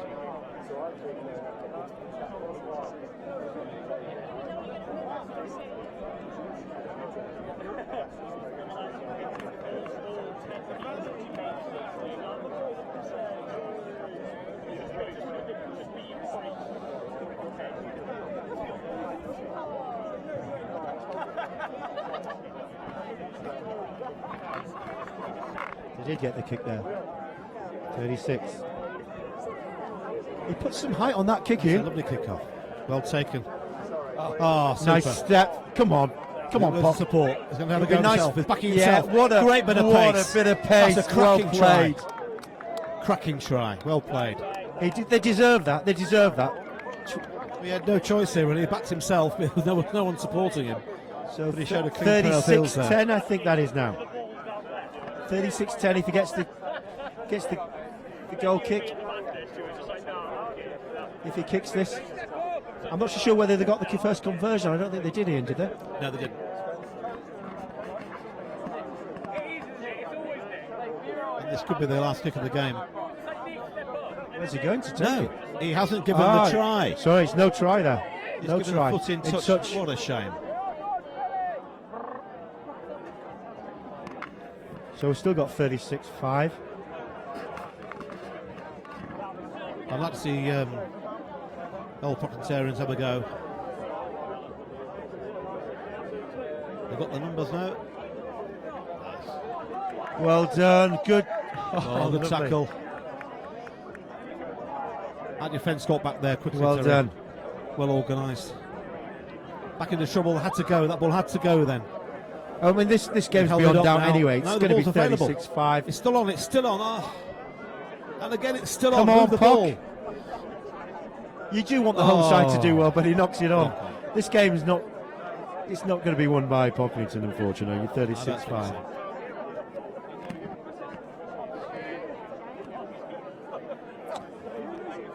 So the put into Beckett's. I wouldn't be surprised here if Beckett's score a full length here. Length of the field. Hey, how good would that be? Let's see if they can do it. I think they're going to go for it, just to entertain the crowd. I think they're conserving their energy a little bit. No, they're going to go for it. Oh, he's going to try. What do I know? Okay, so they were going to go for the try. Rushing and rushing and rushing. Knocked it back. And the old Puck boys managed to dive on the ball. I'm pleased for them. I'm pleased with them. They deserve that through sheer endeavour. 10 points to 36. 36-10.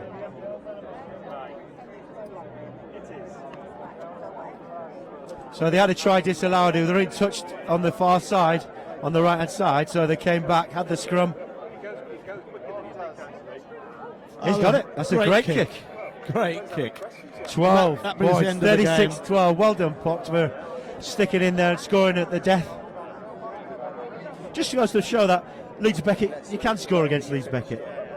You can, but I think they're quietened off the second half there. I do think they're a real deal, and I wouldn't be surprised to see them go all the way to the final. But we've got some good teams coming up. We've got Newtons and Pocklington in the next game. So after the next commercial break, we'll come back and we'll see Newts against Pocklington. Rugby Union on Estuary TV. Brought to you by Heron Foods.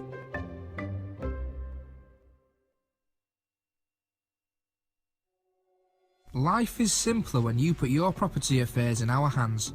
We offer a full range of services covering new build, refurbishment and property management. Our estates and valuation team are one of the largest in East Yorkshire, trusted and experienced in the valuation of public and private sector property assets. To find out more or to view our latest properties for sale or to let, visit nps.co.uk. Auto Tints and Shady Days are your home and vehicle window tint specialists. With over 15 years of experience, our high-quality film applications stop glare, reduce heat, add privacy, increase safety and prevent fading throughout your car, home, shop front or conservatory. For more information, you can check out our Facebook page, visit www.autotinter.co.uk or call us on 01472 827 775. We're not your average window tinting company. Step into a magical world of puppets, mermaids and ukuleles. Birdhouse Theatre is North East Lincolnshire's leading children's theatre and events promoter, bringing national companies to local audiences at locations all across the region. With low-cost prices and ever-changing shows, there's always something new for children to discover. To find out more or to book your tickets, why not log on to our website www.birdhousetheatre.co.uk. Cars for Less Yorkshire sell quality used cars at affordable prices. Located in Wincolmley Hull, we aim to beat competitors on price and quality. So, if you want a used car at a reasonable price, come see us on Wincolmley in Hull, HU5 1RL. Or call us on 01482 343 550 or visit carsforlessyorkshire.com. At Heron Foods, we've made it our business to help our customers buy big name bargains for less. Offering an amazing range of chilled, frozen and grocery products and great prices to match. With more than 240 stores, you're sure to find a Heron on your doorstep. We strive to offer top quality goods at the lowest prices. Come and see us. You'll be amazed at the deals you can find in store today. Heron Foods, right up your street. At the Humber Royal Grimsby, you can combine style with great value to create the day of your dreams. Our 4-star hotel combines beautiful interiors, bespoke styling, and a personal service in intimate surroundings. Make your own wedding day a reality at the Humber Royal Grimsby. For an initial consultation with our wedding planner, call us on 01 472 240 024. Rugby Union on Estuary TV, brought to you by Heron Foods. Hello, I'm here with Dan Boddy, who is the Vice Chairman of the Minis and Juniors at Pocklington. Dan, how is the Minis and Juniors at the moment? We're doing really well. We've got teams out from every age group between 7s right through to 19s. Loads of kids playing every Sunday. So yeah, we're in good health. We're doing well. Excellent. And have any of your ex-juniors been playing today? Yeah, there's a number of them playing in lots of different guises. Some playing for the first team here, actually on behind us at the moment. Others playing for Yapham. We've got a Walgate Old Boys out, so yeah, there's a good representation from our kids playing in the sevens today. Yeah, great. Excellent. And I understand you're helping out with the Kickstart Kill It campaign in terms of the training ground. Can you tell us slightly more about that? Yeah, so where all these games are being played at the moment in the middle of Pock, we're obviously quite limited to 2 fields. We've got 2 more pitches down at a place just on the outskirts of town called Killick Percy, and we are looking to build a new pavilion down there, 4 changing rooms, a club room, kitchens and welfare facilities. So if we can get that off the ground, it'll be brilliant for our kids on Sundays. And how are you raising funds for that? Just good old contributions from people, the public. The county council have given us 150 grand. Good start. Thank you very much, Dan. Cheers. No worries. Thank you. Rugby Union on Estuary TV, brought to you by Heron Foods.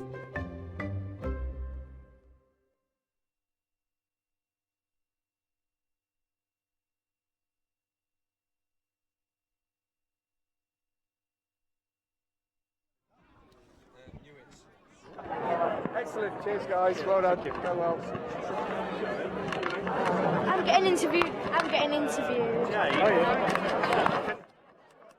it be you or Leah that talks about sort of new programming? Leah. No. So no. Simon's son does some. I did speak to Leah about it. Where is Leah at the moment? Yeah. Can you ask where she is?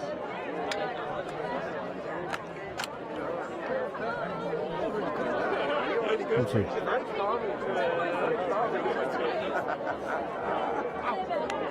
She on the way down. Perfect. There you go.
Rugby Union on Estuary TV. Brought to you by Heron Food.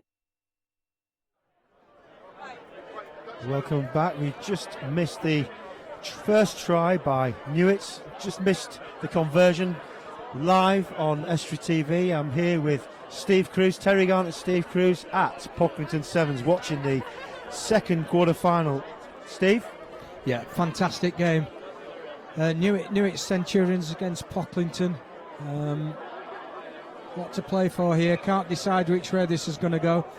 Referee Simon Lazenby, very, very good referee Simon. Pretty uncompromising.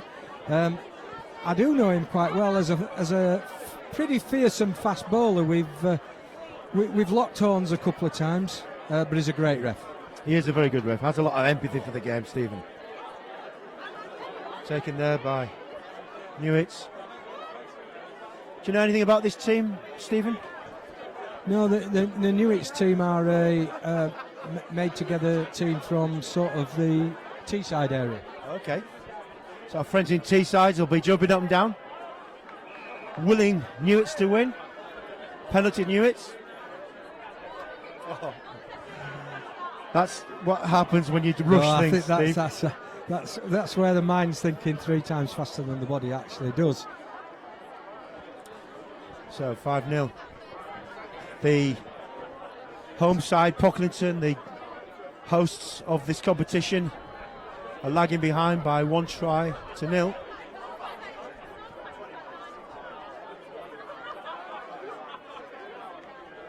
Pocklington won this tournament a few times, actually, haven't they?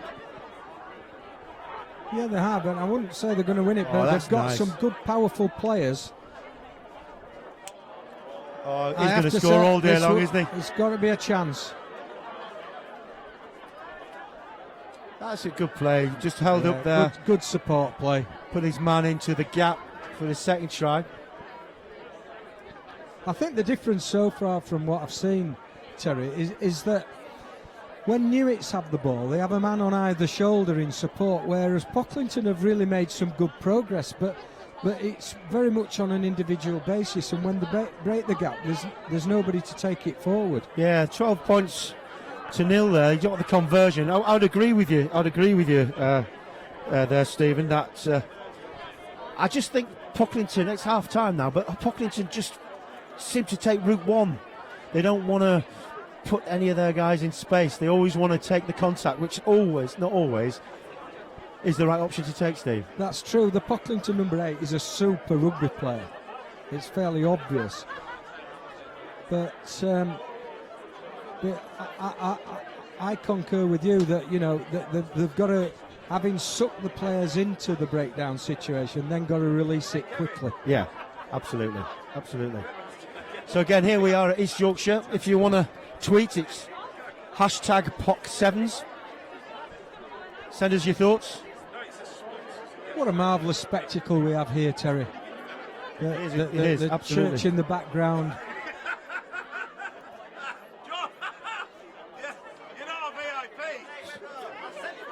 Got the church in the background. We've got what must be in excess of 3,500 people. When we arrived early this morning, we're just down one side. We're now down all 4 sides of the Feathersfield pitch.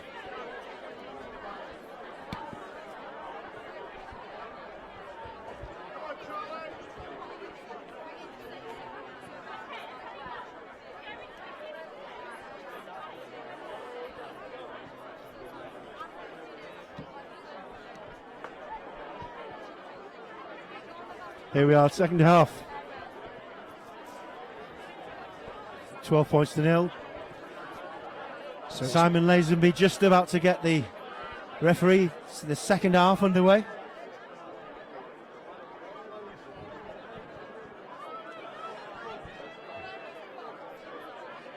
You'd like the home side to get a couple of tries. You'd like the home side to do quite well. I mean, we've got our friends in Teesside jumping up and down, wanting these guys, Newitts, to win, but I know commentators are supposed to say completely impartial, but Pocklington, come on, guys. Yeah, they like most things, you know, 3/4 of the people around this ground will be home support. Yes, indeed. Here we go.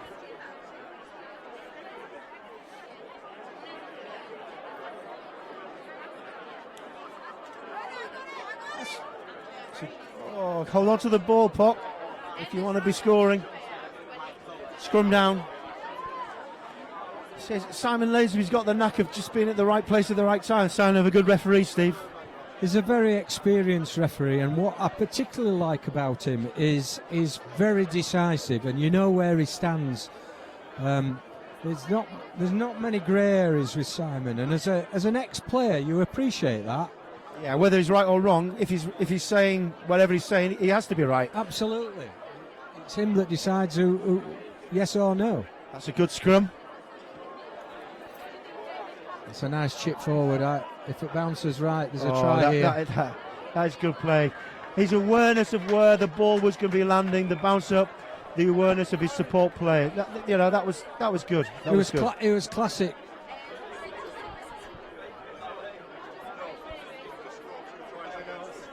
Classic play, Terry, especially with no sweeper from a scrum. It's always on, and if you've got a winger like number 12. He's got some serious gas for Newitts, and it was a good play. Either, is he? He's not small. He's not small. There's. I think. Not wanting to broaden the topic, but you know the untimely death of Jonah Lomo this year. Yeah. Jonah brought a different style of winger to our game, didn't he? Yeah, absolutely. I say we're here now. Score is 19 points to nil. Did he get the kick there? He did. So it's 21-0. So yes, just going back to John Alomo, I've played against John Alomo, against New Zealand, and he was a big lump. He was a big lump, I must say. Did he run at you, Terry? No, he wasn't fast enough. Oh, sorry, no. I got nowhere near him. I wasn't fast enough. Again, he was a phenomenon for the first time you had a winger the same size as your second rows. But nowadays, Banahan was another one. You've got all the wingers now. They're huge guys. North plays in the backs for Wales. They're just getting bigger and bigger and bigger and get more gifted. I remember when I started my coaching career at Selby, we had a guy, and I'm sure he won't mind me mentioning, Tony Godfrey, who liked to drink, was quite quick, carried some serious weight, but Selby played their whole style off him. Tony would have been 17, 18 stone, and pretty difficult to stop. Yeah, exactly. And it was all through Jonah Lomo, really, revolutionising back play, that people like that came to the fore. Back to the game. I didn't realise Jonah Lomo was down at Selby. There's a gap. Oh, that's good tackling. Play on, says Simon Lazenby. I would have picked it up there if I was in Newt. And I think you may have been penalised, Terry. So there's no sweeper again. We talked about it, Steve. You need a sweeper, don't you? Yeah, he's off just his knocked knee. on. Come on, play. Okay, so it's going to be a scrum down. We'll come back for the scrum. So we're looking at 21 points to nil at the moment then, Stephen. Going back, 21-0, fair reflection probably. Going back to the sweeper situation. Yep. I think what teams don't do, when I was playing, we tended to switch. Styles. So some teams we played a flat 7 with 2 hanging deep, or others we played a 6 with a sweeper. We just had a treat there from Rob Webber, sat at home in Bath. Welcome, Rob. Hello, Rob. How are you doing? So here we are at Poc Sevens, which is one of Rob Webber's. This is where he started playing his rugby. For those who don't know, who've been living on a different planet, Rob Webber was obviously capped by England at hooker. And a fabulous chap as well, Terry. He's all right. Don't overdo it, Stevie. Welcome, Rob. I say for everybody at home, Rob Webber, when his mum's down here, does the sandwiches, pork sandwiches, fantastic things they are. Oh, he's got a bit of pace. it would be absolute remiss of us not to mention that when your children are coming through a mini and junior situation and you look at the fixtures, you always look to see when you're playing Pocklington, because you know when you're having Sunday lunch because of Mrs. Webb. So we've got a tweet from Hamish in Vibia. You're good at geography, Steve. Where on earth is that? I think it's Switzerland, Terry. Is that well correct? done? Well done. I think Roger is skiing, is he? He must be. Hamish.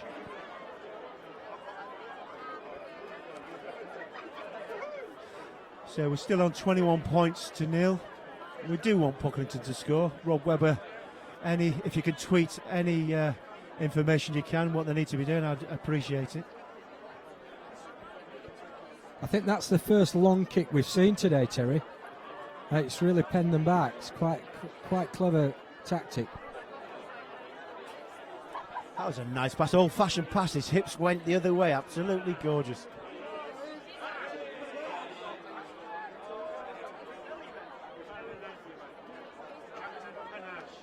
You can see the difference in the games now, Steve. It's getting a little bit more physical, isn't it? The dynamism's there now, isn't it? Absolutely. The last quarter final showed it. You know, Beckett's were good, but actually they were put under some pressure for the first time, and yes, it was good to see.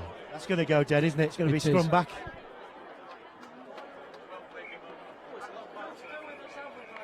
There we go.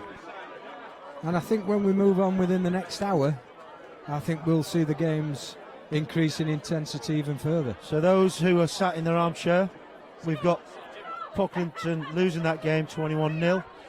Unfortunately, Rob Webber, your tweet didn't help anybody.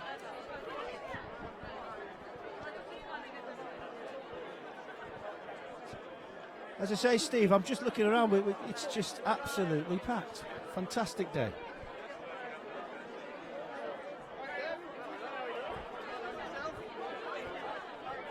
Who we got next?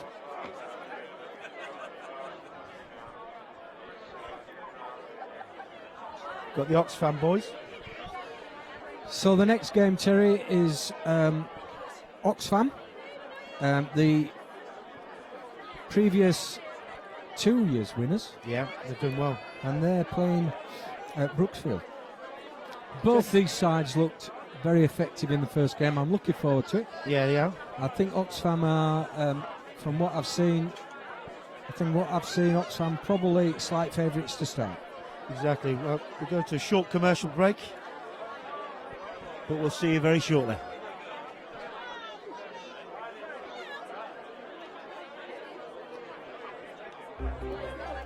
Rugby Union on Estuary TV. Brought to you by Heron Foods.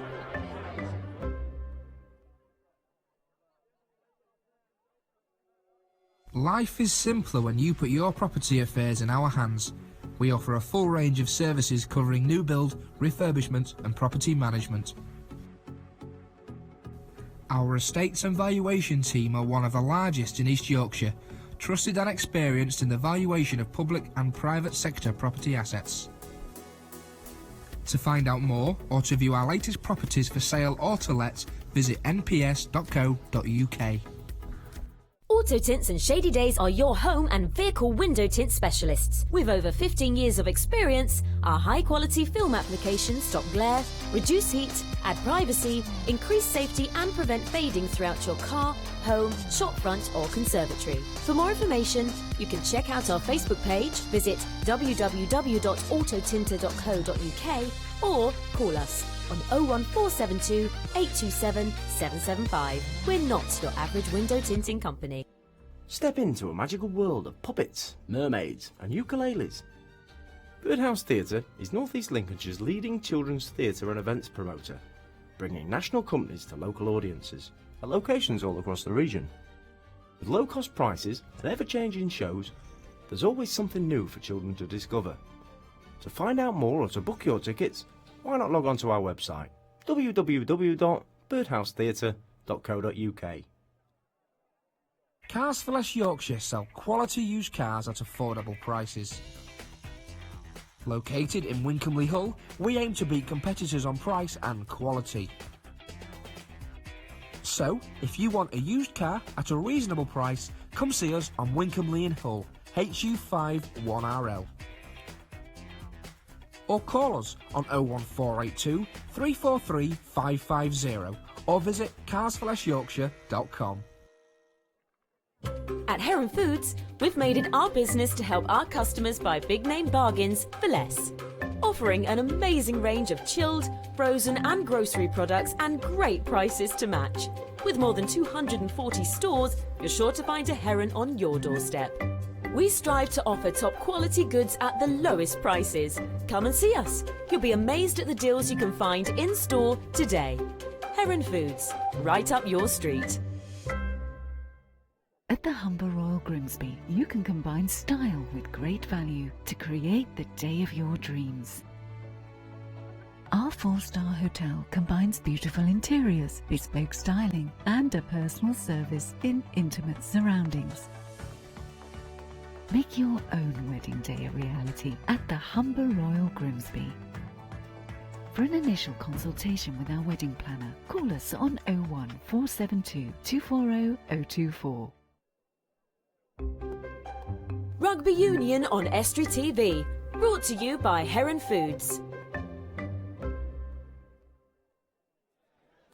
Welcome back to our viewers.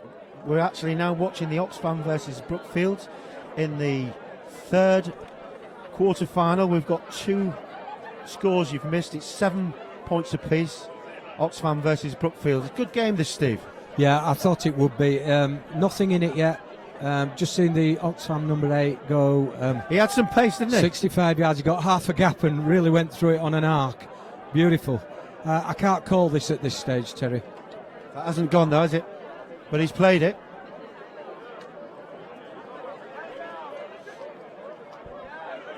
Seven all. Play on advantage. Beautiful dummy. Got some pace. That's it.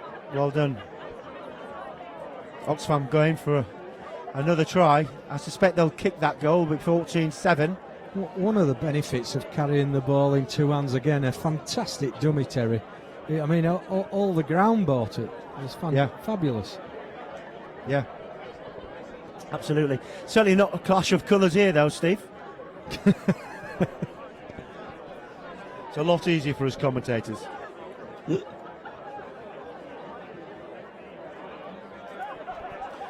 He is indeed skiing in Scotland, I think rugby strips have changed somewhat, and of course Clive Woodward changed the design of rugby shirts to make them skin tight, but the colour schemes now are horrendous. Yes, well, I wouldn't say horrendous. It's good for us. Yeah, that makes Oxfam 12, Brookfield 7. Hasn't gone 5. The free kick now to Brookfield. He isn't telling. He's going to have to let him run. Good strength.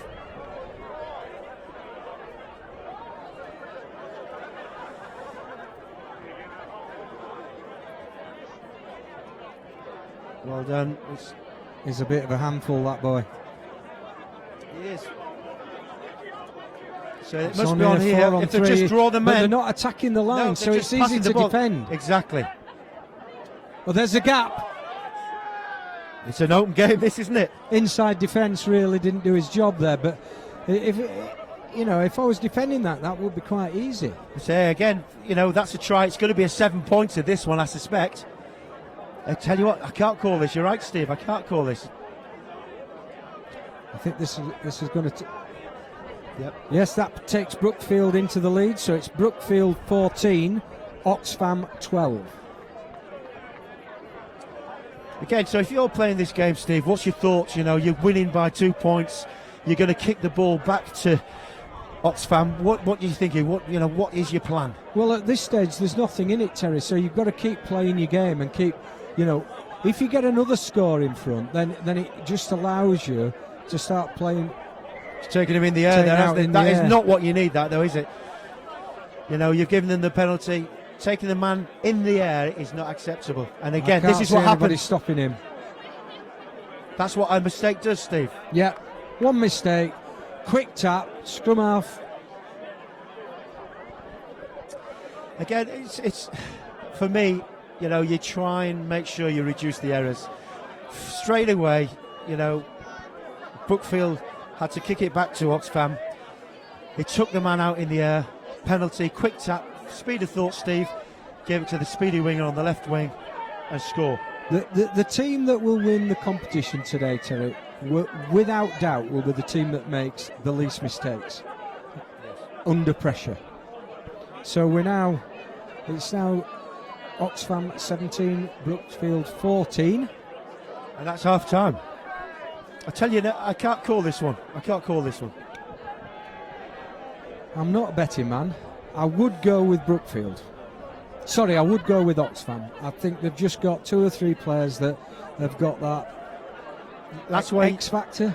Oxfam, it's where you get all your clothes from as well, Steve, isn't it? Yeah. I don't think they sell Barber jackets in Oxfam these days.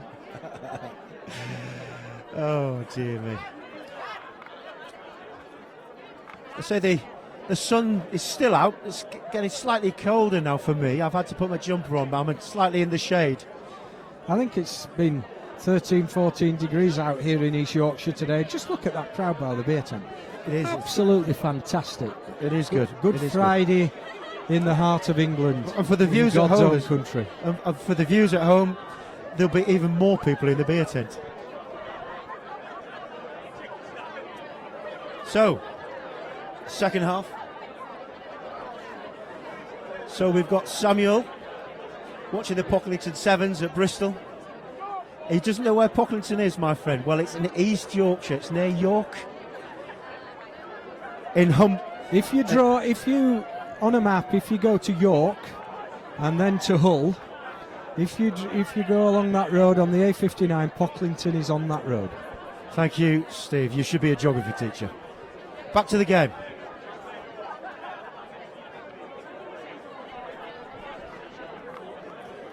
(17-14). 17-14. Say this is where chance here, Terry. He's not going to make it. He hasn't got the legs. No, he's not. But he's broken the line. But just look at the support. He's only got one. That's allowed them to realign the defence. Oh, that was good defence. Knock on. Do you know, this is where the lactic acid starts to build, isn't it, Steve? This is where you see the open space where he was then. His mind was saying go, his legs were saying I can't. That is what's happening, Steve, isn't it? When did the lactic acid kick in your Sevens career, Terry? Does that be after about a minute and a half? Absolutely.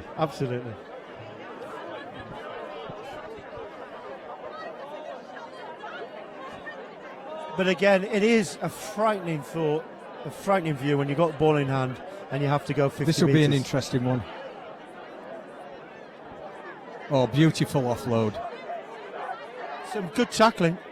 He's going to be held on there. He's holding on. Yeah. Referee's absolutely right. Holding on. You have to release the ball. The tackler has to release, but the tackled player also has to release the ball. He didn't do that there. Penalty.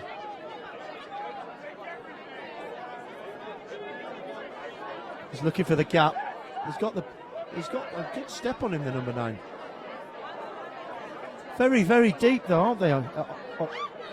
Brookfield. They're very deep. Yeah. I think that's held up. That's really good choke tackle. Really held that up beautifully. So the ball was in the possession of Brookfield, and as it was held up, the scrum actually goes to Oxfam. Yeah, you basically got to get to the floor. If you don't get to the floor, if you get to the floor, you're allowed to play. If you don't get to the floor, that's held up. Therefore, it's a returning play. It's a scrum to the opposition.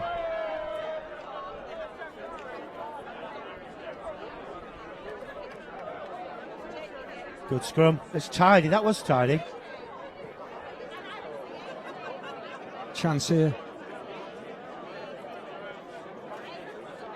Oh, good tackle. Good offload. He did it all in one movement. It's quite allowed.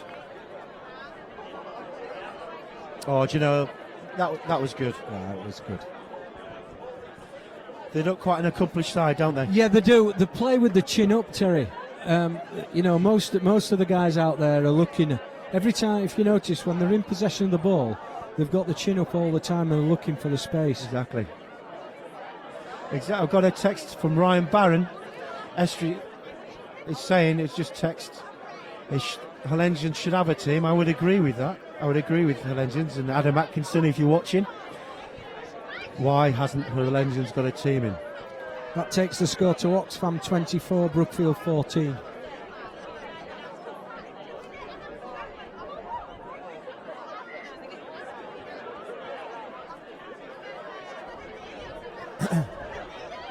Free kick. And off we go. He's still in with a chance though, aren't they? Not a bad side at all, and he's going to score. Ball in two hands, 2-on-1. He's held up. He's held. That's a great tackle. Absolutely outstanding. It's available. Try-saving tackle. It's available. Have a look on the left-hand side. Yeah, I think if he chose to come outside, he might have realised we had a 4-on-2. Well, Steve, if you're going to pick and go, you have to score, especially if you've got a 4-on-1 on. Is that right? Yeah. I would cast iron guarantee that he played in the numbers 1 to 8 on the pitch. Don't discriminate against the front five, Stephen. You won yourself. I was, but a lightweight one, not like you, Terry.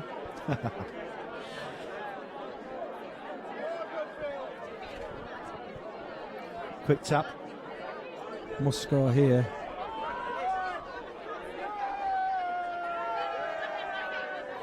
Number 8 again, Terry. I think he's a good player. He's really quite impressed me. The Brookfield number 8.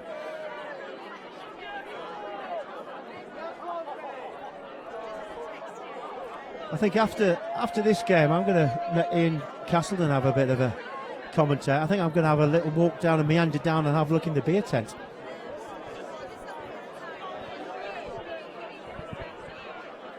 So, I think it's 24-19 now. Oxfam 24, Brookfield 19. Yeah, there you go. It's getting tighter.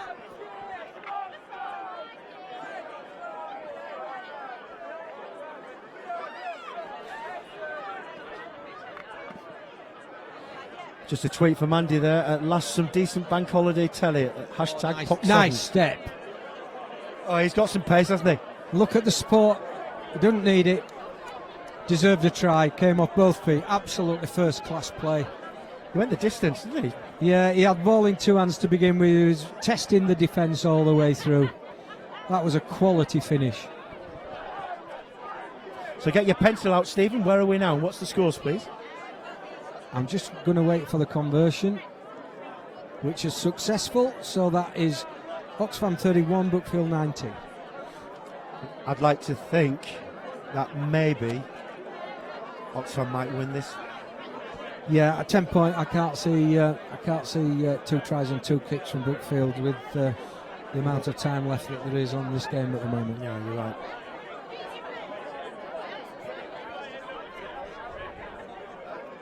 I've just got a tweet here. You wouldn't make a very good geography teacher because Pocklington's not on the A59. I'm afraid it's just off the A1079, Stephen. And they're absolutely correct, of course. My apologies to all the viewers. My apologies indeed. If in doubt, say now.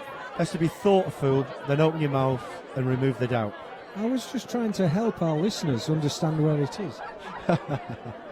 Scrum down, here we go.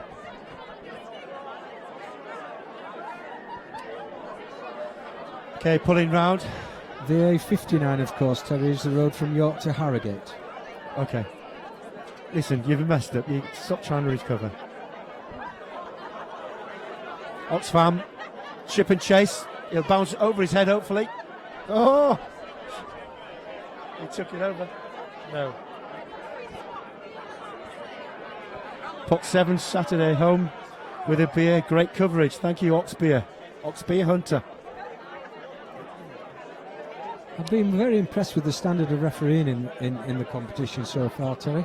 Are you trying to make accusations since I've retired? You may think that, but I couldn't possibly comment. I think they've sewn this game up. sewn this game up. 31-19 to Oxfam.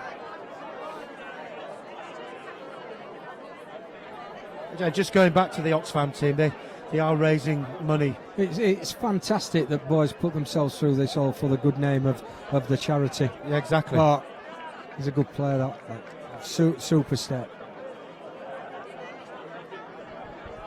So we're 36, we may go to 38.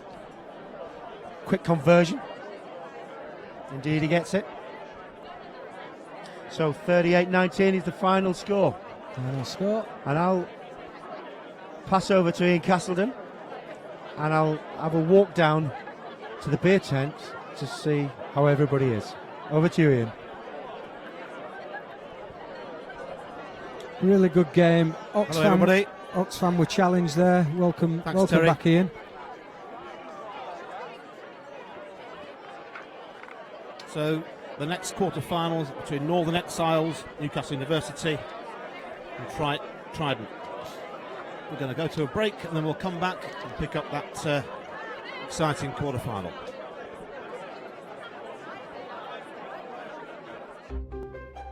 Rugby Union on Estuary TV. Brought to you by Heron Foods.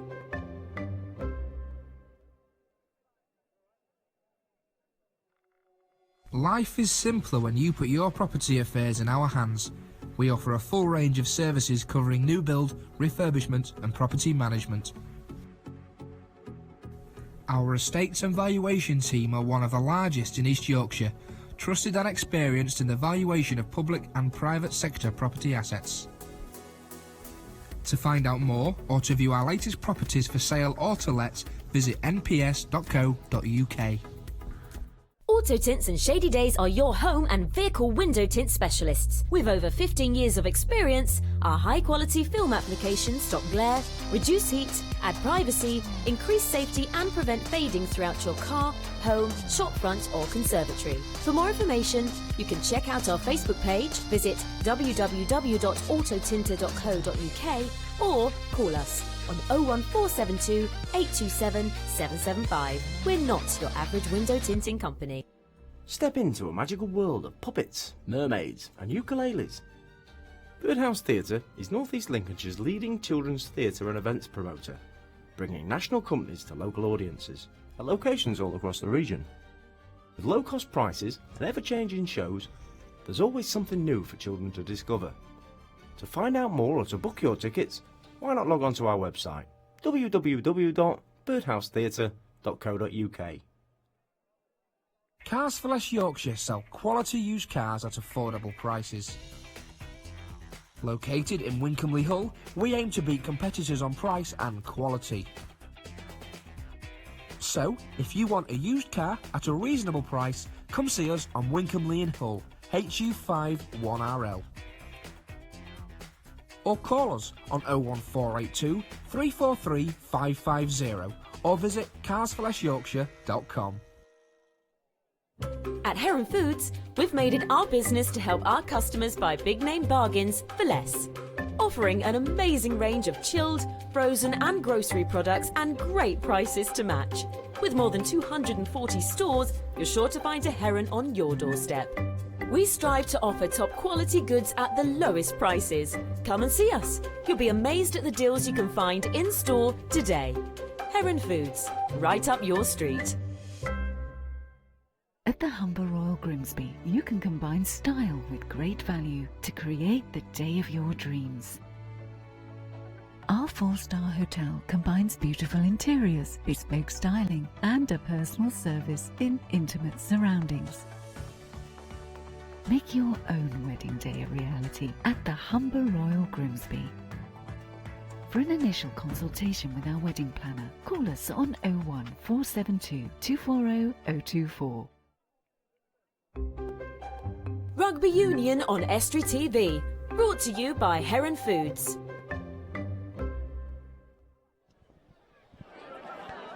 Welcome back, everybody. Join us. Just the first try scored in the fourth quarter final by Northern against Old Trenton, and that's 7 points to 0. Northern are winning Good try there, Steve, by the Northern. Very good try. Interesting game. Northern boys that have been with Newcastle's academy and play in various clubs now. One or two at Alnwick, great club up in the northeast. Alnwick, played there myself in a John Player Cup game for Wakefield many years ago. And then the other team here, coached at Trent College, Trent University by Guy Hope, an old Pocklington boy himself. Yeah, I remember Guy. I played at Ionians with Guy myself. Good lad. Good lad, good player. I signed him when I coached Hull Ionians. One of my better signings. So this could be a really close game. It's 7-0 to Northern as we sit, and it's only been 2 minutes into the game, and we'll see what happens in the next couple of minutes. It's a really important scrum here for Northern. Yeah, I think this Northern team really used the ball effectively. Oh, nice feet. He's got away, looking for a support in the out. Comes back to the old Campese thing, pass the ball in front of the man. Absolutely. We've seen a lot of that today. We've seen a lot of wayward passing, haven't we? See, a really good example there, Ian. The scrum half had done his damage, he'd gone round the scrum, he'd stepped his man, he'd created a 2-on-1, and it was all execution, wasn't it? Absolutely. If that pass had just gone where it should, the guy would have been under the post, and that's 7 points. I've seen a lot of missed passes today, missed men trying to hit the long pass all the time. You know, why do it? A few tweets coming through. I just missed that one on the screen there. Yeah, it was just I missed the guy's name actually, but it was just saying how great it is to watch the POC Sevens. He always loves coming here, but he can't get here today. But it's great to watch it on TV. Trying to get across next year, he says. Nice, Great nice scissors. switch. Another ball on the inside. Oh, great fantastic pick-up. He's finished this Fantastic. off. Great try.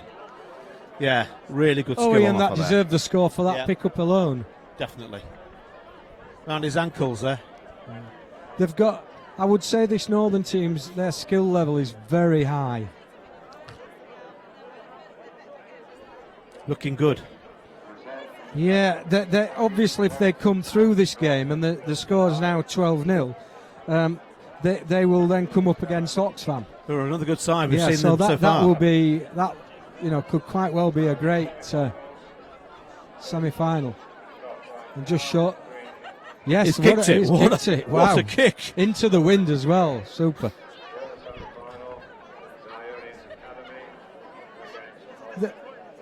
There's some confusion here because one of the players is saying it was short. I thought it was short. But of course we haven't got any touch judges, so it's very difficult for the referee. He gave it. He's given it. He gave it. You've got to go with it. That's all there is to it.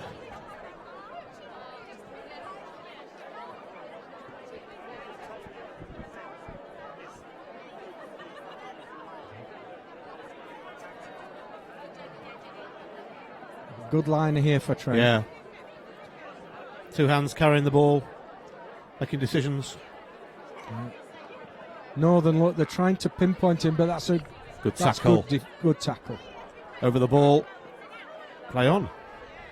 Has he got the gas? Has he got? No, he hasn't. No, but that's good play. He's held it up. Player coming back. Open play. It's onside. Not a rule Not releasing. I agree with, by the way. That. No, I agree. Sort of law. I think that law needs to be amended.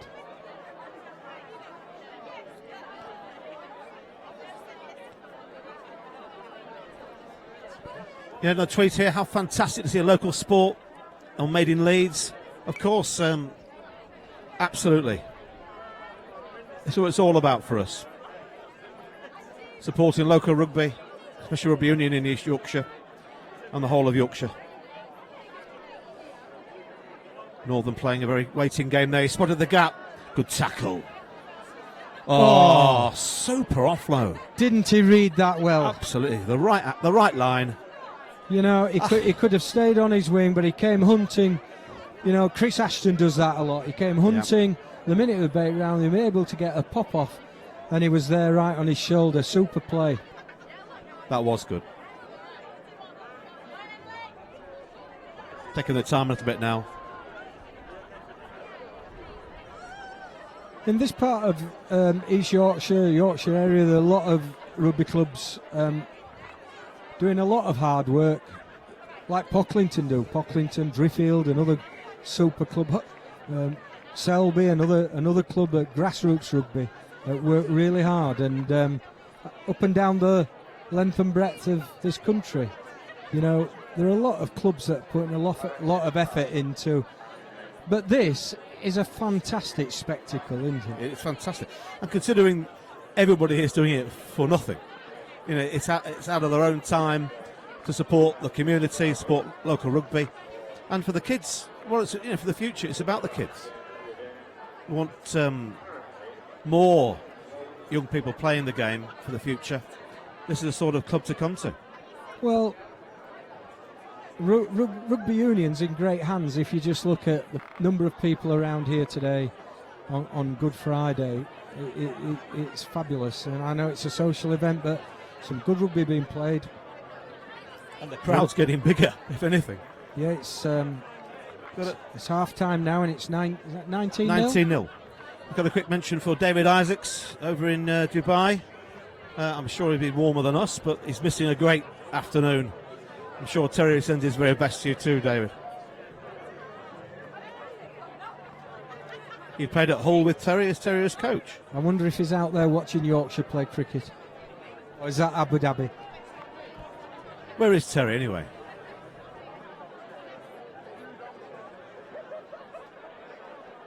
There's some interviews to be done down here, Terry. Terry, are you sneaking a burger? Matthew's waiting very patiently.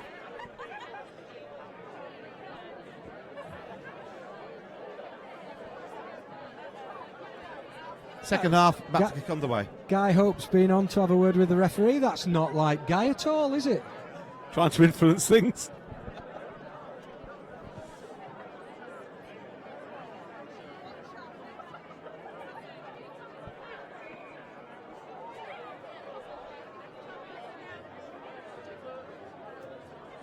Is that a knock on? Yeah. Play on, advantage. Gap was there, gap was there. Brought it back to the first offence.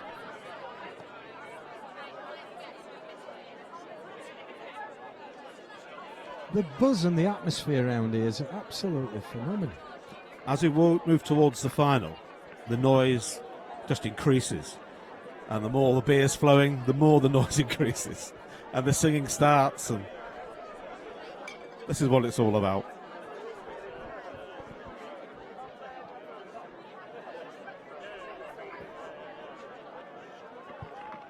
It's a penalty for pushing early, and the scrum half's gone blind. Looking for support. That's a long cut-out pass there. Gave time for the defence to make up the space.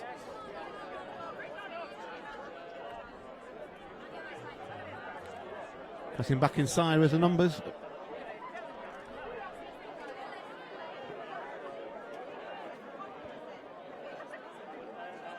Good clear out. Ball away fast. Whoa. Might work, it might work.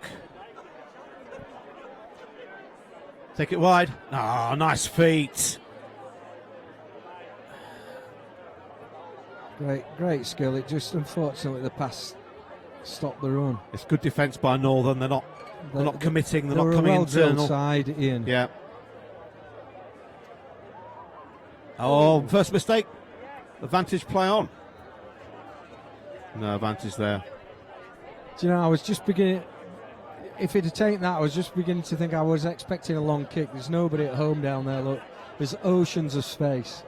And whilst I'm not a great advocate at kicking in sevens, I think that would have been a classic just to relieve the pressure. That's it. But they can afford 19 points up.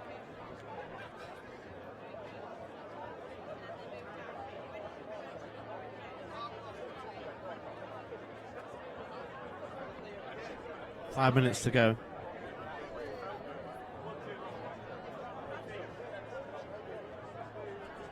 They've got a score now, Trident. Ah, wayward.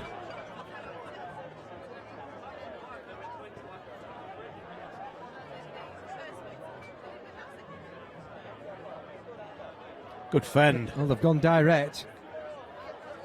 Good clear out. The gap's got to be there.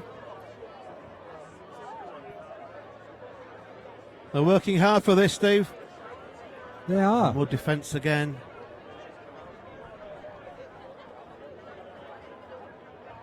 It's tremendous defence, though. Very They're good, still very numbering good. up.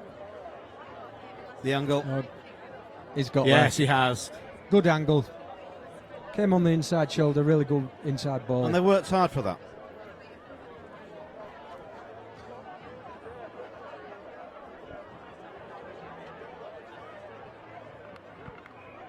Yep. Successful. So 19-7.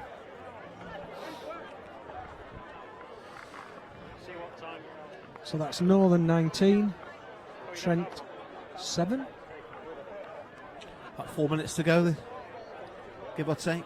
Yeah, I think Guy will be pleased with that. Guy Hope and his team will be pleased with that. Knowing Guy as I do, he'll want one more before we finish. Just to put it to bed.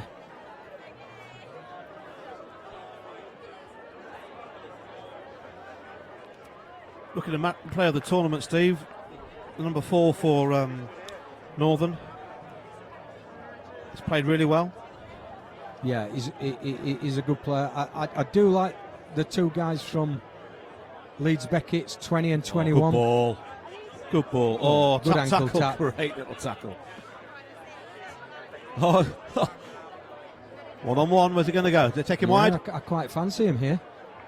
Too much power. Yeah. The referee's got no touch, Judge, so what does he do? He's given... Very difficult for him. I think he's given the try.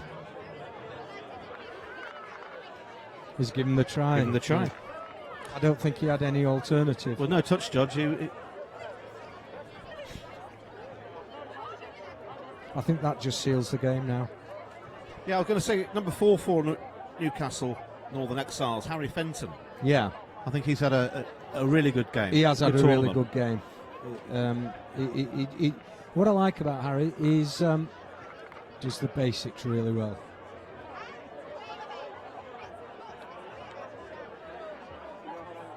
And so that takes the score to Northern 24, Trent 7.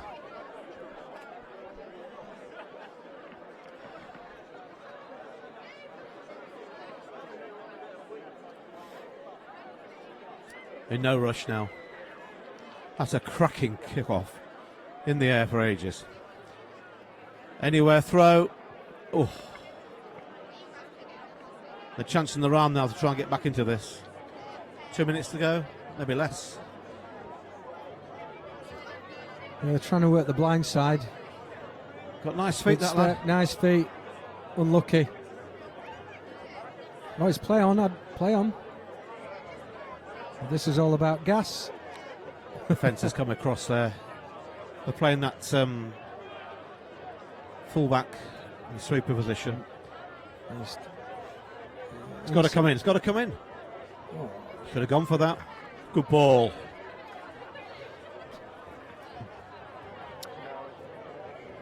Try there for Old Trent.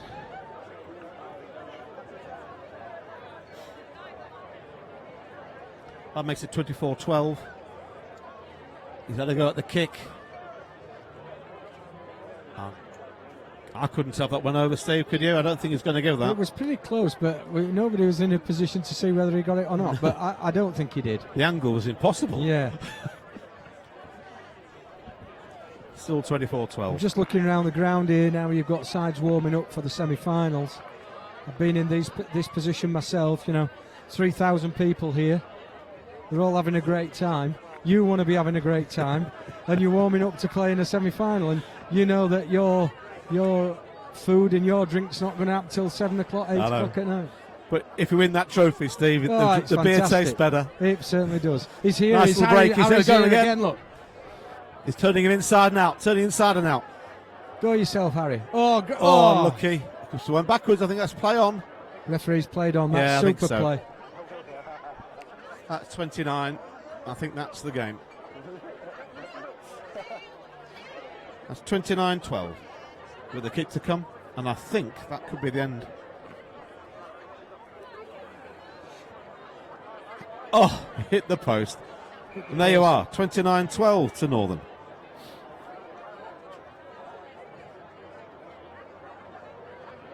Your thoughts on that game, Steve? Competitive early on. I think I think Northern just had a bit more physicality and a little bit more gas and cutting edge as it transpired, particularly in the second half. This is turning out to, well, we've now got a semi-final make-up of Leeds Beckett's against Newitts and Oxfam against Northern, and I think this is going to be two cracking semi-finals. Yeah, so we're going to go commercial break in a second or two. We'll come back to the semi-finals. 4 great sides, I think. It's going to be some great rugby to be played. See you in a minute.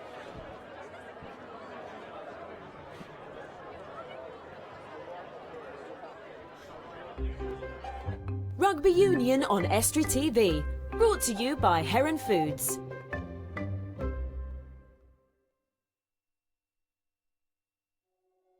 Life is simpler when you put your property affairs in our hands. We offer a full range of services covering new build, refurbishment and property management. Our estates and valuation team are one of the largest in East Yorkshire, trusted and experienced in the valuation of public and private sector property assets. To find out more or to view our latest properties for sale or to let, visit nps.co.uk. Auto Tints and Shady Days are your home and vehicle window tint specialists. With over 15 years of experience, our high-quality film applications stop glare, reduce heat, add privacy, increase safety and prevent fading throughout your car, home, shopfront or conservatory. For more information, you can check out our Facebook page, visit www.autotinter.co.uk or call us on 01472 827 775. We're not your average window tinting company. Step into a magical world of puppets, mermaids and ukuleles. Birdhouse Theatre is North East Lincolnshire's leading children's theatre and events promoter, bringing national companies to local audiences at locations all across the region. With low-cost prices and ever-changing shows, there's always something new for children to discover. To find out more or to book your tickets, why not log on to our website www.birdhousetheatre.co.uk. Cars for Less Yorkshire sell quality used cars at affordable prices. Located in Wincolmley Hull, we aim to beat competitors on price and quality. So, if you want a used car at a reasonable price, come see us on Wincolmley in Hull, HU5 1RL. Or call us on 01482 343 550 or visit carsforlessyorkshire.com. At Heron Foods, we've made it our business to help our customers buy big name bargains for less. Offering an amazing range of chilled, frozen and grocery products and great prices to match. With more than 240 stores, you're sure to find a Heron on your doorstep. We strive to offer top quality goods at the lowest prices. Come and see us. You'll be amazed at the deals you can find in store today. Heron Foods, right up your street. At the Humber Royal Grimsby, you can combine style with great value to create the day of your dreams. Our 4-star hotel combines beautiful interiors, bespoke styling, and a personal service in intimate surroundings. Make your own wedding day a reality at the Humber Royal Grimsby. For an initial consultation with our wedding planner, call us on 01472 240 024. Rugby Union on Estuary TV, brought to you by Heron Foods.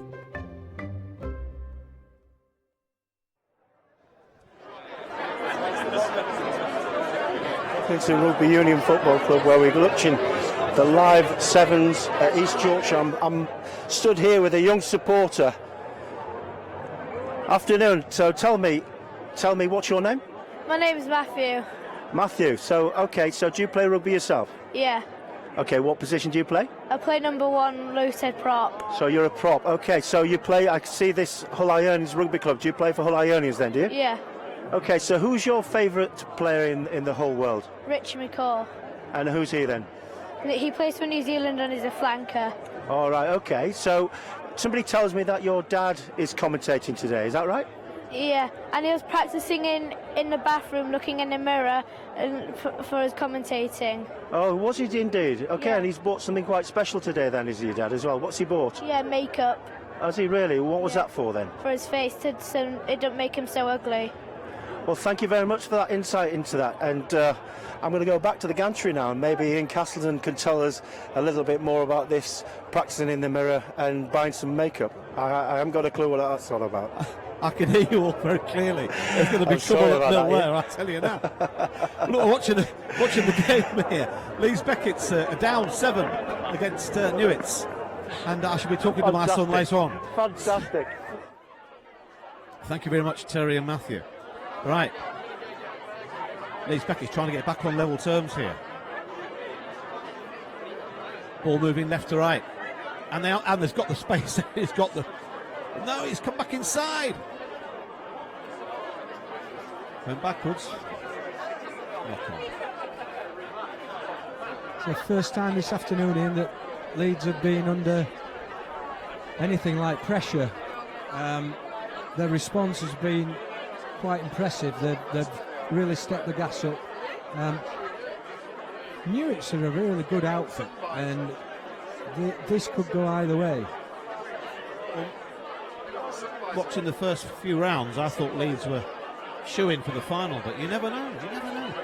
They had the space there to go for the corner, and he cut back inside. Yeah, he should have gone. He should have backed himself, I think. There. They've got good attacking position here. It's 7-0 to Newitts. Oh, super little round. Took the shoulder, inside shoulder. A wrap round move. Yep. Off my player of the tournament so far, number 20 for Leeds Beckett's. And that's 7-all. Yeah, nice comeback by Leeds. Took the chance well. Lots of smoke coming across the pitch from the barbecue, which has been a queue a mile long all day long. I understand the mini and junior section of Pocklington are running the barbecue. If anybody wants to see what teamwork's like, they should just have a walk around there because it's tremendous. I recognise a few of the lads, they're the coaches from the under-11s for Pock. Again, how many times have we seen that today where the kickoffs haven't gone 10? Yeah, at least 50%.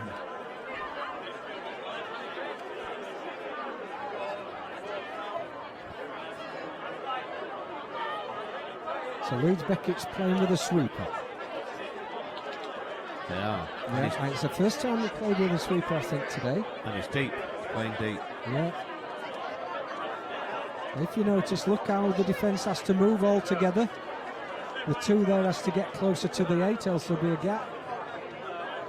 And they've got the number got here. Half of it, yeah. Powerful, have that number 7. And they'll work it again.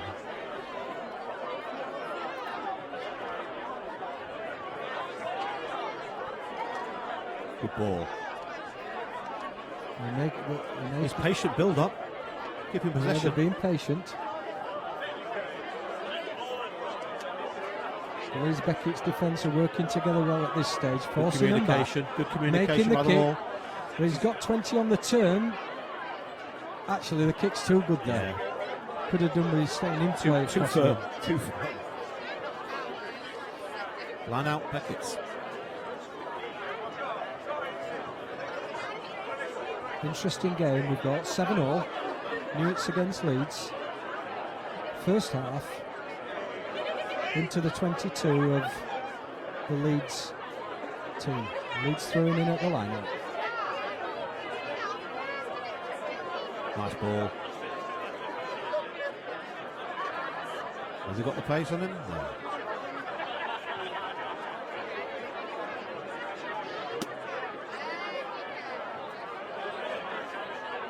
Nice quick ball. Numbers are there. Do you know, missed pass again. And it was a 3-on-2. Having said that, he's created something here. It's on again there, wide.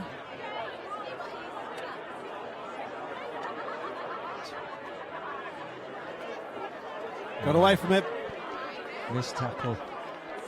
That's well worked. Yeah. Well worked. Taking his time. Yeah, that's 12-7 with a kick to come to Leeds. Beckett's.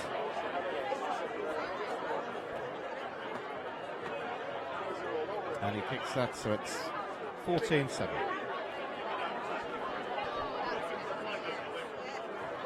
Very tight game. It's a tight game. I do believe that if Leeds score next, it's their game. I think it's pretty critical that Newitts get the next score if possible. There is an injury here to number 11. I think it's the first one I've seen today going off limped. Absolutely. First injury of the tournament that we've seen.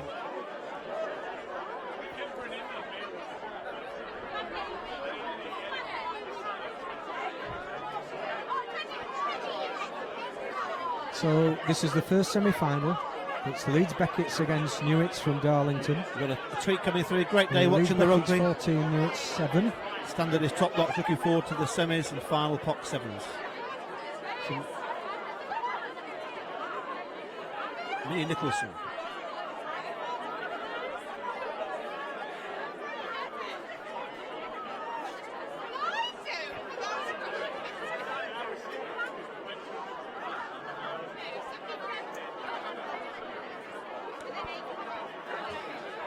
Bit loose. Yeah, I do think the Newitts number 10s had a really good tournament also. He's a very clever rugby player.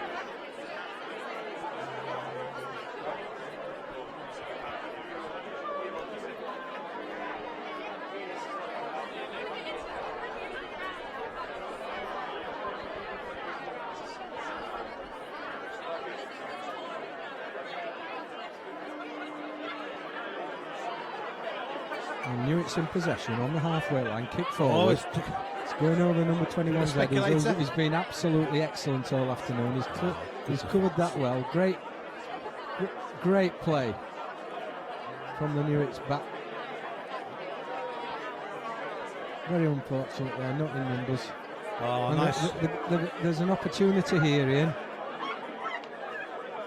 Come back, he's giving the forward pass, Steve. Fair credit to the referee for being there.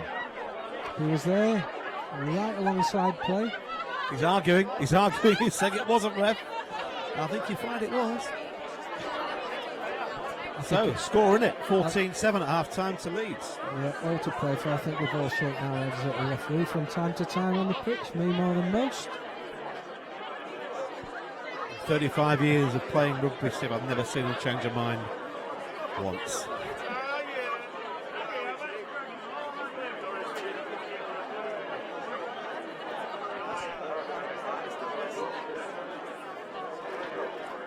Just look at that, it's building to a crescendo here. The boys have probably been there from 12 o'clock and they're all mounting now as it gets to the end.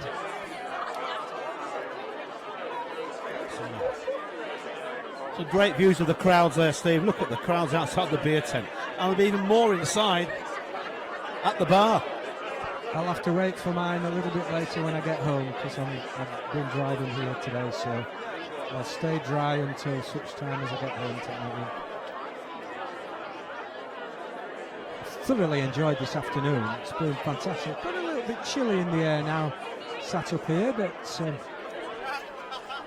we've been blessed today, we really have. What would you be saying now, Ian, if you were the coaches of the respective teams? Kerry Wood for Leeds Beckett's, what would you be saying? I'd say Leeds team keep pressing. You know, play the game in their 25, keep the defensive line intact, doing what they're doing in the first half, and feed off their mistakes.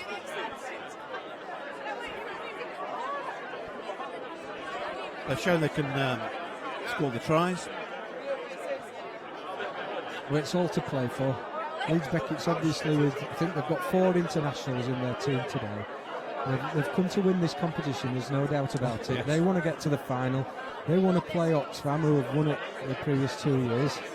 Can't wait for the next 7 minutes.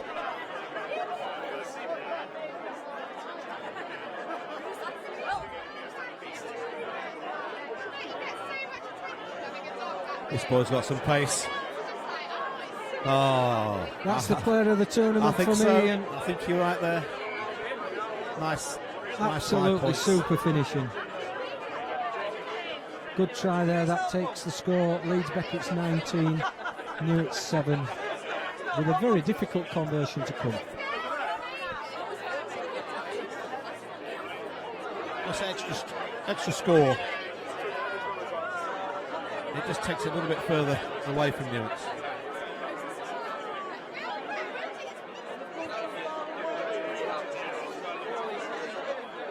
The score so stays at 19-7 to Leeds.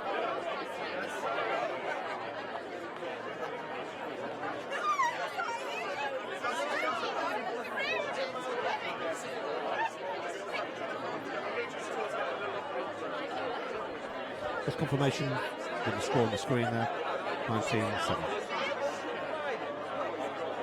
Beckett's to kick off. A beautiful flighter kick. That's just put them in possession again.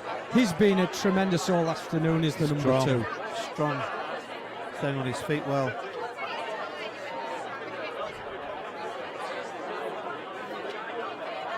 Oh, nice feet. I think that's it. Yeah, I really think that's closed the door now. I think that's taken Leeds into the final.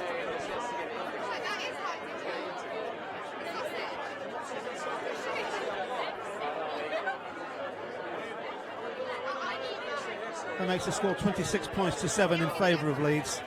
And I think that really is the nail in the coffin. Yep. Yeah, we've got Terry down at the pitch side interviewing somebody. Who we got, Terry? Over to you, Terry, can you hear me? Okay, I'm taking my life into my own hands here. I'm on pitch side. I'm going to speak to some of the crowd. Honestly, there's so many people here. It's absolutely fantastic. It's been a great day. So I'm going to move down. I'm going to speak to a few people. Okay, so tell me, what's your name? Hi, I'm Paul. Hi, Paul. So you're here at Pocklington Sevens. Whereabouts are you from? I'm from Pocklington. You can see my house from there. Really? So you've travelled a long way then? Definitely. So you're enjoying the day? You've had a few drinks yourself, have you? Maybe a few, yeah. Okay, so you've watched the game. How many, who you wanted to win? Well, Pock are out. So probably Oxfam, because it's a charity, so probably Oxfam. Oxfam, okay. And I'll go with that. Tipped to win at this point. So. Excellent, okay, girls, listen, you're live on TV? Okay, so tell me, who you wanting to win? Pocklington, yeah. Obviously. Definitely. Pocklington are out there, aren't they now? Oh, they're out. Well, I've only just got here myself, so I'm just here for the spectation, really, yeah. Yeah. Okay, as I say, apologies about everybody. There's a lot of people that aren't, watching the game, but I'll go back to the gantry now. Thank you, Terry. We're back. We just joined us there with Lee scoring another try and converting, taking the game well beyond Newart's now. The 33 points to 7. Leeds Beckett's 33, Newart's 7. Thank you, Terry, for that enlightening conversation with some of the supporters there. Perhaps not next time.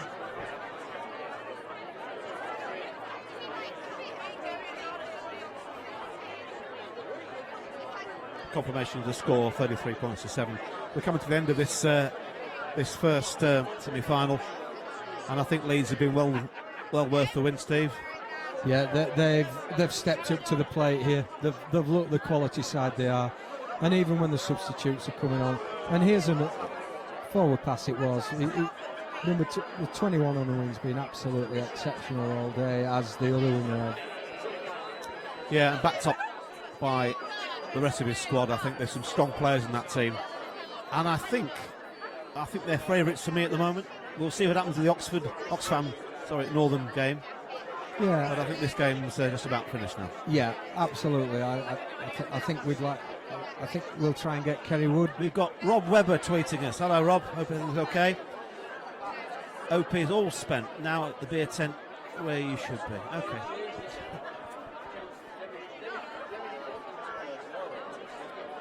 And Steve, Terry and I have had no beer all day.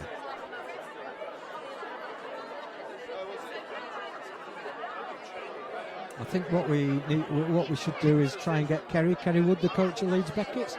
We try and get him having a word with us. With Terry, yeah, he's down on the pitch side, and Terry can pick him up.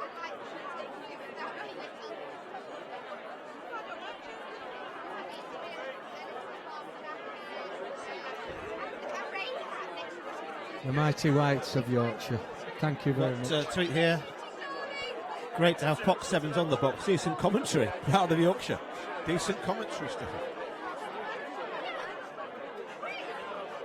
I think Leeds Becketts have been, even in defence, they've really worked. Having been here myself, when you get to this is when you win tournaments in the latter stages. They've got a way of working. They're defending well. They're strong. They're quick, and they're going to take some beating here. Now that's the icing on the cake, I think. There, that takes it to 31-7 with the kick to come. 30. No, it's 30. It's now 38. 38. And they've got a conversion to come. This is going to take it to 40. If he gets this. Yep. So that's Leeds 40, Newart's 7. And they've got steadily better during this game, Leeds. As it's gone on, they've got stronger and stronger. Yeah, confirmation of the score. Leeds Beckett's 40, Newart's 7. And the great thing from Kerry Wood's view as coach here is able to rest some of his squad now for the final. He's already taken 3 off. So.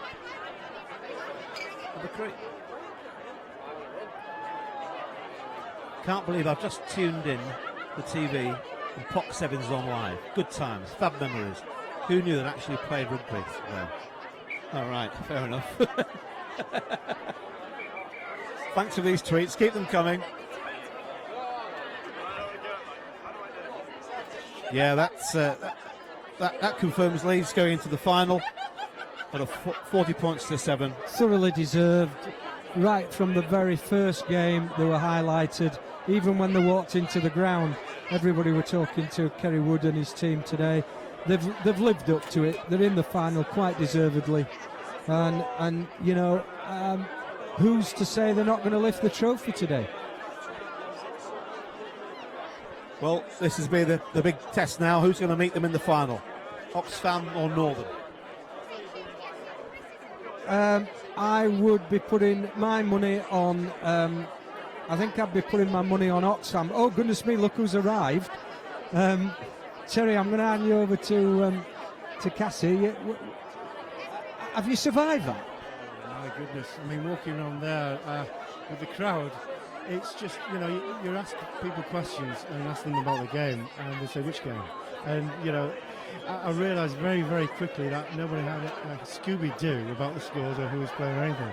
So we quickly cut back to the gantry where we went to 2 other people that didn't know what they were talking about. What's important to them down there, Terry? Is it where they're drinking late? There was a lot of black stuff, but anyway, it was good fun. We're going to go to an ad break now, and we'll come back for the second semi-final. Rugby Union on Estuary TV. Brought to you by Heron Foods.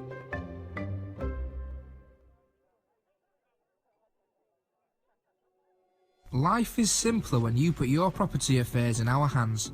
We offer a full range of services covering new build, refurbishment and property management. Our estates and valuation team are one of the largest in East Yorkshire, trusted and experienced in the valuation of public and private sector property assets. To find out more or to view our latest properties for sale or to let, visit nps.co.uk. Auto Tints and Shady Days are your home and vehicle window tint specialists. With over 15 years of experience, our high-quality film applications stop glare, reduce heat, add privacy, increase safety and prevent fading throughout your car, home, shopfront or conservatory. For more information, you can check out our Facebook page, visit www.autotinter.co.uk or call us on 01472 827 775. We're not your average window tinting company. Step into a magical world of puppets, mermaids and ukuleles. Birdhouse Theatre is North East Lincolnshire's leading children's theatre and events promoter, bringing national companies to local audiences at locations all across the region. With low-cost prices and ever-changing shows, there's always something new for children to discover. To find out more or to book your tickets, why not log on to our website www.birdhousetheatre.co.uk. Cars for Less Yorkshire sell quality used cars at affordable prices. Located in Wincolmley Hull, we aim to beat competitors on price and quality. So, if you want a used car at a reasonable price, come see us on Wincolmley in Hull, HU5 1RL.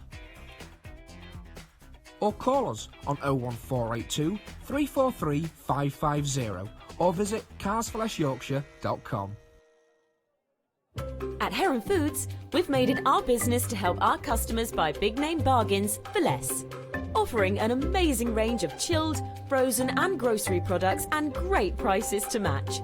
With more than 240 stores, you're sure to find a Heron on your doorstep. We strive to offer top quality goods at the lowest prices. Come and see us. You'll be amazed at the deals you can find in store today. Heron Foods, right up your street. Hi, I'm Trevor from Discount Urban Garden Centre. Mix and match 5 bags of compost for £10. It doesn't even smell, it's beautiful. We have a large selection of Bucks balls from £10, £18. We've got some pyramids at £25, yew trees here at £40, the lovable struck in the morning, and a lovely kiss. These fantastic planters made on site, just £12. Discount Urban Garden Centre, we're here to do a deal.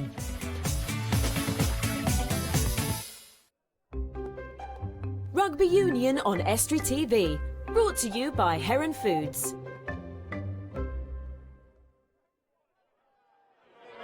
Welcome back. You're just in time to see the next semi-final, Northern versus Oxfam. I'm stood here with Steve Cruz and we're about to see the first score for Oxfam.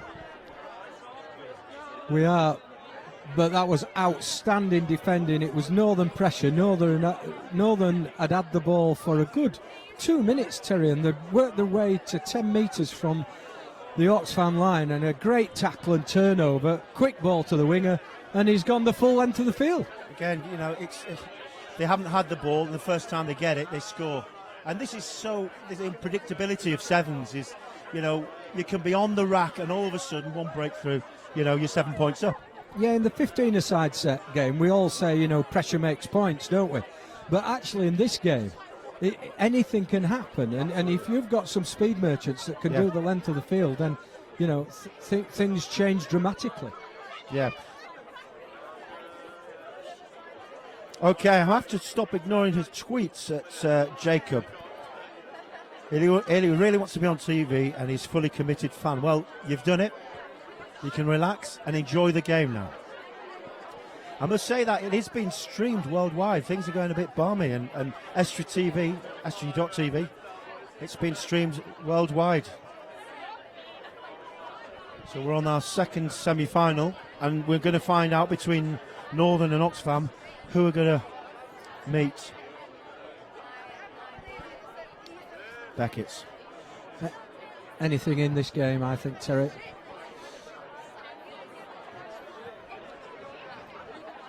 Once again, Northern are a team of ex-Newcastle Academy players who play at various places now.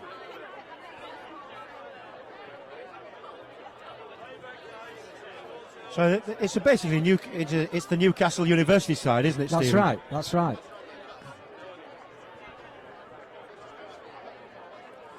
So again,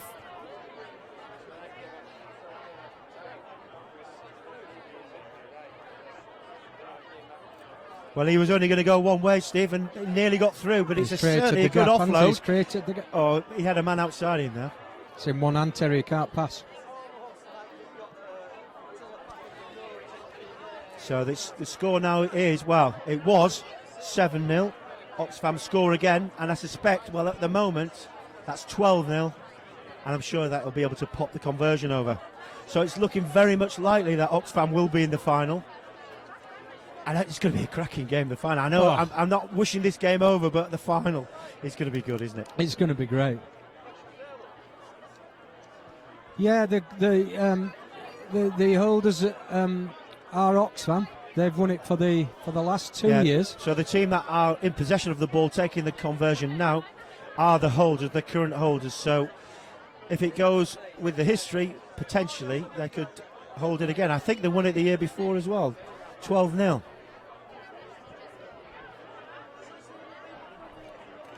And there's no doubt that Kerry Woods brought a team from Leeds Beckett to try and stop that hat-trick happening. Terry. Absolutely. I don't know where the Newcastle University side, the guys might have had a few too many last night, but I must say that the Oxfam side looked very accomplished indeed. Yeah, very, very difficult without numbers to ascertain who's who, but the right winger has been very, very effective for the Oxfam team. That was a great offload. He's got a good step, hasn't he? Out the back door, good hands. Must be a scrum half. So Newcastle University trying to embarrass me by coming in here. the corner here, This will aren't be they? interesting. He hasn't back in his pace, is he? He's a big loping, galloping. Oh, well taken. It's play on, good refereeing, very good refereeing. Again, this is a fast game. Flow. This is a fast game. It's end-to-end stuff. I know the score's 14. They've now dropped to the sweeper defence. Look. Oh, beautiful skill. He's created that space. It's now a one-on-one. He showed him the inside. He's going on the outside. Oh, and nice a beautiful try. Nice try. An example for a young man what to do there. He came inside, he attacked his inside shoulder, then he swerved on the outside. Beautiful finishing at the corner. Thanks. Thank you very much, Ryan. Undercover Ryan, for saying the commentary's on point. Must be talking about me rather than Steve and Cassie, but thank you very much indeed. So, I got distracted there, Stephen. So scores on the doors are? Beautiful try, Terry. Not converted, so we've gone. That makes the score Northern 5, Oxfam 7.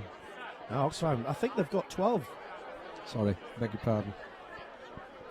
I do beg your pardon, you're right. I'd love to be right. Northern 5, Oxfam 12.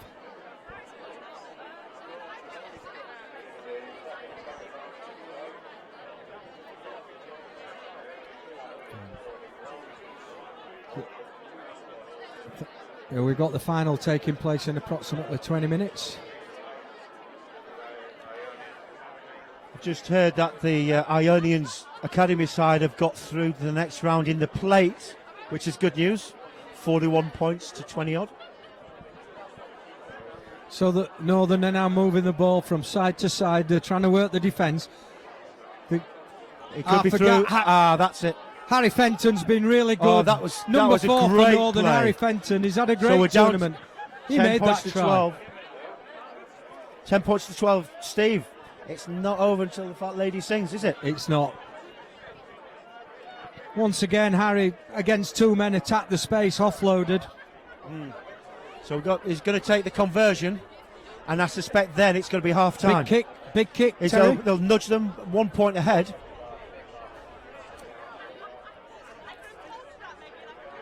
No, no, it did miss it. So, unfortunately, it's so that's 10 points to 12. Northern 10, Oxfam 12, Terry, at half time.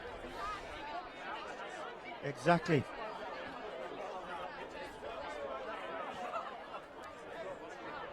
Hashtag POC7s. If you need to get your comments, if you need to explain how you feel about this live coverage being on Estuary TV. Again, Steve, they haven't gone away, the crowd. Look at them. There's quite a few there. The beer tent is rammed. Oh, they'll be here to the end now, Terry. Very well disciplined. The volume will be increased significantly when we get to the final in Absolutely. 20 minutes, about 20 minutes time. I'm sure PC Andy White, who's on duty here, will be absolutely overjoyed with the behaviour of the crowd, as they always are down here.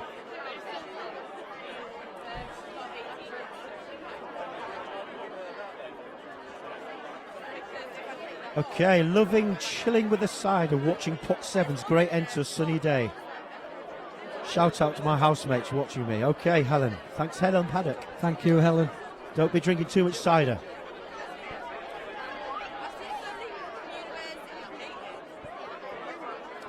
They're enjoying themselves out there. Can't hear a word he's saying. Hiya, guys. Okay, so we're going to be kicking off.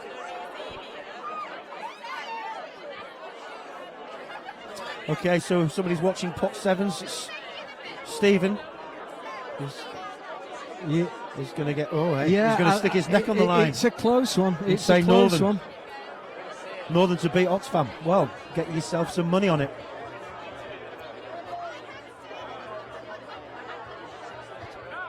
I think Stephen Juggs 77 might be right, Stephen. Inside ball. What Northern do is they keep the ball well. That's right. Oh, that was given away. This could be the deciding factor. Was that the commentator's curse?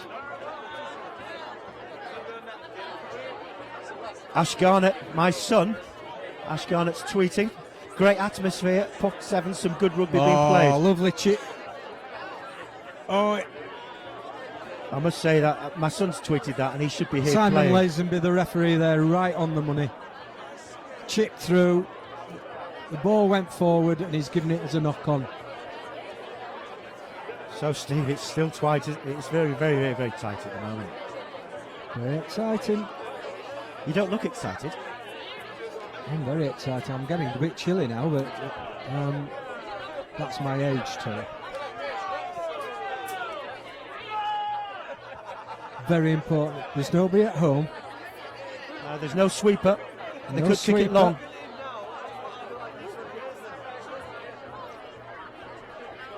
Oh, he's held up. Oh, do you know that's the good thing about Simon Lazenby, the referee. He makes a decision. He's absolutely spot on. He makes it, and he makes it quickly. Sam JW, thank you. Watching some cracking rugby, top commentary. Wish I could be there. It looks really good. The volume looks good. I'm sure he's either talking about the beer or the crowds, but it is a fantastic occasion. Yep, you don't have to be here, and the reason why you're tweeting is you're watching on TV. Estuary TV. Oxfam holding on to the ball quite well here. It's really tight. Net score, Steve's going to win it. He's a good finisher. He's a good finisher. In and out. Just get In the and ball out. down. Beautiful finish. Yeah. Showed him the inside, 17-10, swerved on the 17-10. outside. Still one score, though. Still one score. Yep.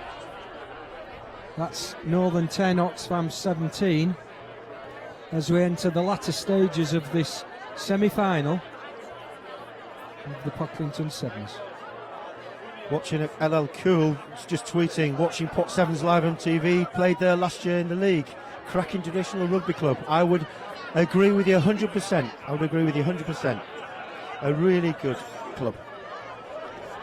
So I was down in the first aid room, which is really, I'll have to mention that there's a number of the student volunteers from Hull University giving their time today, and it was really good to say that there haven't been, I don't want to give a commentator's curse, there haven't been any injuries.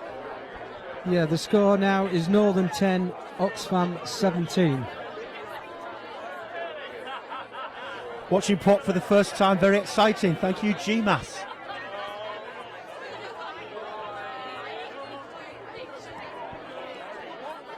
It is a tight game. It is a very tight game, Holly. Thanks for the tweet.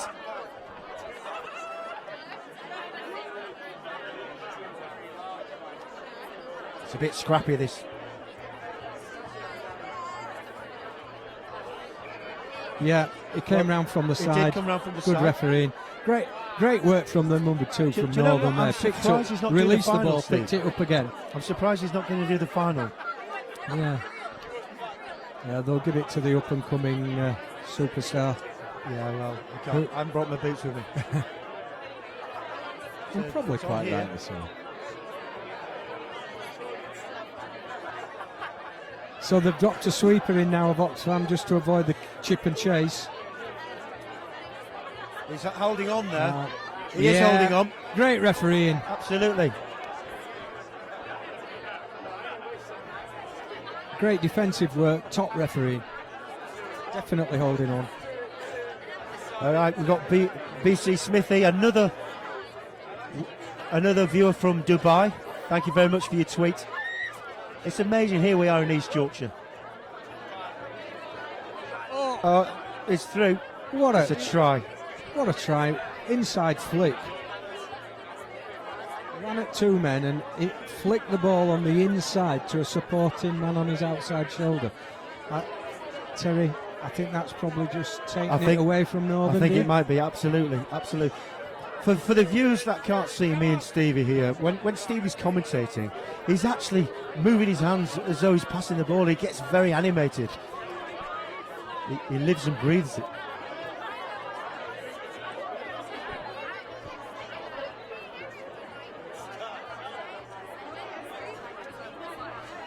Thank you, Zoe Wild. The fuss is that, what is all the fuss about? The fuss is about the fact that Estra TV are broadcasting this across most of the UK, and it's obviously going live streaming as well. The sun's dropping down now, the barbecue smoke is drifting across. The queue for the hot dogs and the burgers is still as long as what it was earlier on. And on the pitch, the score is Oxfam 24, Northern 10. So again, if you see the smoke drifting across, it's not myself or Steve smoking a pipe, it is the barbecue. Oh, that is good. I think this game's done and dusted, Stephen. I think we know. Game, set and match, Terry. I think we know who's in the final now, don't we? We do. And probably Rightly so. all 3 of us are here on the gantry. Probably a fair reflection of the afternoon. Absolutely, yeah, I think so. I mean, I did say from the off that Beckett's would win, and so did I. I did, but we won't talk about what Cassie talked about. No, you got it completely wrong. Converted. I need to talk to you earlier.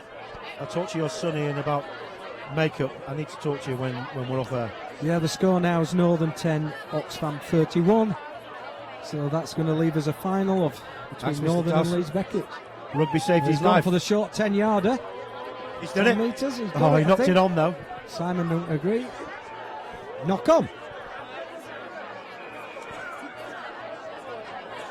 There we go.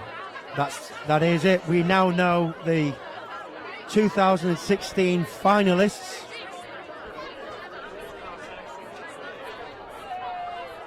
Okay, we got love #7s. Pot 7's great idea to have it on TV. Come on, Ionians. Unfortunately, Ionians certainly been knocked out the cup. I've just spotted Kerry Wood, who's just going to get his team prepared for the final. Okay, so we've got our friends in Hong Kong watching Pot 7's in Hong Kong. Great tournament as always. I'm just missing the beer. Well, listen to me. If you need any commentary help in the Hong Kong 7s, I am always available.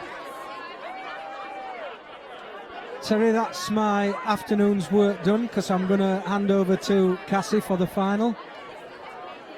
Okay, so as you hand over, thank you very much for the afternoon, Terry. Steve. Enjoyed it. Enjoy the final, guys. We will enjoy the final. Stay with us and we'll just hand over the microphone to get Ian back into play, because I've got a couple of questions I need to ask you, Ian.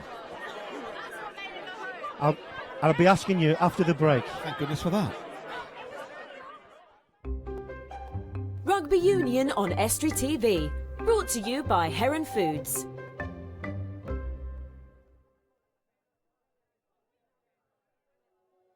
Life is simpler when you put your property affairs in our hands. We offer a full range of services covering new build, refurbishment and property management. Our estates and valuation team are one of the largest in East Yorkshire, trusted and experienced in the valuation of public and private sector property assets. To find out more or to view our latest properties for sale or to let, visit nps.co.uk.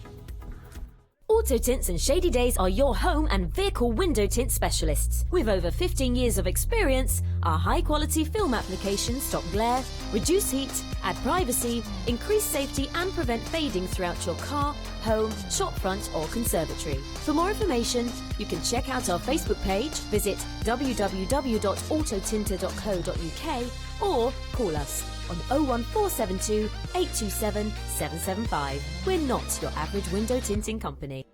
Step into a magical world of puppets, mermaids and ukuleles. Birdhouse Theatre is North East Lincolnshire's leading children's theatre and events promoter, bringing national companies to local audiences at locations all across the region. With low-cost prices and ever-changing shows, there's always something new for children to discover. To find out more or to book your tickets, why not log on to our website www.birdhousetheatre.co.uk. Cars for Less Yorkshire sell quality used cars at affordable prices. Located in Wincolmley Hull, we aim to beat competitors on price and quality. So, if you want a used car at a reasonable price, come see us on Wincolmley in Hull, HU5 1RL. Or call us on 01482 343 550 or visit carsforlessyorkshire.com. At Heron Foods, we've made it our business to help our customers buy big name bargains for less. Offering an amazing range of chilled, frozen and grocery products and great prices to match. With more than 240 stores, you're sure to find a Heron on your doorstep.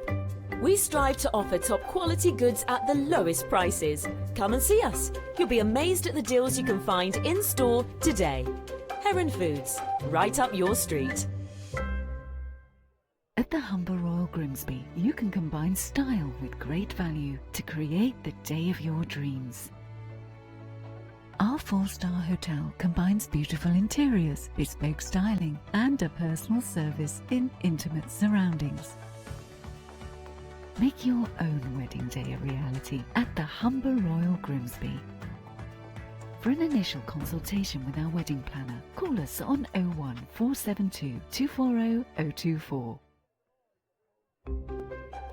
Rugby Union on Estuary TV, brought to you by Heron Foods.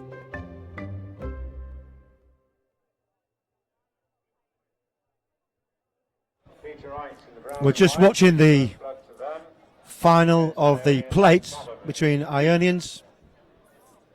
Ionians Academy versus St Peter's All Boys, I think it is.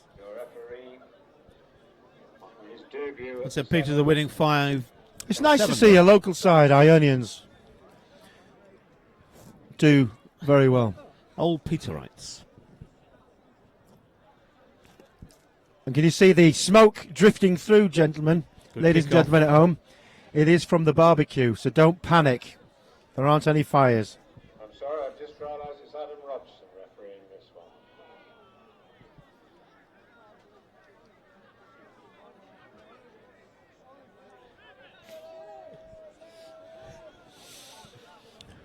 He's holding up there. Oh, nice away from the...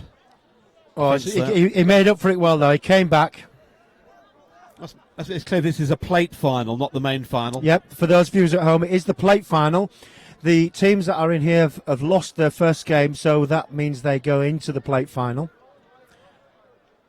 I say, there's a lot of endeavour here as well. Oh, nice ball. That is a nice ball. Oh, everything done part of the final pass. Well, that's been most of the day's... Okay, so Yorkshire. So Samuel Foles, thank you very much. Going to be a great final for Pocklington Sevens. Loving that Estuary TV are showing it. Thank you very much indeed. It is great that Estuary TV are here, just promoting Rugby Union in East Yorkshire.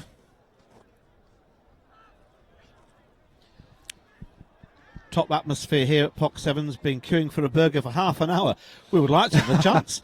Noise is deafening. Off to the bar and get some black stuff and meat. And again, we would like to do the same, but at the moment, we're doing this. Excellent, excellent. So, sorry, we've been talking about all these tweets here. And what is the score for the plate at the moment? I think this is 12. No, that makes it 12. This is 2-0. 12-0. I'm just looking at the scoreboard. And it's working. It is working.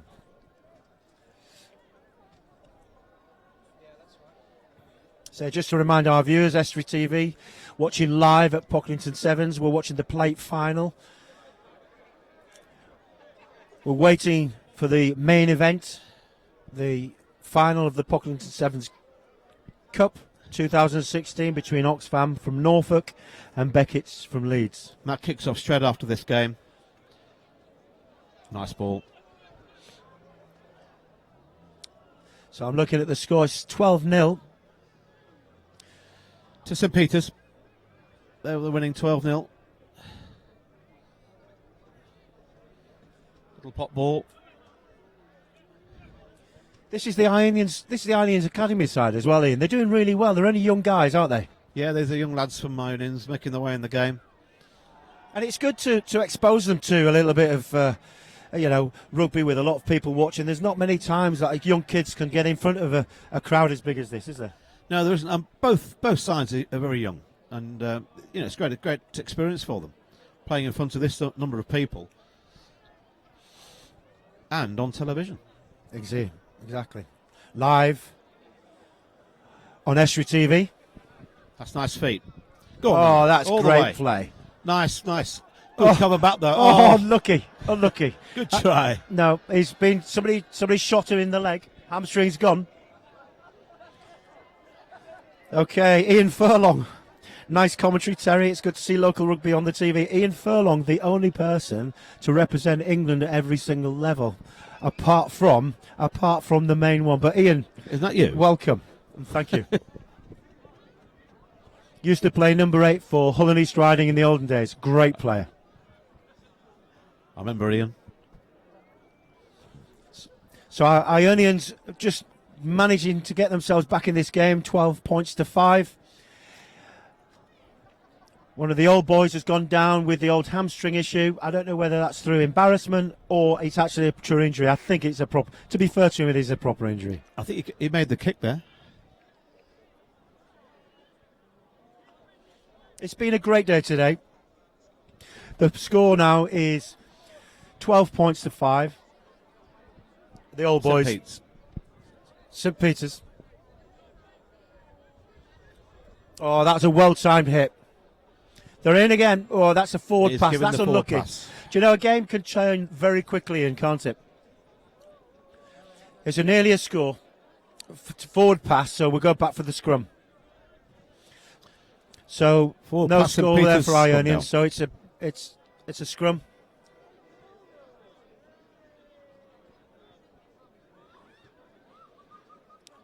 So put in. So still 5 points to 12. That score was disallowed. It was a forward pass. Super hit there. That was a big hit.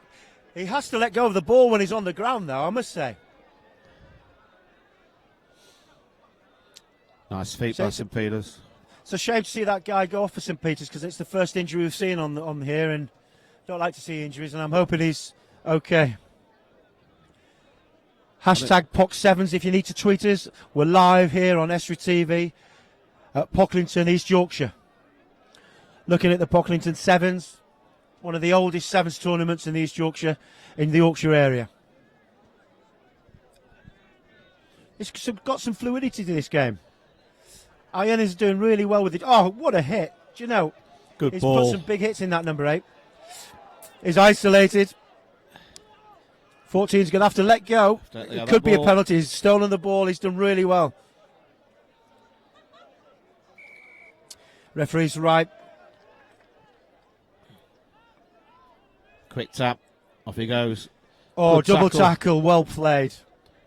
Do you know that young Ionians guys? They've got They've certainly got a bit of physicality about them, haven't they, Ian? They have. But, put in touch. But St Peter's are playing a little bit more slick rugby. That's half-time. Half-time, 12 points to 5. Very close game, very close. St Peter's are leading Ionians. It'd be nice to see Ionians score a couple of tries just to get themselves out in front to win the play. It'd be nice for the local side to do that. Equally, St Peter's from York. Also local. Or also local, but I'm saying Ionians because I used to coach them in the olden days. And we both played for them. Director of Rugby, Sean Carty, we'll be watching, enjoying the game. In fact, funny enough, Steve Cruz used to coach Ionians as well, and 3 Ionians coaches stood here on the gantry. We've got Ian, who's coaching the under-10s. I myself coached the first team, along with Steve, who's head coach down at Ionians a few years ago. I hope what doesn't happen to you, Ian, what happened to Terry and I. Thank you very much. It'd be a sad thing when under-11s coach gets the boots. Thank you very much. But who knows? I've still got some very good friends down at Ionians. It's a lovely club. It's great. Yeah, they've had a cracking season this year, to be fair. We're unlucky where they are. They're not out. They're still not out the woods yet. They still have to win one more game, Ionians, and then they're safe. And you know, they've been pretty unlucky in the last few games, but just one more win, they're safe. And it'd be an exceptional season for them to stay in National One, third tier rugby. It's fantastic for Ionians. We should be proud of them. They're having a good go this year. We should be. We are. I am very proud of them. Exactly. And we just want the Ionians junior side here, just trailing. It's 12 points to 7. They've actually updated the scoreboard on the side of the pitch. It's 1 score under the sticks. Ionians, we want them to just dot one under. We're 3 ex-Ionians coaches here. We're a little biased on this game. Oh, listen, Ian, if you can't show it now, come on, Eyes. That's good strength. It's held up, though.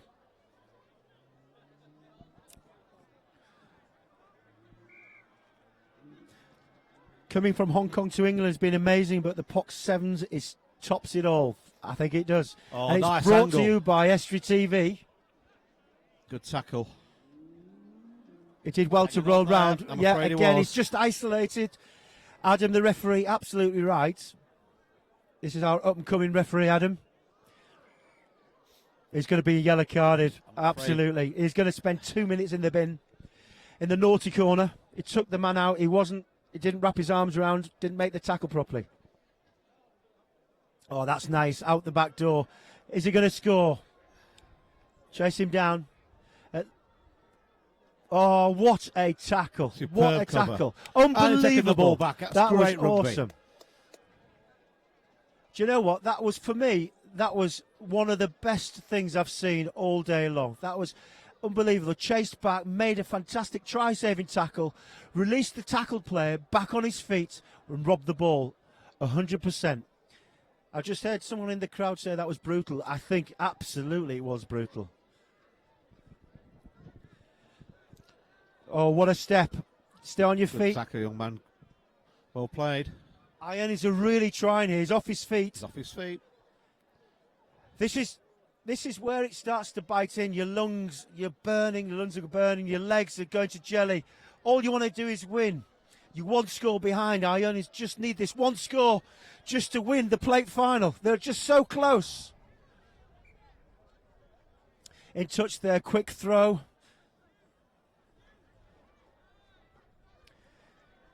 Not long now, Ionians. The sand is dripping through the hourglass. Still with a player advantage. That could be it. That could be it. Just a tired The tackle, only I'm person that's afraid. going to get anywhere close is Adam, the referee. Ionians' legs are shot. That is just the nail in the Just coffin. That is covering really that- disappointing. Covering the extra player. It's just too much. Well, the referee was absolutely right. He took the man out. He didn't wrap his arms around, and he wasn't 5. And to be fair, had he not done that, potentially they could have scored. So it's a difficult decision to make, Ian. Okay, so that must be 19 points to 7. I think we can safely say that might be it for Ionians. Still a few minutes to go. Brought to you live, Estuary TV, East Yorkshire. Hashtag POC7s if you want to give us a tweet, wherever you are in the world. It's been streamed live throughout the whole of the world. Pocklington Sevens. That's a deep kick. That's great. Great kick. Quick second line.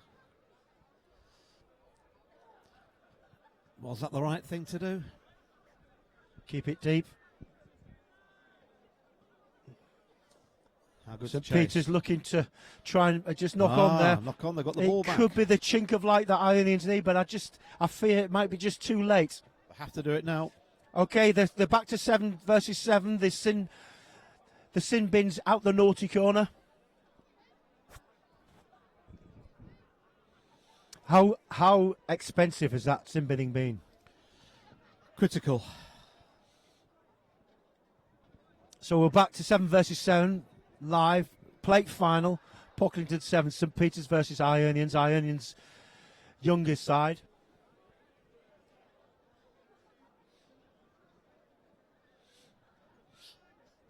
So the scrum's taking longer than usual. It's ticking the time down. Eyes need to really try and score as quickly as possible if they're going to get into this side, into this game. Still on. Turnover ball. It is turnover. So you can see the sun there just piercing through. It must be quite difficult to play into this sun. Oh, that is nice flick. That's gifted. That is gifted. Very cheeky backflip. Good defence in the middle. Roll away tackler. Not releasing. Yep. The referee's absolutely right. You cannot just flop on. You must allow him to place the ball. Eyes, you've not got much time now, guys. Come on. Oh, good hit.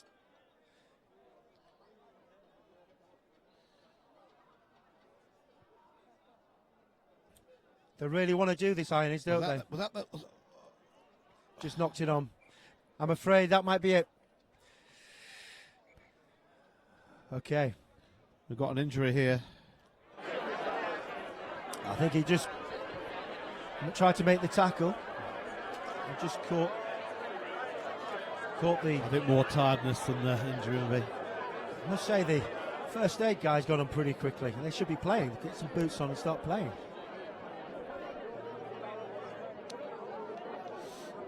Again, it's such are the time limits with this live coverage. You know, it's best if we can crack on with the game.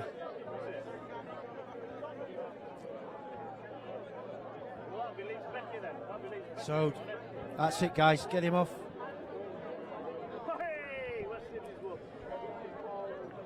He's walking quite gingerly, but he's okay. For those, if his mum's watching, he's okay.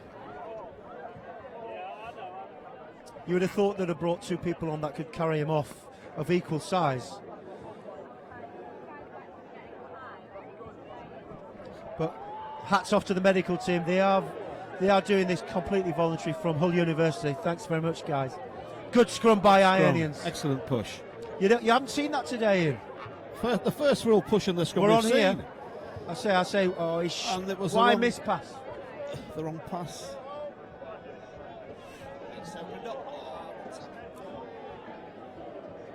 Still on. It's a weavy run. They're on here Still on the on. left. There's a 3-on-1. Should take the man. Tap the shoulder. Distribute the ball. High tackle. He's held up. Oh no, he's giving it. He's giving it. There is time. If he gets the kick, 14 points to 19. If he gets the kick, 12-19 at the moment. They're gonna have to rush. They're gonna have to rush. I'm getting quite excited here. They're still in the game, Ian. They've got to score in the next minute. 19 points to 12 to St Peter's. So Ionians need to score under the sticks, get the conversion. Then, unfortunately for our backroom staff, it's going to be overtime, extra time.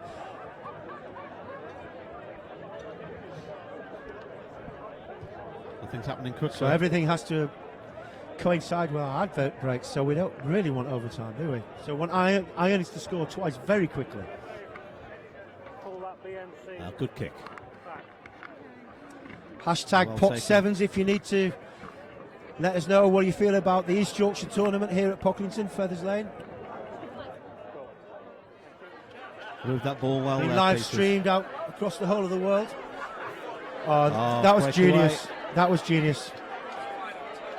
I think that is the good. game. 15's going to go in the corner. He's done quite well there. Very good. Very good indeed. I'm not so sure why he needs the headband though, Ian. He's not playing in the second row, is he? I hear what you said. He might have That's long well hair. done. That's the end of that game. So it's St Peter's win the game, the plate final, and we're now all getting very excited about the final. We'll go back to Oxfam the from final. Norfolk versus Beckett. Incidentally, Norfolk is the company that I work for, MPS Humber, which is a Norfolk-based company. Oxfam versus Beckett's in the final, which will be kicking off in a couple of minutes' time. So, again, I'm going to ask you again, Ian. You've not been right all day long. Who is going to win the final? Ian Well, has said made from the call beginning- wrong. I said at the beginning Leeds. But I beg don't to know. differ. I don't know. I beg to differ. I think Oxfam could be the dark horses Okay, here. we're going to have to make a decision. I'm going to go for Beckett's. And Cassie is going to go for Oxfam. We're going to go to a break in a moment or so. Yeah, we're And going to we'll go come for a back break, with the but final. I want to nail the team who you think are going to win. Leeds. Okay. So the whole commentary team are looking for Beckett's to win. It's been a fantastic day. Fantastic day. The sun's just disappearing behind the buildings. The smoke's pushing eerily across the pitch. It's been a fantastic afternoon, and we'll see you after the break to watch Oxfam versus Beckett's in the final for 2016. Rugby Union on Estuary TV. Brought to you by Heron Foods.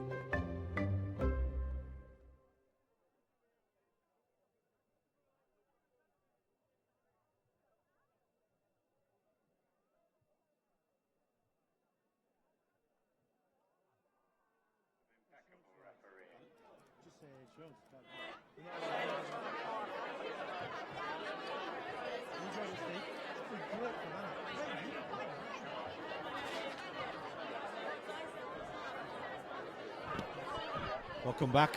Welcome back. As I say, for those of you who sat at home, it is not fog. This is the barbecue. Such is the demand. Such is the demand for the burgers, the hot dogs, and everything else. The smell is fantastic. It's It is. wafting When you're across my hungry, nose. when you're hungry, Ian. When you're hungry, you just need a burger. Well, the final kicks off in a couple of minutes, and the crowd will come out the tent. It is. The sunset's just popping down behind the church there, which is not particularly good for the cameraman. It's a fantastic shot there. Yeah, brilliant. It's a great shot. And the noise will start to really rack up as the final gets underway, Terry. Yeah, absolutely. It's absolutely. You know, here we are, Oxfam versus Beckett. It's really exciting. We all think on the gantry here that Leeds Beckett's are going to win. I think so. For my mind today, they've been the better side. Yeah. But I like the way that Oxfam played in the last semi-final. They played really well. Yeah. They've got a couple of real good speedsters in their side. Yeah. And, it could go either way. Could go either way. But I think Kerry would have been very disappointed if they've come this far of Leeds. That they've got some quality players in their side. I think they'd be quietly thinking, we've got this in the bag. But Well, I had a word with never him know. over the telephone last night, and he was quietly confident. Quietly confident. So, again, I just think who's refereeing the final?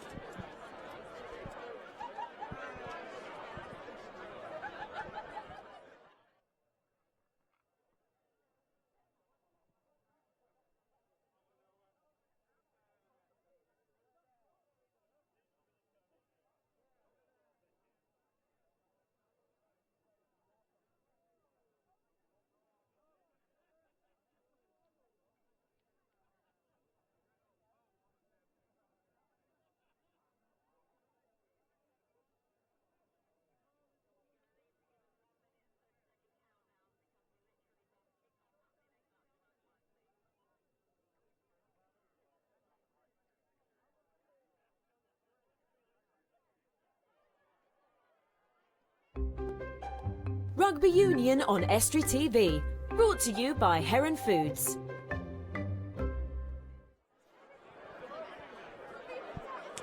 Welcome back to Pocklington. Look at that lovely view. The sun just disappearing at the back in the middle of the post there. The Church of Pocklington. The final of the 2016 Pocklington Sevens is Oxfam from Norfolk versus Beckett from Leeds. Here we go, Terry. Ian Castleton and Terry this. Garner on commentary. Oh dear. Oh, the first. That is not the start you want. First mistake by Leeds. That is not the start you want. Oxfam take the quick tap.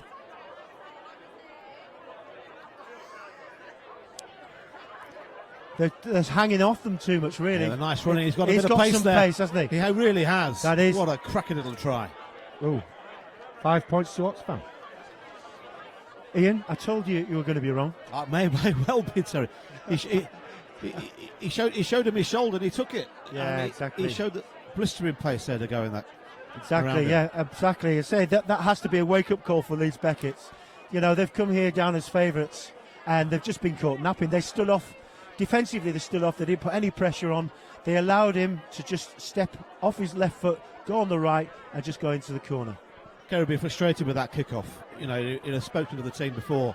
So just make sure you get your. Do you know, points like that, kicking your right from the execution outside, correct. points like that will win you the prize. That could, believe you me, that could be definitive at the end of the game. It was a really good drop goal. Okay, so we've got Leeds Beckett at 0, Oxfam at 7. That you have to make a better effort than kick-off. It's a very poor start to the final.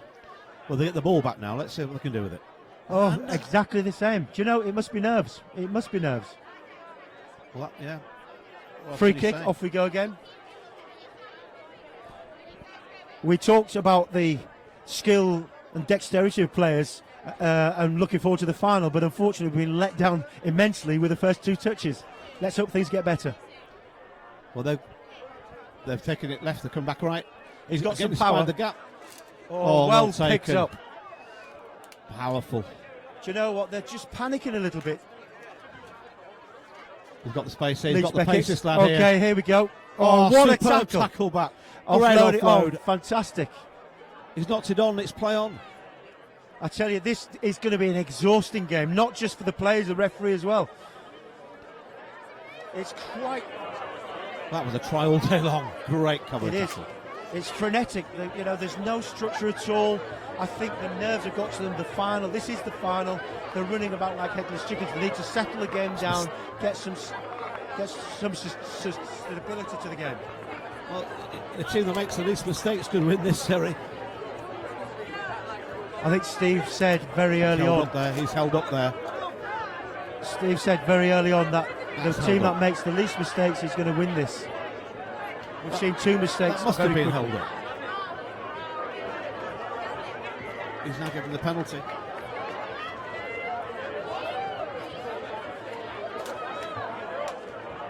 This guy's got some pace. Oh, ripped away, play on. It went backwards, so we're okay. Oxfam looking to just take Leeds Beckett on a little bit more now. I think Leeds Beckett's going to have to. He's won it. He's Penalty. the other way. Well, yeah. Oh, Not getting anything from the nice referee thinking. today, Leeds Beckett's. Nice covering Not by saying Leeds the referee's there, right Terry. or wrong, but they're just not getting the rub of the green. But I think the better side is actually winning. Very competitive, the breakdown now. Okay, what can Leeds Beckett do? They have the opportunity now. They've got tap penalty. Here we are at Pocklington Sevens live on Estuary TV. Hashtag POC7s if you need to tweet us. This is the final live on Estuary TV, East Yorkshire, between Oxfam and Beckett. The Norfolk team versus the Leeds team. Made the initial break. He's got the outside. We do want the local side to win. Numbers there. Where did he come from? Oh, nice offload. That was a good loss. Numbers are They're still on there. numbers on here. Well picked up. Do you know what? Sometimes the easy pass is the better pass. Oh, he showed him it. Oh, great Do you know cover again. Oh, look at that. Good strength. They must score here. Forward pass, no, he hasn't seen it. It's still on for Leeds. It's one of ripping the ball. Oh, do you know, they must be absolutely exhausted. He's played on, he's playing on. Referee played great advantage there. That really closes it down now. We've got 5 points. I say we, Beckett's have.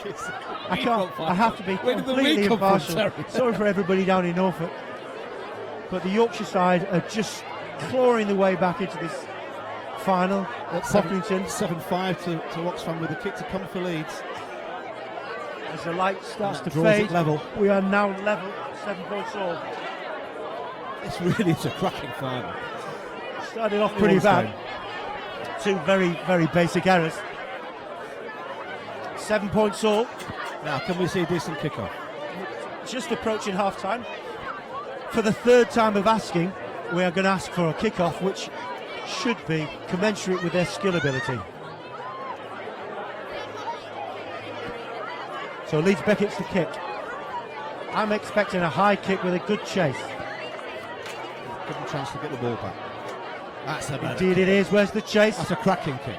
Well taken. He allows him to land. That's good play. The fitness levels of these guys is amazing. The ball's transferred. There's numbers on the left-hand side here. He's going to get across. Do you know, the good thing is that Leeds Beckett's are not rushing into the tackle and creating a dogleg. They're keeping very well disciplined.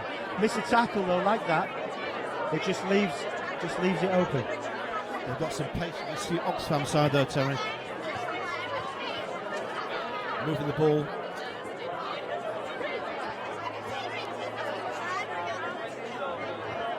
Oh, nice cut back inside. Oxfam with the ball. Tackle missed. Have to make the tackles. It's Loose still pass. down. It's loose pass. 7 points all. Astro TV bringing you this live to the Pocklington Sevens in East Yorkshire. It's turning out to be a cracking final. It is indeed. It's been a great day, nice hot weather. And the crowd has stayed right to the end as usual. And the bar will be rocking tonight.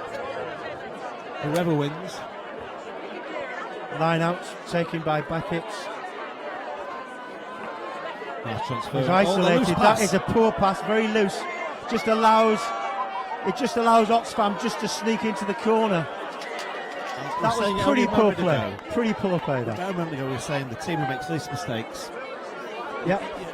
Loose pass under no pressure. That takes us towards half time. Ian, your thoughts now? I mean, here we are, 12 points. It's probably going to get the conversion, 14-7. It's only one score. But I just think, when you look at Oxfam, they seem to be a little bit more coordinated, a bit more control with the ball in hand. They've got some nice pace on the wings. And the little scrum house running the show, he's got great feet. He's got the ball, he's got the kick as well. It is kick from 14 points to 7. I wouldn't say that Leeds Beckett's are on the rack, but they're going to have to get a score pretty soon. They're going to get the ball back. They have to do something before half time because we're fastly approaching half time. And if we want to see some success from the Leeds side, Leeds Beckett's, they're going to have to score pretty quickly. Well, this Oxfam team have taken the chances really well this first half. Leeds have to respond. Indeed they do, yeah. That is a high kick. That is a good kick. He's going to be put under a lot of pressure. Going backwards. Leeds Beckett's are in possession. Has he got the pace? Oh, super. Well done. In the corner. Good cover. What a tackle. The momentum does take him over. And the referee says a knock on. Oh, how close what a tackle. What a tackle from the Oxfam guy. He never gave up. He was like little Terry, wasn't he? He wasn't going to give up.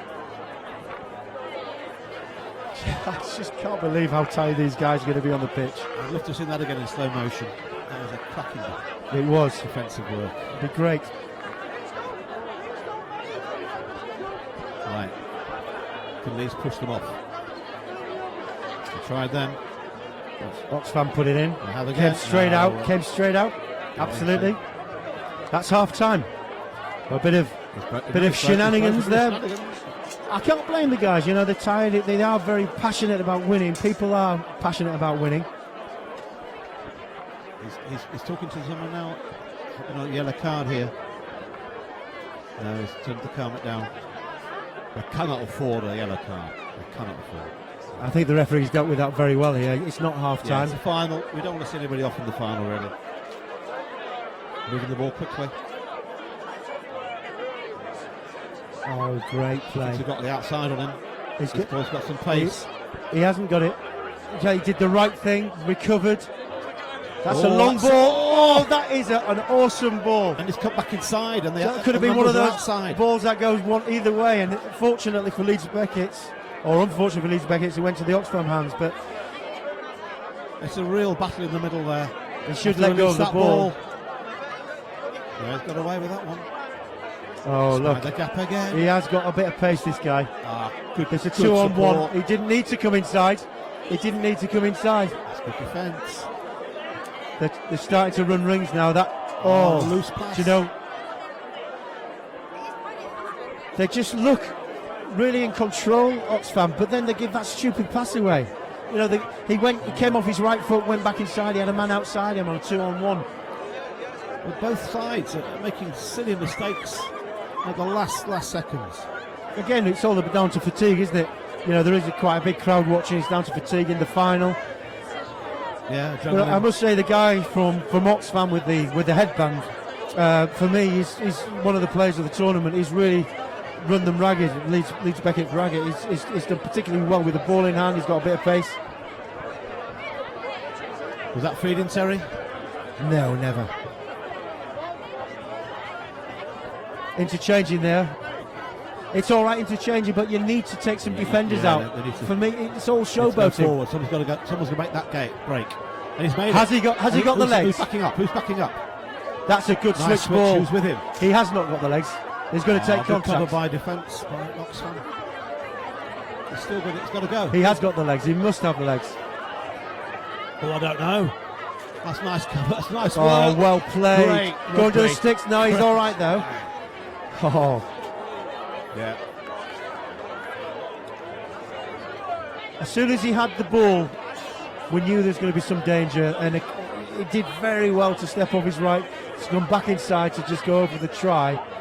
14 points to 12. The game on. Kick to come. Is this about half time? I think we're close to half time. So we're playing 10 minutes each way for this final, as opposed to the 7 minutes each way that we played in the games that ran up to the final. No, I haven't got the legs with that. So we go to half time at 12. So for those 14. those viewers at home who are wondering why we've gone a bit longer than usual, the final is always 10 minutes each way, with oxygen at half time for most of the players, I suspect. So we've got Leeds Beckett's 12, Oxfam Crusaders 14. Ian? Yeah, well, the conversions that Oxfam took have been the difference so far, and they were cracking kicks. I said when he got that conversion earlier on, it's going to be pivotal in terms of the outcome of the game, and I may be proved to be right, Ian. At the moment, Terry, but it's a very close game. Some mistakes have crept into both their sides to play, and they've both been really good all tournament. But Yep. I think the nerves have got to both sides. Yeah, 10 minutes. 10 minutes though. We've seen 20, 26 points. So as fatigue sets in, potentially we might see more. I'm hoping we don't see more errors. I'm hoping we see more tries. But it's a feast of rugby. This is fantastic. It's close. It is close. This is exactly what we want to see. We've got the referees and the touch judges having a conflab. He's actually had a good game, the referee. If you were Kerry, what would you be saying to them? The Terry? crowd's still here. It's a great occasion here. So everybody's always got a beer in their hand. I can see. You can see that, Ian. So we're stood up here in the gantry. Everyone's down there having a good time. Are they watching I'm the not game saying or I'm- they're just watching the beer flow? I don't know, but listen, this is exciting for those people at home, for those people in Dubai, Hong Kong, Di Isaac, Dan Barnett in Bermuda. This is East Yorkshire, brought to you live by Estra TV. Terry, you're Kerry Wood, what do you be saying to them now? They're 12-14 down. I think basically what he's be saying is, look guys, we're still in the game, we're 2 points down, there's 10 minutes to go. One error can let you in for a try. One error, either way, whether it's them or Beckett. So just keep your defence tight, don't rush in, don't panic. There's 10 minutes, it's game on. Keep playing. Here we go, second half. Steve Cruz still has got Leeds Beckett's in for the win. I'm sat on the fence, unfortunately, now. Last 10 minutes of the 2016 Pop Sevens. That's a nice kick. Well taken there. For those at home, though, if you're ever going to take a high ball, never take it facing forward, take it sideways. He got away with it. Taking it back inside. As the sun drifts down, it starts to get a bit cold. But the temperature's rising on the final here on the main pitch. It's Pocklington's Sevens live final brought to you by SGTV. Oxfam versus the Becketts. Ian's getting very excited and quite animated up here. It's great to watch. It's good defence by the Norfolk boys.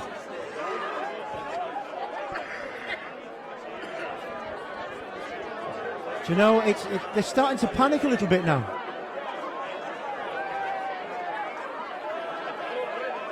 And he's going to have to... Oh, it's a great pass. It's just missed the tackle.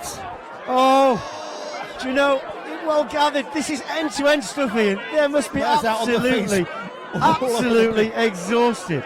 That's it, slow it down, guys. Sorry to the viewers at home. I must say that in all the years I've been here, we have had some great times, but there is always somebody that takes it that one step further. When the beer starts to flow, things happen, don't they? It's all in good humour. I'm sure that the PC, Andy White, might have a word with him later on. But again, something like this, Ian, is going to spoil the concentration of the players. Look, the lad from Leeds there, he's going to take off. He's coming off. Being one of the standout players today, it's a shame. Ian, to be fair though, if I was the referee, I would have given the streaker a red card.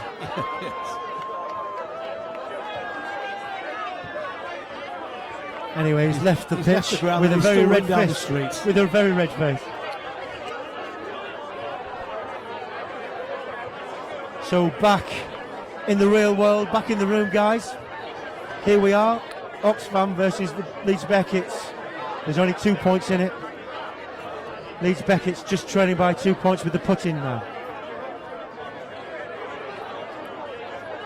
They're under a bit of pressure on their own line.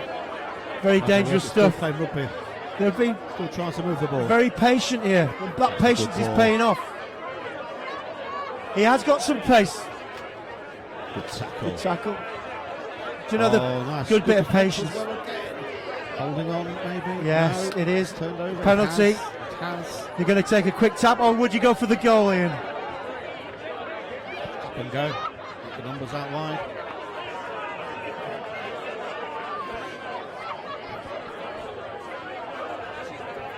This is the live final. Oxfam versus Leeds Becketts. He's got the feet, he's got the pace, this lad. What a cracking try. It was a great step, very agile. He looked really well balanced, left and right, as he touches it down. That's 19-12 with the kick to come. 19-12, Leeds Beckett will be kicking themselves. They did exceptionally well clearing out off their own line from that scrum, kept hold of the ball really well. Managed to get an open opportunity on the left-hand side, but just blew it, a really ropey pass. Just allows the Oxfam Norfolk guys to come back in.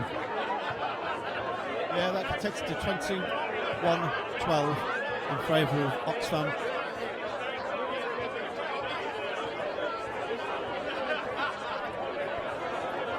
Yeah. Leeds have got it all to do now, Terry. Exactly. I always said that Oxfam would do well and win the competition. I've always fancied that side. I don't know what Steve Cruz was talking about. That's a cracking kick-off again.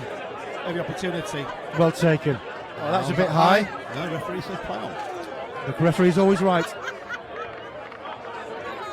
Have to score now. very quickly. He's got some pace. He's got the cover though. Good defensive work. Oh, they've come to play. Smart. They've come to play with Oxfam, haven't they? Quick thinking. Speed of thought. We go back to the interview at the beginning of the day where Steve Cruz says it is speed of thought. Oh, standing up. He's got the pace here, I think. Putting him inside. Oh, he's playing with him, isn't he? He's playing with him. There you are, Terry. It reminds me, Cassie, of when you used to play. Reminded me so much of myself. Oh, it's slightly disappointing. I mean, I'm pleased they've scored, but I just want the Leeds Beckett side to come into the game just to make it a little bit more exciting. Well, I think they've taken the second half by the scruff of the neck of Oxfam, and they deserve those two tries. Yeah. I say the Oxfam taking the conversion here live at Pocklington Sevens, 2016 finalist. It looks very much likely that Oxfam will win here live. Brought to you by Estuary TV. That makes the scores 28 to Oxfam, 12 to Leeds Beckett, with Leeds all to do in the next 5 minutes. Exactly. Steve Cruz has just left the gantry. Be great having him on board with us today. That's a good hit. Well, Leeds have got to make this count now. That's a great tackle, great offload. Good offload. Do you know that's a good really inside working pass hard as well. now on the side.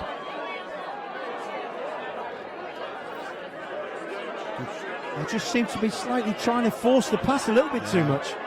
The defence have organised themselves well, though. That's what a step! Inside. What a step! Now the thing is, he's wearing two on his back, but I will put my money in he's probably not a hooker in real life. No, that's a cracking little try, and he's kicked the conversion. That's how quick it is. Well, game on. 19-28. Still need two scores in. Two scores, that's correct. If my maths serves me right. How long there's to go? I reckon a couple of minutes, that's all. The lights fading, and also fading are Leeds Beckett's chances of trying to hold on to the 2016 Pocklington Sevens final, the cup final. 28 points to 19, Leeds Beckett's, but they're in with a chance. He's taking the outside. They're in with a chance. Oh, game on. Game on, big style. Excellent work. And he's kicked the goal. I tell you now, this is game on. This is what we want to see. This is what the people across the world brought to you live by Estuary TV. There's a point in this game now. 1 point in the game. 27-28. The scoreboard's having a bit of a nightmare. It says 19-28. We know the score. We know the score. Do you know what? It really gets on my nerves when people don't know the score in. All the teams playing and what colour they're playing in. Has that gone 10? 26-28. It hasn't gone you said 10. there's 1 point in it. Oh. Do you know how many times has that happened? There's 2 points in it, and your maths was wrong. Unless the scoreboard's wrong. They have to make the tackle. Leeds Beckett's have to try and come up with the ball now. They cannot allow Oxfam Norfolk to keep hold of the ball. They need to try and maintain possession. There's a knock in. That might be just the chink of light that Beckett's want to get back in this game. There's 2 points in it, and Ian, that could be the difference. That could be the difference. I was saying all along, 2 points is 1 point. There's 2 points. I've always said that Leeds Beckett's are going to win this competition. Scrum down, Leeds Beckett's. Come on, boys. This is a cracking end. It's out. This is it. All we need is one score. Leeds Beckett's. A worthy final, Terry. Kerry Wood will be on the edge of his seat now, shouting instructions. That was well done. He took three players in. They're out on the feet. Well played. Effort. Do you know? Oh no! It's play on advantage. Sorry for the viewers at home. This is just too exciting. The one chance that Beckett's have, I think they've just thrown it in the dustbin. It's keep ball time. It is. They're doing exactly He's what I would a do. gap. He's kicked through. Oh, do you know, he will be a hero. He's going to win it. He's going to win it. Oh, that's the game, I think, Terry. Games Good are thinking. won on one thing, and I will say that it was lost as soon as Leeds Beckett's knocked that ball on. They had a 2-on-1. They had the try line open. He knocked it on. The mistake. Oh, do you know, absolutely unbelievable skill there, Ian. It was a well taken try. You've got to hand it to that lad. Do you know, I don't understand, you know, when people kick There the you are. ball, when I kick There's the the ball, it game. always bounces away from me. Listen, that was one of the best games Yeah, cracking I've seen. final. Absolutely. Cracking final. Absolutely fine. That final score is 35-26. We didn't know who was going to win that No. until literally the last few seconds of that game. Absolutely, absolutely. So we are looking at the new winners of the 2016 Pocklington final, 35 points to 26. What a game, Ian. Yeah, I really enjoyed that, and I think the crowd, those who were still sober, I think really enjoyed it too. Yeah, exactly. Well, for me, that was one of the most entertaining games. It could have gone either way. We've come back to the game. We've got Oxfam just taking the spoils from Leeds Beckett's. Ian, in terms of quality, value and entertainment, it doesn't get much better than that, does it? No, and some really good young players on show there. Some young internationals from university, and they really showed their worth today. They're really, really impressive. What a fantastic day it's been as well, man. It's been great. I mean, I've enjoyed the whole idea. The guys have come on, the younger guys are showing themselves on the pitch, and then you come across to the guys that have got a bit of wool on their back. For me, that game was lost by the knock-on with Beckett's. Beckett's had hold of the ball. They were 2 points down. They had the opportunity just to take the 2-on-1. He knocked it on. Critical error. Yeah, on these little things that games can switch very, very quickly. But I must say, look, it's been a fantastic occasion today, and I really, really enjoyed it. And I hope the people who've seen it and watched it today have enjoyed it as much as we have. I've enjoyed myself immensely, and thank you very much to Stephen Cruz, Jonathan Laverack, and of course Ian Castleton, who has helped me immensely during the course of the day. And Steve Cruz, big much for Steve today. Yeah, it's been a great day, absolutely. So we're just looking out at the guys there in the huddles. We've got the referees just chatting away, congratulating each other. Referees done a very good job. I must say though that Beckett's Leeds, I think, threw the game away there, but Oxfam, that little chip and chase at the end was quite a treat, wasn't it? It really was. We're coming to the end of our production today, and I'm in need of a drink. I'm sure you are. And we've had some great entertainment today. Let's do it again next year, hopefully. Absolutely. Ian, there's one question I wanted to ask though. Your son said you bought some makeup. Look, Yeah. Thank you very much to SUS Television. Yeah, It's been fantastic coverage today. The It effort is they great. put in today. It's fantastic. Superb. That Estuary TV have come. Estuary TV. Made in TV Leeds, made in Tyne and Wear, and made in Cardiff and Bristol. Thank you very much for joining us today. We really hope you enjoyed it. And thank you all for your Twitters from Hong Kong, from All over the Dubai, world. all over the Dubai. world, and Bermuda. And as I say, it's been a fantastic day. Yeah. And we'll see you next year, Ian and I, hopefully, at Yeah. Pocklington See 7. you again. Thank you. Thank you very much, guys. See you next year.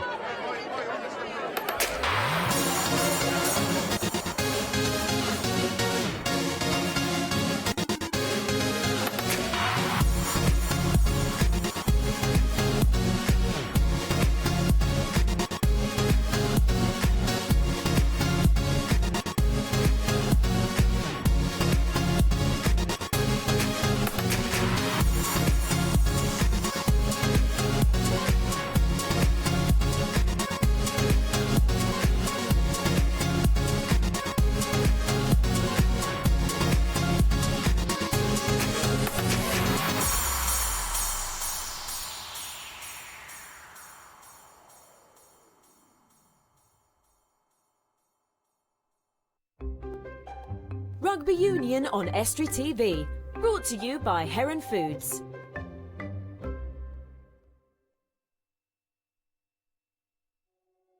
Life is simpler when you put your property affairs in our hands. We offer a full range of services covering new build, refurbishment and property management. Our estates and valuation team are one of the largest in East Yorkshire, trusted and experienced in the valuation of public and private sector property assets.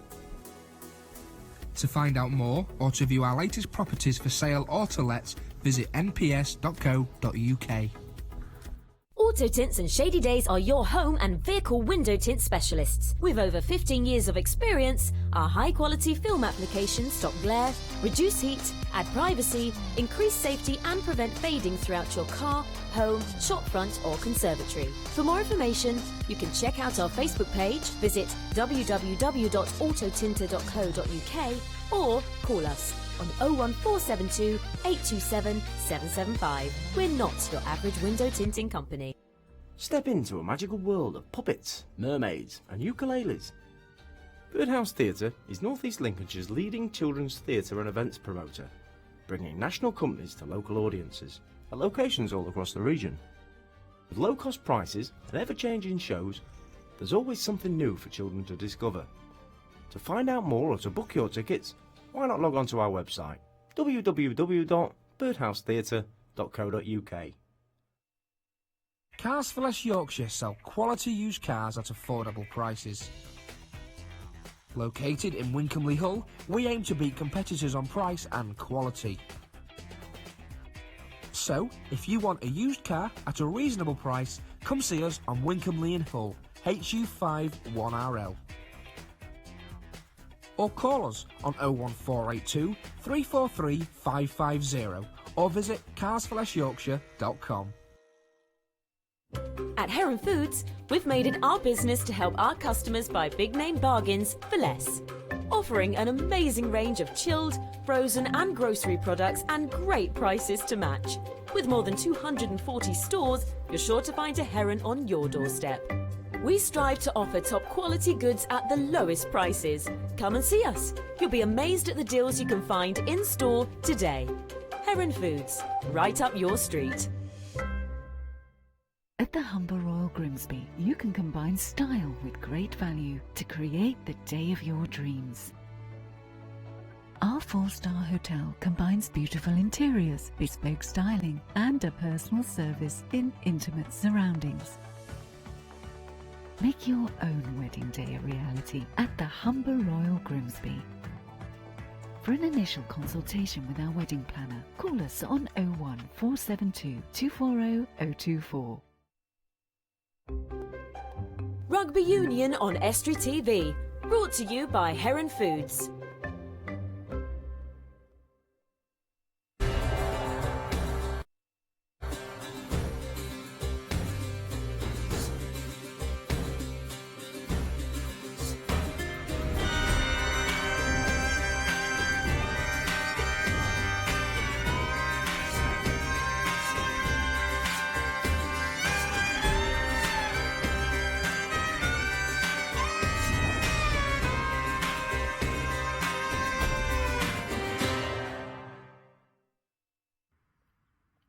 Living away from your native country can be a daunting prospect. For the Scandinavians in Lincolnshire and East Yorkshire, there's SCOL, Scandinavian Club of Lincolnshire. And SCOL also means cheers in many Nordic languages. Norwegian Carrie Moss Wright founded the club nearly 40 years ago as a place for people to meet. I set up the Scandinavian Club of Lincolnshire, which we called SCOL. 38 years ago, I was chairman for the first 36 years, and why we set it up was it was quite a lot of Scandinavians here. At that time, it was difficult to go backwards and forwards to Scandinavia. So in a way, we established like a big family of Scandinavians. And also, we act as a mini embassy in a way, because if people need information about Scandinavia, they come to us. If they need exhibitions, they come to us. We arrange for choirs to come over, we arrange for exhibitions, and we are a link between Scandinavia and Lincolnshire. The club is made up of many nationalities who come together for important social events. Numbers in school of Scandinavians and their partners and their children at one stage reached 200. Now we are less than that, possibly because it's much easier to get home. When I say home, Scandinavia. So it was very important when I set it up that for the people to have connections. It was like big families. It was like a big family, basically, and that was very nice. We had connections, and we've done lots of events which is celebrating Christmas and things like that, typical events. And of course, this was with us having different Scandinavian nationality, and when we set it up, we had Swedish, Danish, Norwegian, Finnish and Icelandic, and even a Faroese. Kari is a guide at Lincoln Cathedral and is proud of the Norwegian connection the place has with the cathedral in Trondheim. It's the twin cathedral of Nidaros Cathedral in Trondheim. And we had a stonemason who came from Norway here in the 13th century. He carved some pillars in the cathedral here. Then later he went back to Norway, to Trondheim, but the cathedral in Trondheim is called Nidaros. And he carved exactly similar colours there. We also have his crossmason's mark. It was called the crossmaster. And all stonemasons have their own mark. And his mark is like a cross with holes like that. And this you can find both in the cathedral here and in the cathedral in Trondheim. Language isn't a barrier in the club either, as many of them speak English, but the Nordic languages are very similar. The Norwegians, Swedes and Danes can understand each other. We have something called talking Nordic, but some words are completely opposite in the different languages. And because some people have got more difficulty in understanding, for example, I'm Norwegian, I can understand Danish and Swedish. Some of the Danes and Swedes have difficulty in understanding me. And of course, what we also have in Scandinavia, in all the different countries, are different dialects. And the dialects are quite difficult for some other countries. So we have a tendency, unfortunately, to speak English together. Skol is not exclusively for Scandinavians. It also allows their British partners to be involved. Most of us are females married to British men. And what we do like to do is to keep our traditions going. So, for example, at Christmas we got something called julebord, where I must say the Danes are fantastic cooks and they're in charge of the food. And we have then the typical Scandinavian foods with the cold table, what you call the smörgåsbord, which is a Swedish word. So we have those things.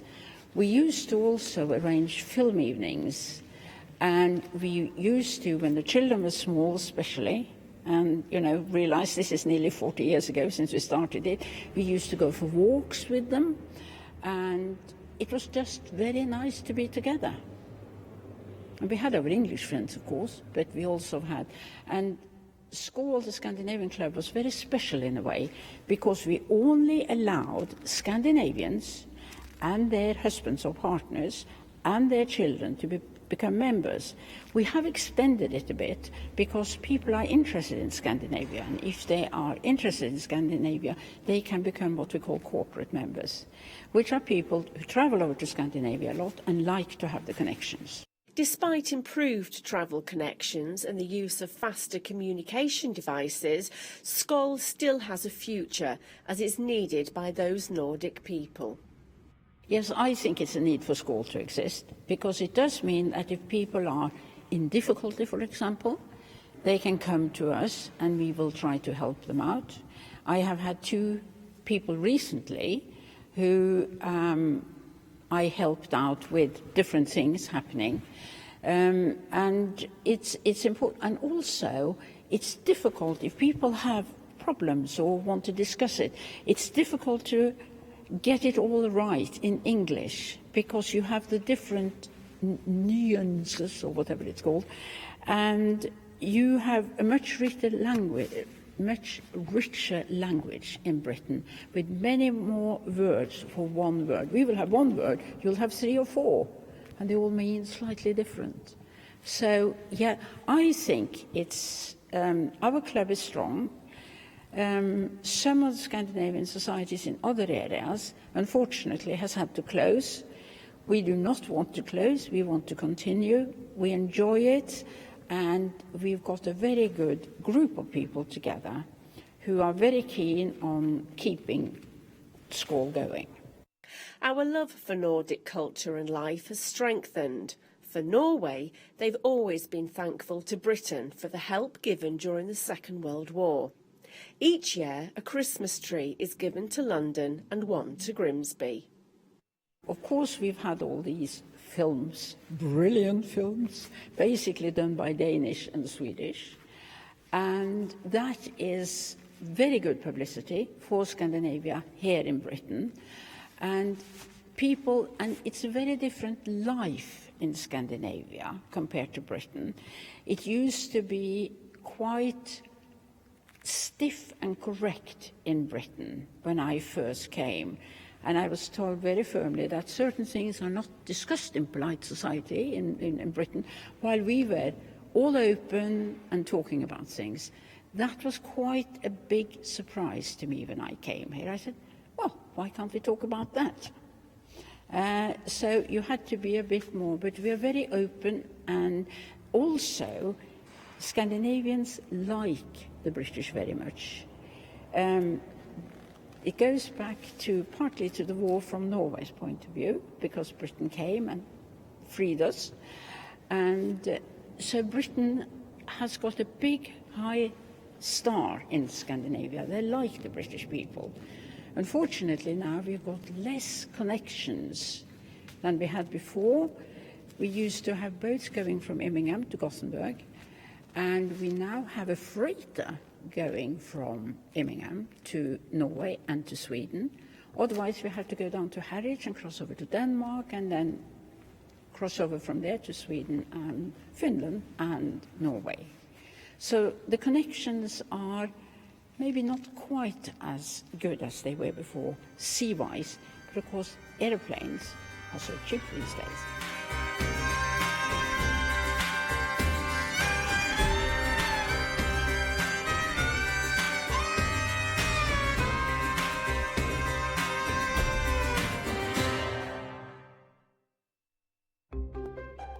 Rugby Union on Estuary TV, brought to you by Heron Foods.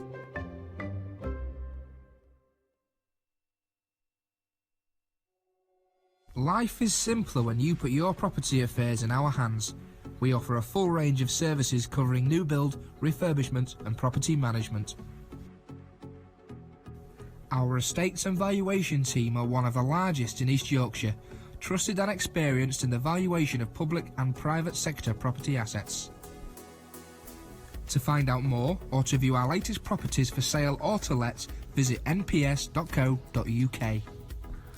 Auto Tints and Shady Days are your home and vehicle window tint specialists. With over 15 years of experience, our high-quality film applications stop glare, reduce heat, add privacy, increase safety and prevent fading throughout your car, home, shop front or conservatory. For more information, you can check out our Facebook page, visit www.autotinter.co.uk or call us on 01472 827 775. We're not your average window tinting company.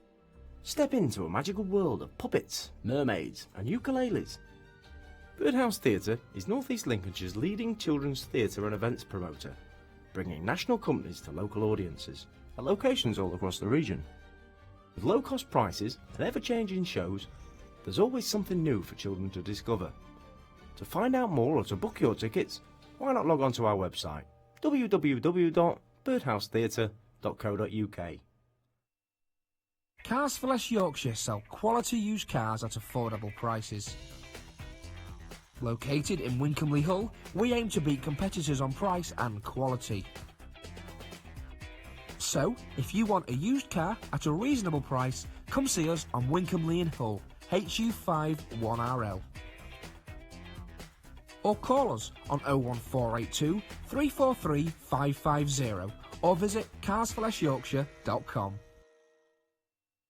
At Heron Foods, we've made it our business to help our customers buy big name bargains for less. Offering an amazing range of chilled, frozen and grocery products and great prices to match.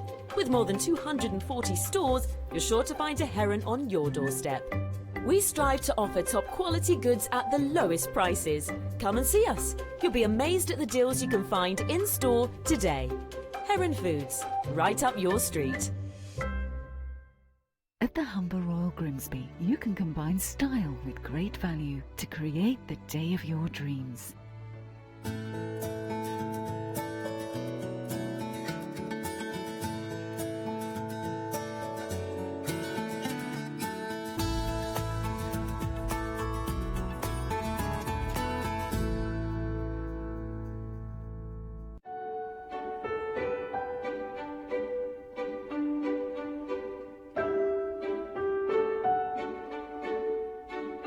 Now, before we talk about Grimsby's Fishing Heritage Centre, you worked in the fishing industry. When was that?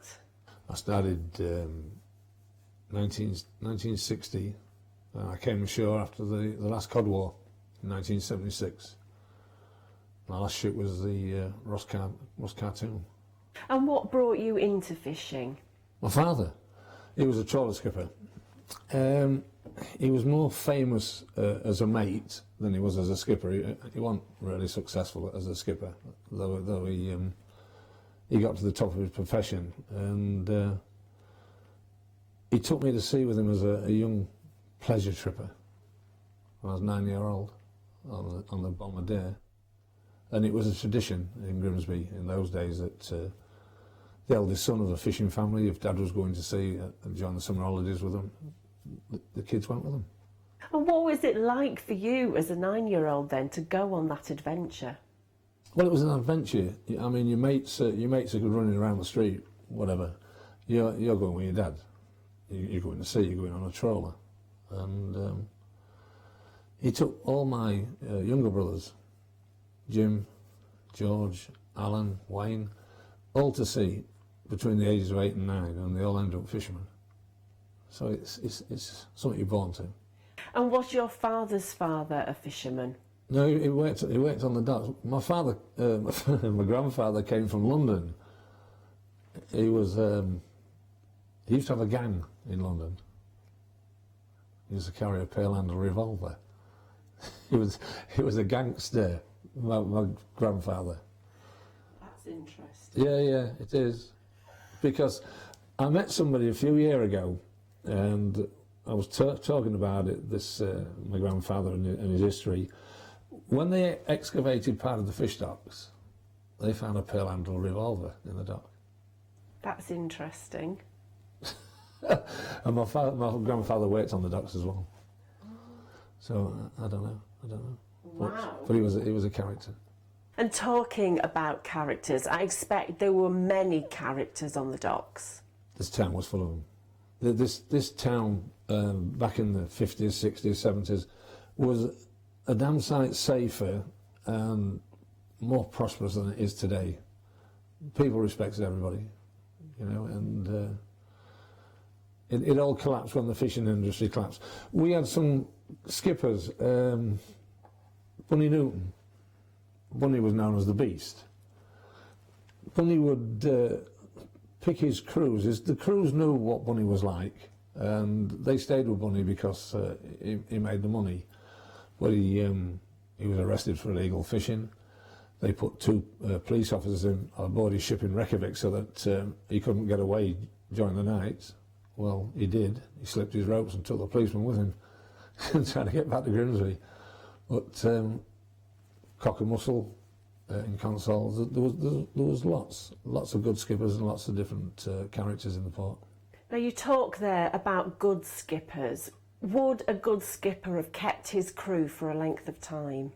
Yeah, you respect. Nobody gives you respect. You've got to earn respect. And some skippers were known as stormy people. Others would consider the crew more than they would consider catching the fish. Because some skippers would push fishing in Storm Force 10 or up to Violent Storm 11 to get the fish. And the crews knew this, they accepted this.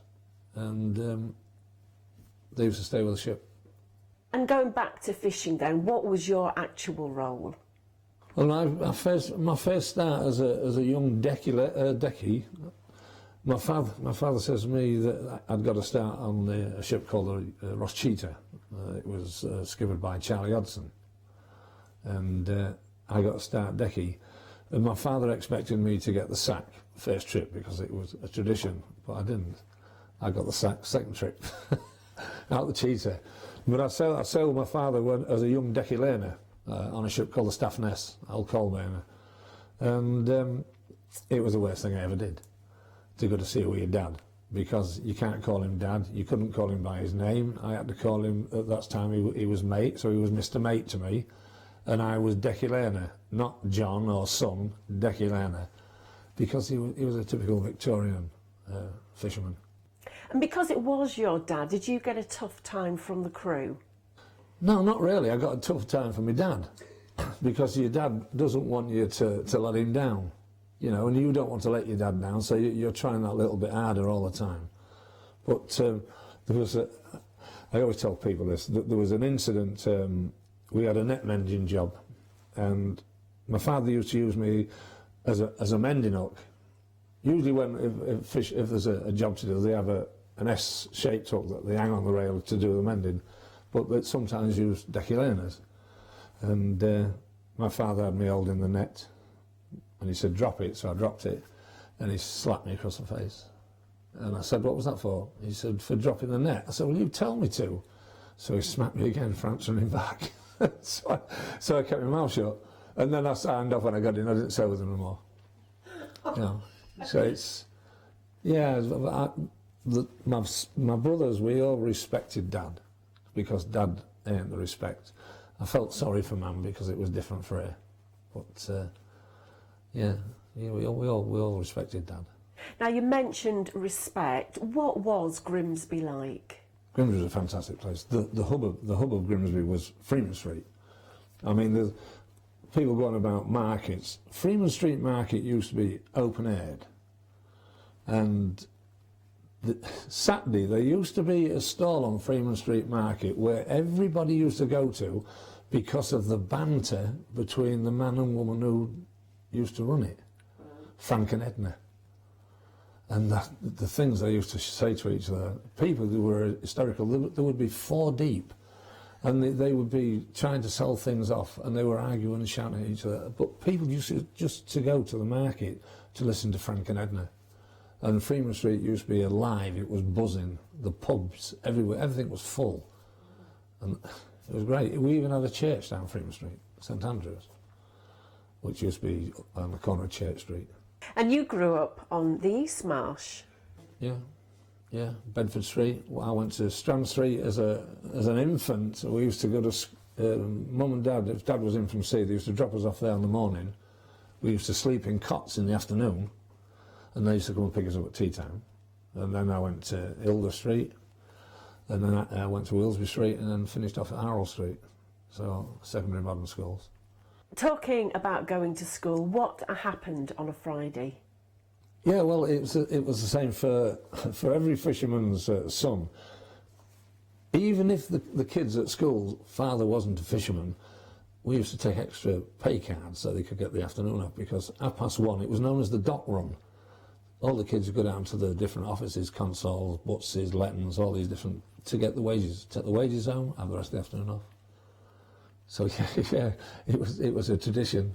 And what was it like growing up on the East Marsh? It was, to me, it was fine, especially during the summer. Kids always used to play in the street. We used to play football in the street, unless the Bobby came round and he used to take your ball off you or clip you across the air. You can't do that today. you can't touch anybody. But mothers used to sit on the doorsteps while 10 or 11 o'clock at night. Sat there with a big loaf of bread, cutting slices of bread off and butter and a bit of cheese on it. Kids playing in the street. And it was great growing up in Grimsby. Grimsby was torn to bits in the 50s. It was supposed to be called modernisation. We had a corn exchange in the old marketplace, fantastic building. We had, believe it or not, in the old market, in the bull ring, they used to have stocks where they used to put the drunks. There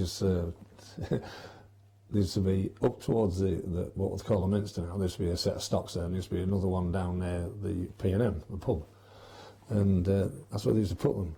But there used to be a national building in there where I used to go for my brother's powdered milk and orange juice, from the national place. But it was an hive of activity. There was all these different buildings. There was the Mucky Duck, Black Swan, right, Mucky Duck. And there was the ship disco, where fishermen used to go, ship disc. And Freeman Street, different buildings, Central Market. We used to have cinemas all over the place. We had a theatre, the Palace Theatre. Across the road used to be the Globe Cinema. And it's all got knocked down. And instead of being like the city of York, where they built round their old centre, the shambles, we decided to knock it down, or Mr. Petchel did. And it just took the character out of the town. We got a mismatch of buildings.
the Wellham Art Gallery. There used to be a big stone stood outside that church. Was it the Blue Stone? It was the stone of Havelock. Havelock the Dane, who came over here with Grimm, who were named after. Well, that was supposedly the stone that he threw to win the hand of the King's daughter of Lincoln. I don't know where it's gone, it's just disappeared, but that's what it was supposed to be. He was supposed to have thrown this stone further than anybody else. And we're steeped in history. Grimsby is steeped in history. You've only got to walk around this town and you'll find blue plaques on different buildings. But people, we don't, do we? They walk past the library and you've got the guardians of education across the front. People don't see them. People don't even know what they are. And is it true there was a pub on every corner? Just about. Just about. Even when you come down Oxford Street, where I used to live, there used to be the Gloucester Hotel, there used to be the Mariners, there used to be the Lord Nelson, and that fetched you down, that was on the corner of Bridge Street, and then it fetched you down onto Freeman Street, and on either side was the White Horse and the White Bear. There was the Lord Raglan in Rugby Square, the Lincoln, the Saracens, Albion, Coach and Horses, Stationary Fresh, Crown and Buckle, Black Bull, Prince of Wales, Itchin Rail, loads of them. And don't ask me where I get the information from, because it's something that's I've gathered over the years. You know, people say to me, you know a lot about Grimsby. Yeah, I've lived here all my life. I'm 71 and it's part of my life. I love Grimsby to bits. And what are some of your favourite memories of the town? My favourite memories of the town was being a fisherman, going to all these different places, all these different pubs, and seeing the nightlife. You know, there were certain pubs for certain things. You know, and it's Cotties, Kent, and there was lady characters as well. You know, ladies of the night, and it was all right. It was right, and it was safe. If there was any trouble in the town, if there was fishermen that were drunk or fighting, the policemen that used to run the beat round Victor Street area, they used to get stuck into each other. There was none of this knives or kicking and all that. They used to just battle each other. And the policemen as well would all get stuck in. But they became to be friends because they know each other. And that's what it was. Everybody knew everybody else, and it was a community. And we were the fishermen of Grimsby. And it's something that I was proud to be. My fisherman in my family, in my eyes, is the brother next to me, Jim. He did 40 years deep sea. And he looks like he's done 40 years, bless him. And that pride, I mean, people blame the demise of the fishing industry, don't they, for generations of families being unemployed. Do you think it is to blame? It's had an effect on the prosperity of the town, but it's the people of the town have got to look at themselves. Losing the fishing industry doesn't mean to say that you've got to lose respect for other people and disrespect the law, if you like. Pick on people. You've got to treat people as you would want to be treated yourself. The fishing industry kept this town going. 90% of the kids I went to school with ended up on trawlers because she was a fishing town. It's just like being in a mining village. And we all had respect for each other. You know, if a fisherman started swearing in a pub in front of the wives or girlfriends, one of the other fishermen would tell me, shut up. We used to swear, but you leave that on the dock. You don't bring that into the town, or you shouldn't do. But now it's second language. It's all the time. Kids don't care about anything anymore. Perhaps it's my generation. Now, coming to the present day, you work here at the Heritage Centre. How long have you been here? I've been here about 10 years. I love this place. I really do. When I came here, nobody taught me how to do tours or whatever. It's just that I like meeting people and I like talking to people. And I've never, ever, in all my tours, met somebody that's been awkward. So I always call them what I call beautiful people. I don't know where all the toe rags come from, seriously. And I get people from all over the world. I've had royalty down here, Kate Middleton, Sophie of Wessex, even Michael Portillo with his railway programme, railway journeys.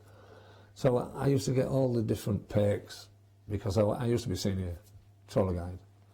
But then I spit my dummy out and I went away, but then I came back, and yeah, I love the place. But I get myself into bother because I get too passionate about it. So I've backed off now. I just come and do my job. And what was it like to meet Kate Middleton? Because it was where we're sitting, wasn't it? She was very knowledgeable. I suppose she gets prepped for these things because the main thing she was interested in was sea bass. She must like sea bass. Well, that's not good. But when she first came in, I was very nervous. But once we started walking and talking, then it was like taking my grandmother or my daughter around. It was easy. It was just so relaxed. It was so relaxed that one time she was stood right alongside me, and I thought I was just going like I could kiss her on the cheek, and I thought, no, better not. You know. But yeah, all the world press was here, and it did more for me than it did for her because it went worldwide. And I ended up in Hello magazines and all these other things with pictures of Kate, and yeah, so I'm famous. So your few minutes of fame, and you're a tour guide on the Ross Tiger. What's she like? The Tiger? Yeah. Bless her, she's struggling at the moment. There's a plan in place to try to preserve her, to look after her, but she was the first of 12. People think there's 12 cats. There were 12 ships, but there isn't 12 cats. Not cat names anyhow, because we've got the zebra, right? And we've also got the jackal. So we've got horse and a dog. But then if you look at the cougar and the puma, it's the same cat in different parts of America. If it's in North America, it's a mountain lion called a cougar. If it's in South America, Argentina, it's called a puma. So it breaks down. And then we had the Ross Lion, who wasn't a cat, because she was a different design, and she never weighed as much as the sisters, so she never got called a cat. But the Tiger was the first one. She was built February 1957, and from 1957 to 1960 they built 12 ships, and the only one that never survived was the Ross Puma. She ran aground in the Pentland Firth, April Fool's Day 1968. But the crew were saved. The sad part about it is that the Long Oak lifeboat that saved that crew, 6 months later went out to save the crew of another ship, and the lifeboat capsized and the crew drowned. So she saved one crew and they lost their lives trying to save somebody else. And that brings home the dangers of fishing, because it is a dangerous job, isn't it? Yeah, when you sign on, you don't know if you're coming back. It's an open contract. And this is why people couldn't understand fishermen. When they came back in dock, they're in the pub, they party, they get drunk. It releases all that tension of being at sea for 3 weeks, and all the hardship that they go through, especially in the winter. You know, I won't say it's easy in the winter, because it isn't. Summer's a bit different. But in the winter, they go out there, they battle all these big seas, they battle black ice, they battle everything. They come back, so they party. And I don't blame them. I don't blame them. Talking about fishermen, was there a great rivalry? Not among the crews, but was among the skippers. There was more rivalry between hull skippers. They used to fish for what they call the silver cod. This is the ship that could land the most cod in a year. Grimsby fishermen never used to get involved with it. But we had a skipper in Grimsby, called him Tess Johnson. He used to be skipper of the Rodney. And every year, Christmas time, he used to go to the White Sea. And it was rumoured that he could catch enough fish, enough these what they call platter place, so we didn't have to go to sea many trips through the year, because he used to make so much money with it. You've said it all, the characters, the life. It was a different time altogether, wasn't it? The fish docks was a town within a town. It had its own set of values and rules, and you left them when you came back over the crossings. There even used to be a policeman down there, and P.C. Henry, he would lock his own mother up. Seriously, if you were coming off the dock on landing day with your bass of fish, which you used to get every trip, and you never had a pass for it, a chitty, he used to take it off you. He wouldn't let you walk off the dock with it. He'd take it off you. Then he'd keep it. But he was a character, P.C. Henry. He really was. Thank you, John, for sharing your memories, which are absolutely fascinating. We could sit here and talk all day. Thank you. My pleasure. My pleasure.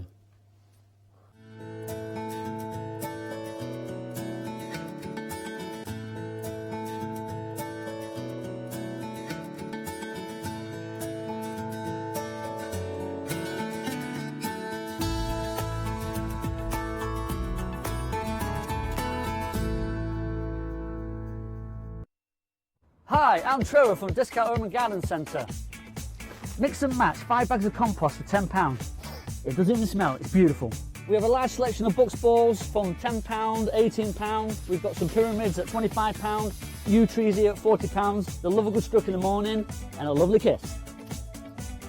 These fantastic planters made on site, just £12. Discount Home and Garden Centre, we're here to do a deal. Cars for Less Yorkshire sell quality used cars at affordable prices. Located in Wincolmley Hull, we aim to beat competitors on price and quality. So, if you want a used car at a reasonable price, come see us on Wincolmley in Hull, HU5 1RL. Or call us on 01482 343 550 or visit carsforlessyorkshire.com. Rugby Union on Estuary TV, brought to you by Heron Foods.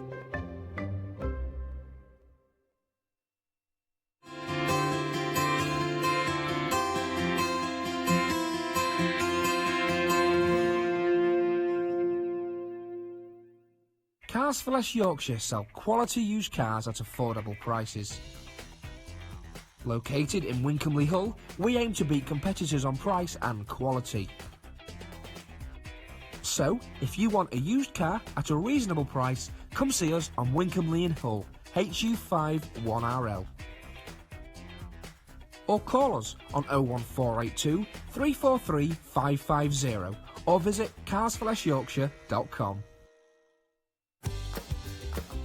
Established in 1992, Acorn Signs are fast, reliable and cover all aspects of printing and pride themselves on quality of service and value for money. From vehicles to shop fronts, vinyls to illuminated light boxes, even personalised clothing, Acorn Signs do it all. Why not call us today on 01472 362 630 or visit www.acornsignsgy.com. Product Natural, manufacturers of quality biodiesel and exhaust emission fluid. Find us on Blythe Street, Witham, Hull. Life is simpler when you put your property affairs in our hands. We offer a full range of services covering new build, refurbishment and property management. Our estates and valuation team are one of the largest in East Yorkshire, trusted and experienced in the valuation of public and private sector property assets. To find out more or to view our latest properties for sale or to let, visit nps.co.uk. Auto Tints and Shady Days are your home and vehicle window tint specialists. With over 15 years of experience, our high-quality film applications stop glare, reduce heat, add privacy, increase safety and prevent fading throughout your car, home, shop front or conservatory. For more information, you can check out our Facebook page, visit www.autotinter.co.uk or call us on 01472 827 775. We're not your average window tinting company. At Heron Foods, we've made it our business to help our customers buy big name bargains for less. Offering an amazing range of chilled, frozen and grocery products and great prices to match. With more than 240 stores, you're sure to find a Heron on your doorstep. We strive to offer top quality goods at the lowest prices. Come and see us. You'll be amazed at the deals you can find in store today. Heron Foods, right up your street.